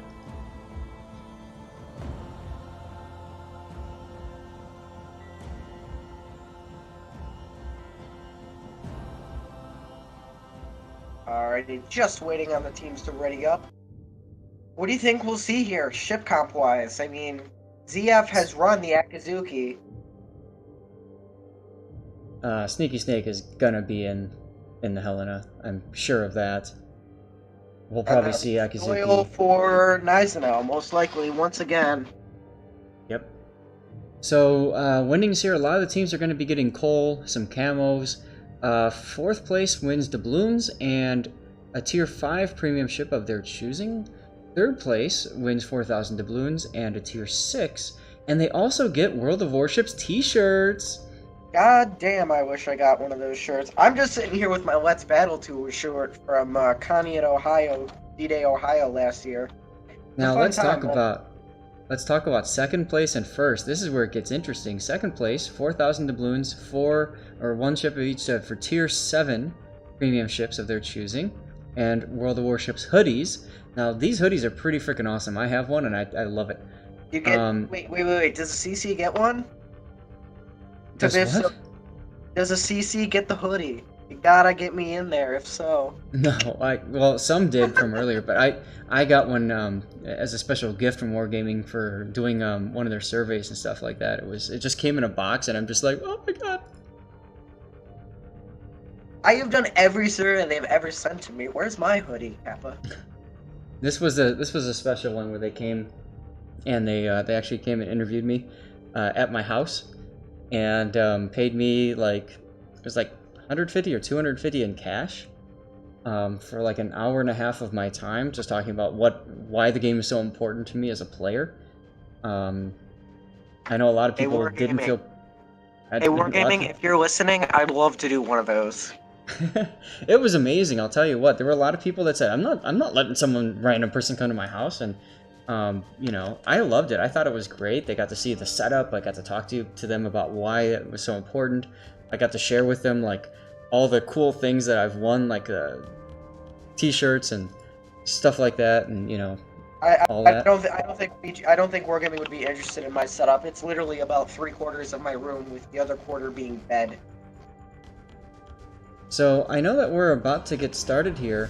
Real quick, the first place prize, 40,000 coal, 8,000 doubloons, 4 tier 8 premium ships, and 4 Razor Kraken headsets, along with a cash prize of $120. And those are all cumulative. That's going to be split up between the teams. So one person doesn't get all 4 headsets and $120 each. Unless you're a jerk. Unless you're the team. Yeah. Very, very generous pricing for this event. And the streamers get... Hey, streamers get the joy of casting this, man. This is so much fun.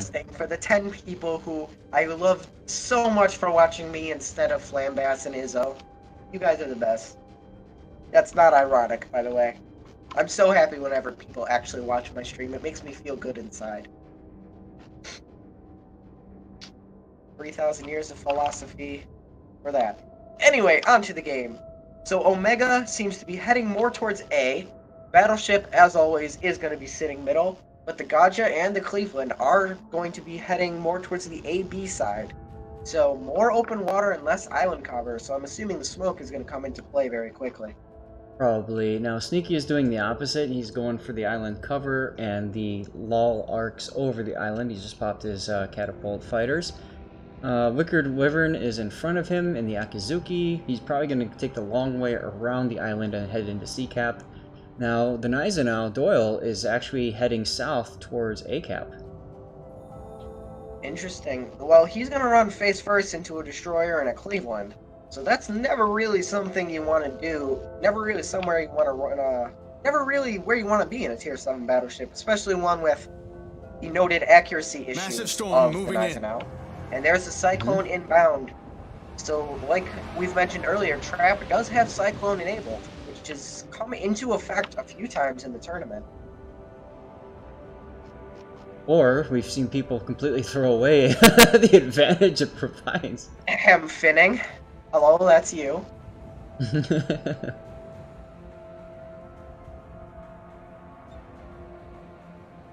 And there's the smoke screen, and Doyle is about to be in the fiery, fiery world of pain.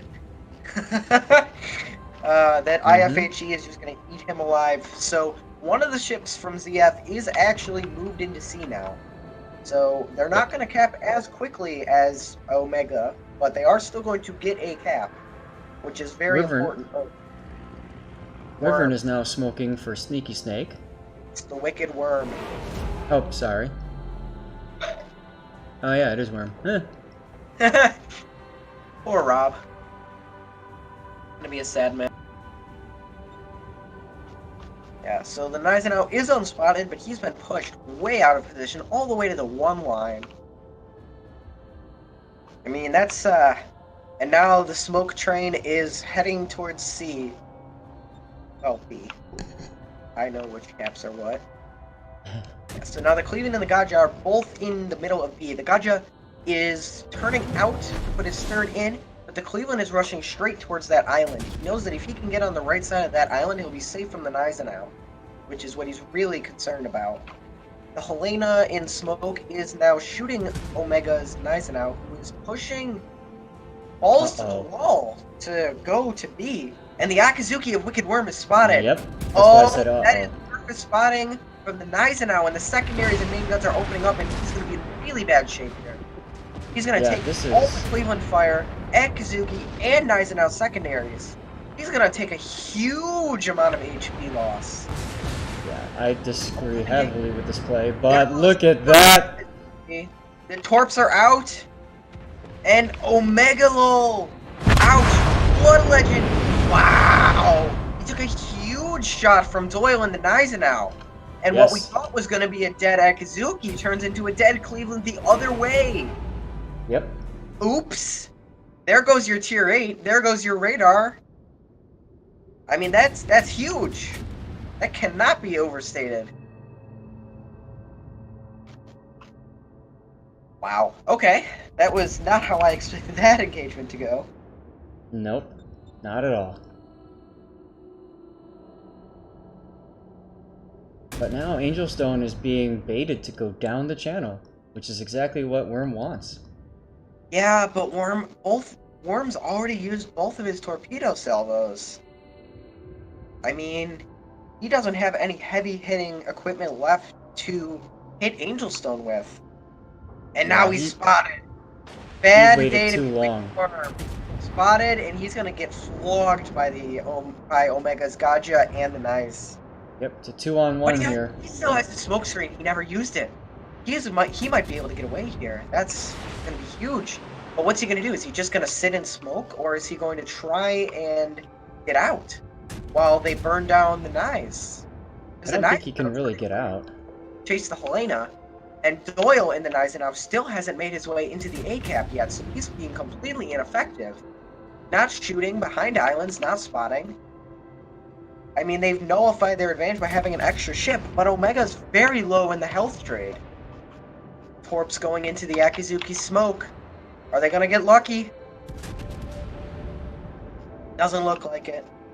Gaja is rushing the Akizuki smoke. I can't say I agree with that. You have Deepwater Torps rushing another destroyer is something you never want to do in a Gajimata. Yeah, but they know he's low. So they want to get him off the board. And they know the Nizenau is going to be going down soon. Just because of, I mean, oh, he's low. Wicked Worm can't escape. Does he get Torps off before he goes down? Doesn't look like it. And that's gonna be game 1 for Omega. Sure about that?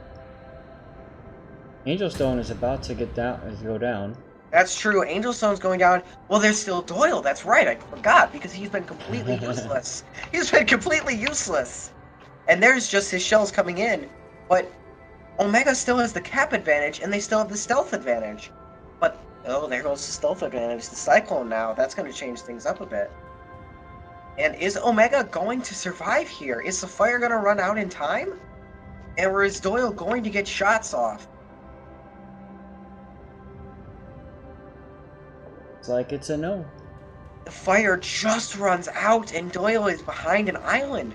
So Angel Stone is actually still in a position where he might be alive. That's amazing if he manages to survive that. Oh, he just got spotted. And it's gone. Never mind. And it's gone. Well, there goes that. Alright. Right. So the Gaja can't torp Doyle. There is an island in the way. This is very interesting.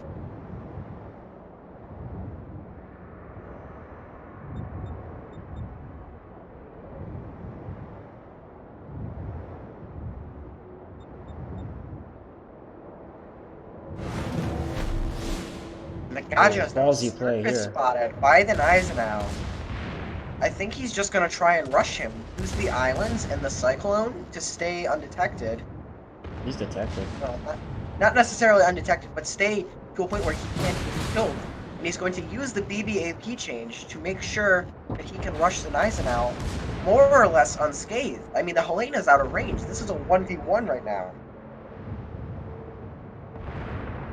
Yeah, but that sandbar is going to protect Doyle for a little bit at least. It's going to force We're gonna Brandis to see really if come out Doyle wide. can get his torps off. This is gonna be more or less what decides the game right here. Oh no, it's like they both don't know what to do. Hi, how are ya?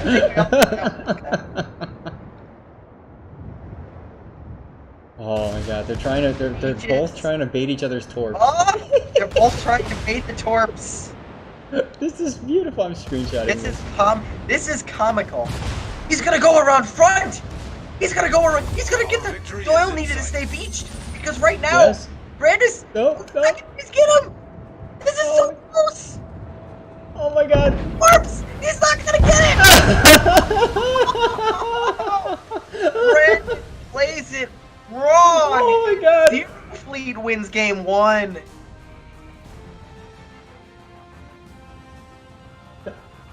Oh my god. If you're Omega right now, you're saying, Lol. oops. Zero Fleet takes game 1.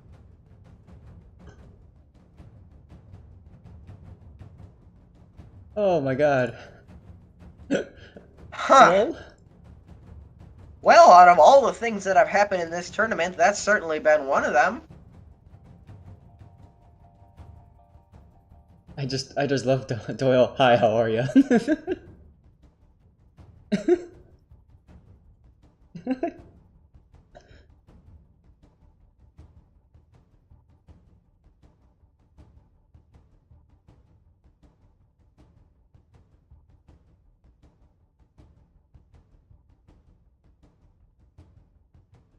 Mm-hmm.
And at this point, Omega has to win in order to force a game 3, otherwise they're out.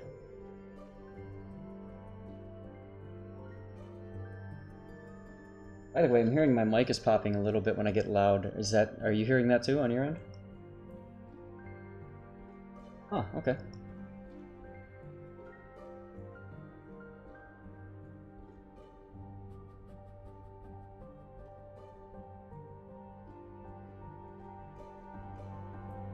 Alrighty. Game 2. Right now for Omega, you have to win here. You do not have a choice. You either win or you are done. Yep, same lineup over here on the ZF side of things. Yep.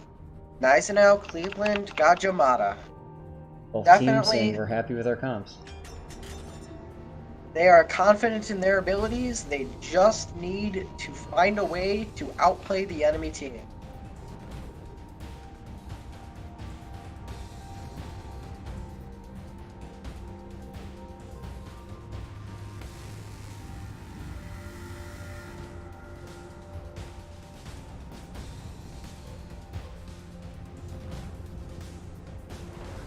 Alright, as we prepare for the ritual sacrifice.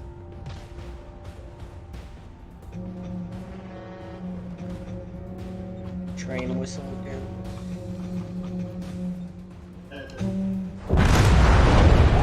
God, that's so Enemy sad. cruiser sunk. I say, I'm a man of simple tastes. He's gonna go around front. He's gonna go around. He's gonna get the right now. Brandis. Alrighty, M. Brandis and Blood Legend.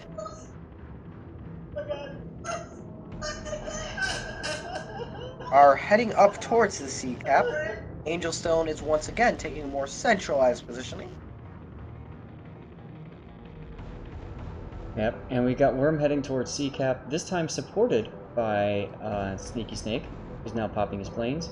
And Doyle is also helping them out, so they're pretty much going hard for C. I think they may have watched one of the earlier games. I believe Omega earlier had a game on this map with this comp that they went straight to C. So if CF scouted that, they know what's going to happen here, and they are figuring out how to counter it. Rush 3 ships straight into C and overpower what's there. Although with no radar, the Gaja could just smoke and theoretically just be fine.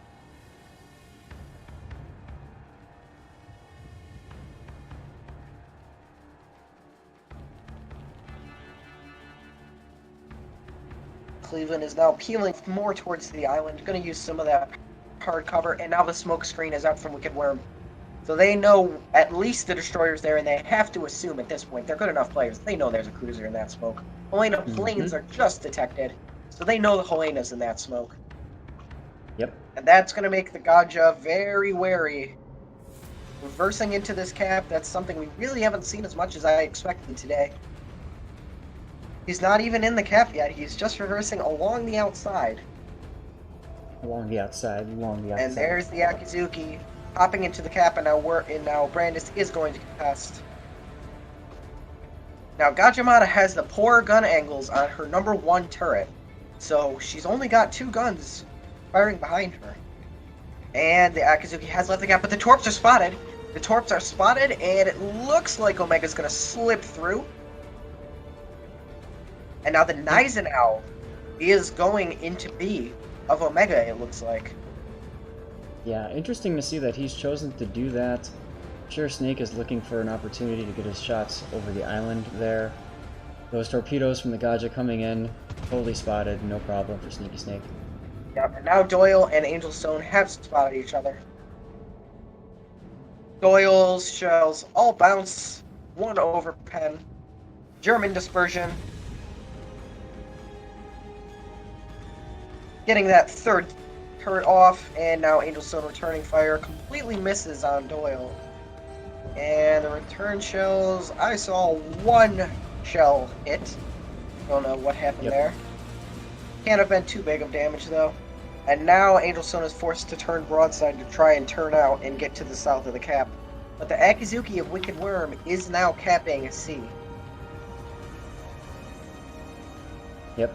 Blood Legend is opening up on Sneaky Snake now. Snake realizing he probably needs to go back and get dark here. Here comes the shells from Angel Stone. Here comes the shots from Angel Stone. Is he gonna get some pens, maybe even a Citadel? Now, 1 shell hits, it looks like, and it overpenned.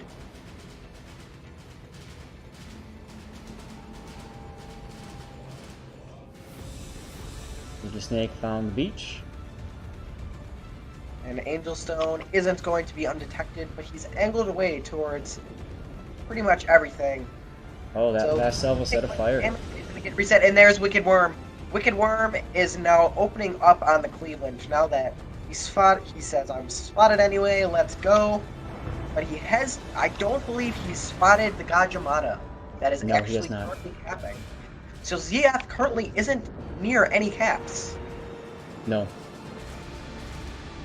They seem to be playing this one much more passively than before.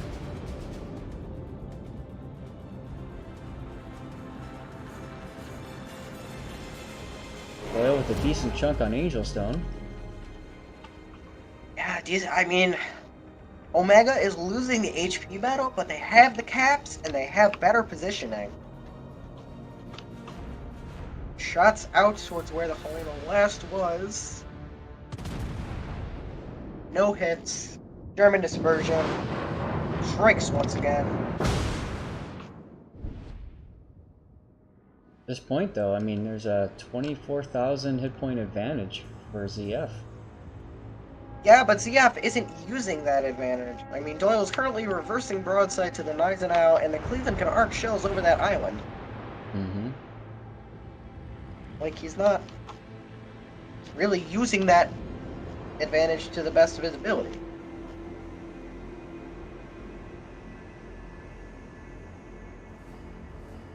And now Omega's Gajamata is moving towards moving towards B to try and cap that.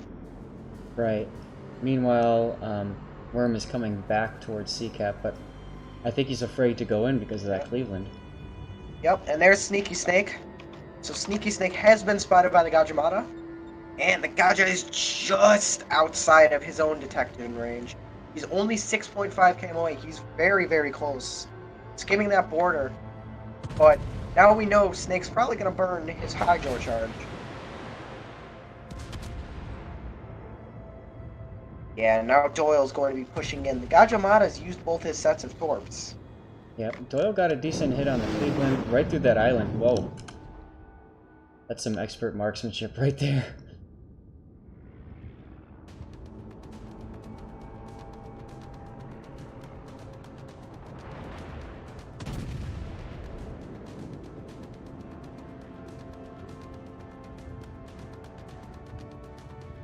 And Doyle is going to get into the cap in time to stall the progress. Yep, as Worm gets into C-Cap. So Worm is in C, Doyle is in B. Brandis is leaving B, can't put up with the pressure of the Gneisenau, and the Gneisenau could get behind an island and be more or less safe from any return fire. Cleveland shall straddle him. So yeah, I'm thinking Doyle's going to be in pretty good shape here. He can get behind that island, and the small little... He's forced the Cleveland to move away from that small little divot that he could shoot through. And now the Akizuki is smoking up Sneaky Snake. Yes, So, brilliant decision there. That's gonna... Doyle is being pressured pretty well. Yep, so they're gonna have to get this Cleveland out. They're gonna have to get Blood Legend off the board.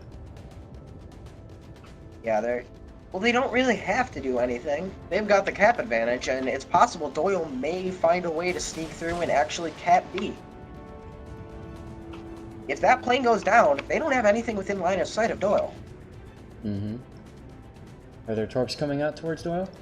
No torps, nothing. Huh.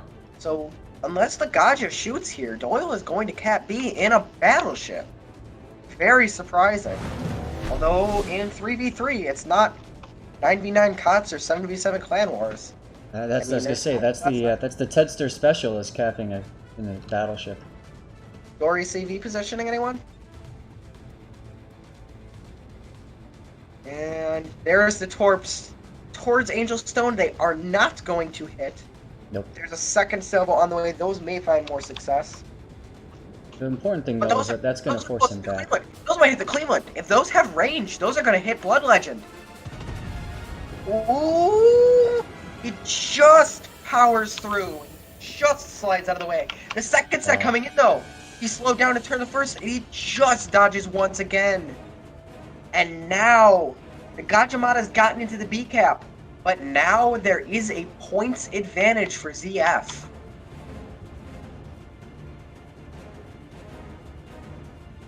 And Doyle's still in B. So Doyle's now spotted, and he's just too far out. But the Gajamata might get plane spotted here. There he is. There he is. He's been spotted. So now they know where he is, and Doyle knows to expect the torps. But he's moving out, so he can't get too much fire to bear on him. And he is on fire himself. And the Cleveland and Eisenhower are both there, very, very close. They just want they need an opportunity to bag that Cleveland. That's what they're looking for right now. Doyle needs to get out alive. Shots out on the Cleveland, just clipping the island. Nothing doing there.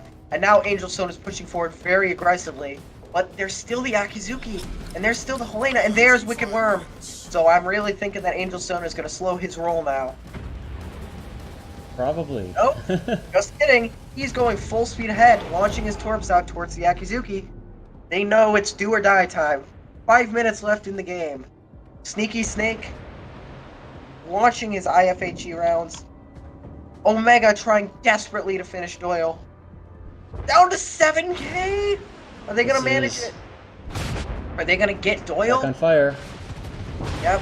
Doyle's on fire. Omega's on fire. Everybody's on fire. What a hit. Torps Omega is taking tons of damage here, and they're not going to get Doyle. They're not going to get it. Are they? Wait. German dispersion. He gets the shot off. Is it going to land enough shells? No, he bounced! German dispersion bounces off his armored belt, and Doyle skates away on 4,000. And they're now burning down the Wicked Worm, burning down Angel Stone. Last shots desperately from the Cleveland onto Doyle. Oh, big hit on Angel. Behind him. More shells. Doyle's got to heal off. Just a few hits, not enough for a kill. Gajamata desperately spotting Cleveland, just landing that IFHE. Shells just raining all around Doyle, but very few hits and not any damage. Nope. CF still has the points lead, and Angel Stone may be going down here to the Akizuki. 1,200, 800, 400. 400. That's it. Omega goes down. That's huge. In the middle of the smoke. That might just be the game. Gaja has no smoke. They have no battleship. They're down on health by about 10,000, and they didn't finish Doyle. And now Doyle's getting shots out on the Cleveland. He's down to about 8,600. Very close here. Yep, Doyle DCP. Spotted by the scout planes. Shoots down one. Omega, there's no spotting. No spotting from Omega right now. They can't see anything. And they need to do something, or this game is going to be over very quickly. If you predicted ZF, if I predicted ZF, I would be very confident right now that I'm going to get my chance, get some prizes. Yep. Gajamata is opening up now, realizing he's got to make a play. It's desperation time. They know they need a play. Yeah, he was heading for A, but... He's only on 3,000, but neither ship can shoot him. The Gaja can't shoot him. The Cleveland can't shoot him. They can't shoot him. And the Helena's going to get into B here. The Gaja's moving towards A. He's opening up desperation salvos. There's only 2 minutes left. They need a kill. He's going to miss with that salvo. Doyle gets another heal off. This is really tense right now. Torps out from the Akizuki. That's it. The Cleveland can't dodge. Can he dodge those? Is he going to be able to slow down in time? Just barely misses off the bow. Wow. Gaja with the desperation. Doyle's back to 10K. And Doyle from a few hundred to 11,000 health once again. And losing that battleship looks so damning right now for Omega. This could be it right now. They've got to do something. He can get enough shells over the island. Oh, set They're him on on fire. Again. Is Blood Legend detected right now? It's a real question. He's not detected. So they could get shown. They could swing this right back. Yes. There's only a minute left. They need to do something right now. One kill won't be enough. No, Sneaky needs to get involved in this fight, and he's not. Okay, Doyle's back on fire. Gajamata needs to push straight towards the sea cap. They have to know that one kill won't be enough. Shots out from Doyle. They finally put him down, but there's only 45 seconds left. Only 45 seconds, and they're not going to be able to make up the point gap. They're sneaky. They're sneaky. He's got the Cleveland right where he wants him. Full broadside. He gets his kill, and that is game, set, and match. 30 Shot seconds. One legend. 30 seconds on the clock. Another salvo. Huge AP. GG's. 1400. He gets a fire. GG's are out. CF knows they've got it. That's it. CF is going to take game 2. They're going to take map 2. They're going to win the game, and they're going to win the tournament. They get the prize. They get the amazing, amazing prize. $120 cash prize. This is it. GG's all around. What an incredible tournament. And it goes to Zero Fleet. Incredible. Wow. What a game.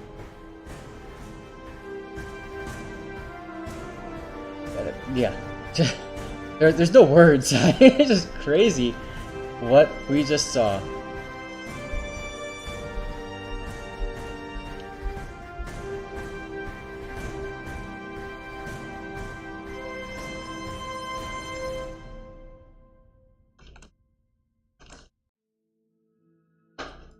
Wow.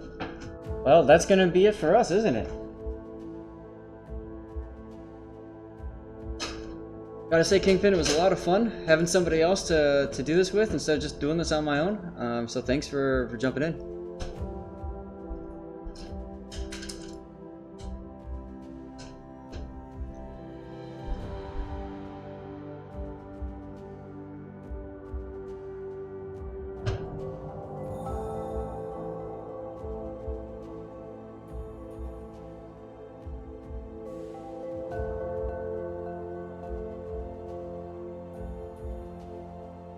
Oh yeah.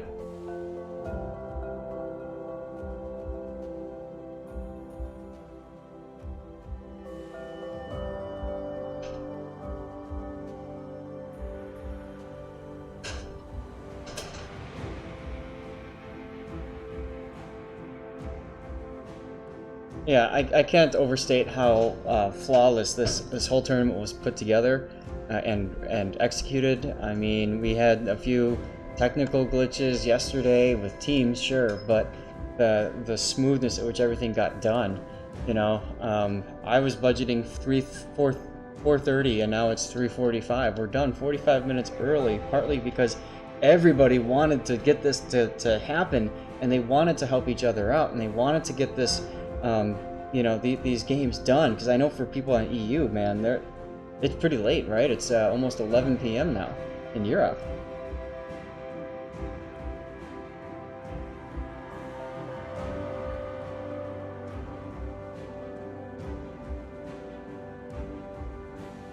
Big shout out to all those. C-Raptor with the clutch code drop. Thank you very much. Appreciate it.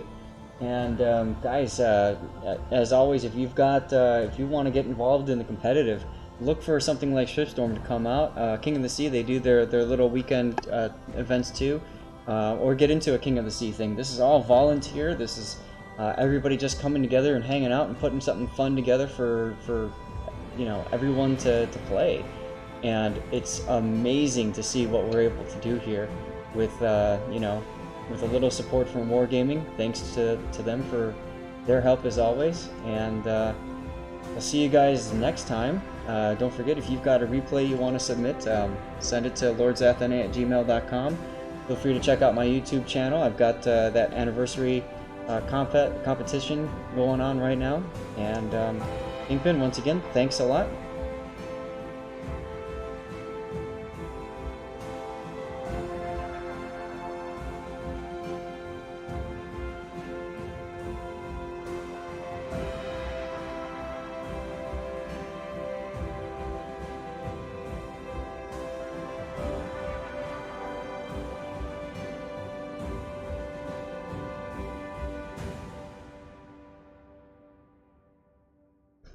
Yeah, likewise, I'm gonna go stand up and walk around a bit and stretch out my back and take a break and all that good stuff.